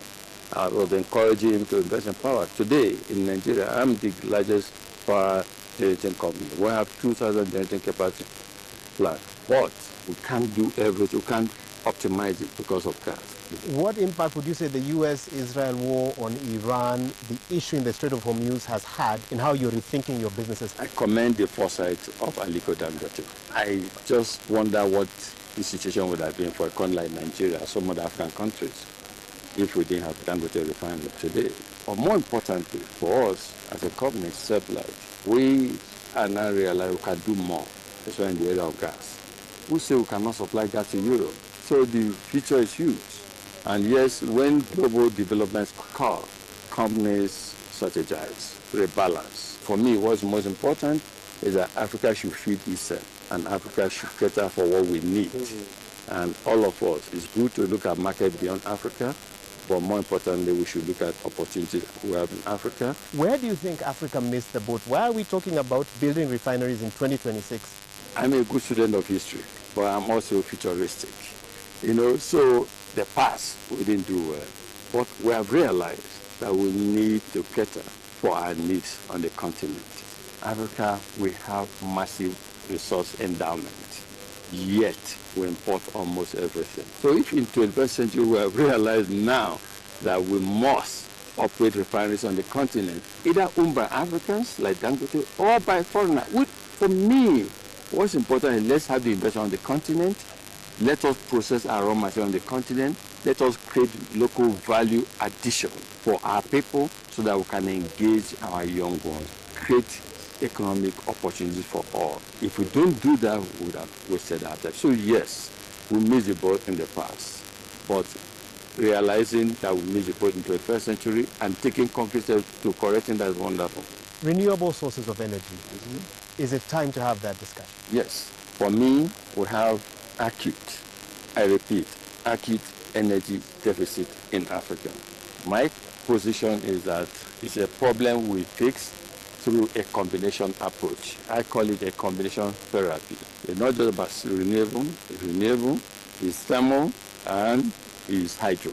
Let us bring all together. You support those despite your heavy investment in carbon-based fuels and energy sources?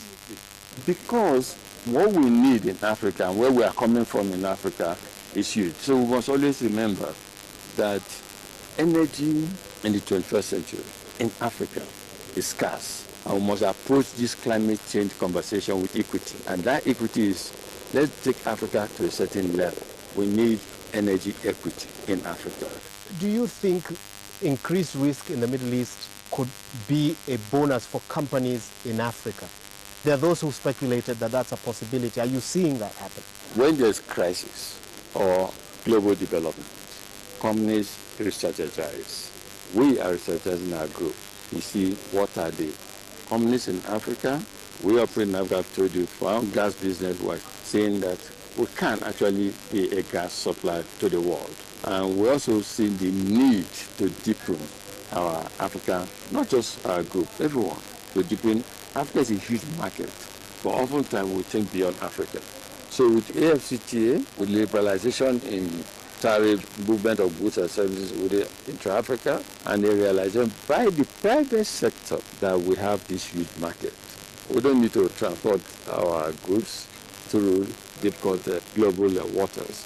We can serve within, but you can't serve within your continent if you don't have massive transportation system. I mean, I know your businesses operate globally beyond Nigeria, but Nigeria, I believe, is where you began. What has it been like operating in a business environment where a lot of the headlines this year have focused on the security situation in Nigeria? Has that affected your business? Is that something, as a business leader, I think you even sat on Tinubu's Economic Advisory Committee at some point. Is that a discussion you've been having with the leadership? Yeah, I'm on the President Economic Council. Insecurity is a threat to everyone and business everywhere. But the truth is, since 2023, there's been significant improvement. There's room for more but significant improvement. We're investing in Nigeria. I told you, we just invested significant over $500 million to acquire. So the incidents have not scared you away from further investment? No, Nigeria is a huge country, massive in geography and massive in population. So the land mass is huge, the population is huge. We do business. In one of my businesses, I'm the chairman of United Bank for Africa. We have close to over 700 branches in Nigeria. We operate every day.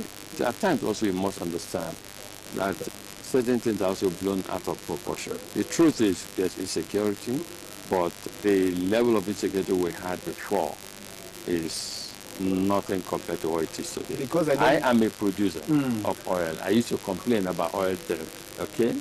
But today, I don't have oil theft. Oil theft? No.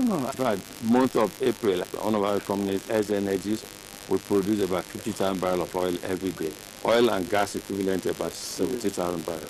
There was a month in 2022 we lost 97% of our production. So, I mean, it can only encourage us to invest more. What's that one word of advice you'd have for the government of Nigeria? With improvement in electricity, you face insecurity. With improvement in electricity, you address unemployment. With improvement in electricity, you industrialize Nigeria. You feed your people. So I think access to electricity is the single most critical thing we need to face. And I'm happy President Bola Ahmed Tinubu has just made some bold moves that we should see with improvement in that sector. The BBC's Wahiga Moara there in conversation with Tony Elumelu, Nigerian billionaire businessman and philanthropist. And that's it on Focus on Africa today. Now, some of you have sent us messages on WhatsApp. We have Dibanji01 from Nigeria. Thank you so much for your message and encouragement. Dr. Osadolo from Cameroon shared his view on Africans saving themselves and not expecting someone else to do that. Also, Pedro from Gambia shared his perspective on China-Africa trade. You can listen to our coverage of the France-Africa Summit last week wherever you get your podcast from. Should you want to speak with us, send us a WhatsApp message on +254 791 269 243 or email us on focusonafrica@bbc.co.uk. You can also leave a message on social media with the handle @BBC Africa or my handle @IamNkechi Nna, and that's with double N. Today's episode was produced by Kigante Shumba, Bella Twini, and Rukia Bule in Nairobi. Charles Gitonga was the senior journalist in charge, and David Kenyon Jui, the technical producer. Our editors are Priya Sipi and Mariam Abdullah. I am Nkechi Ubunna, and I'll speak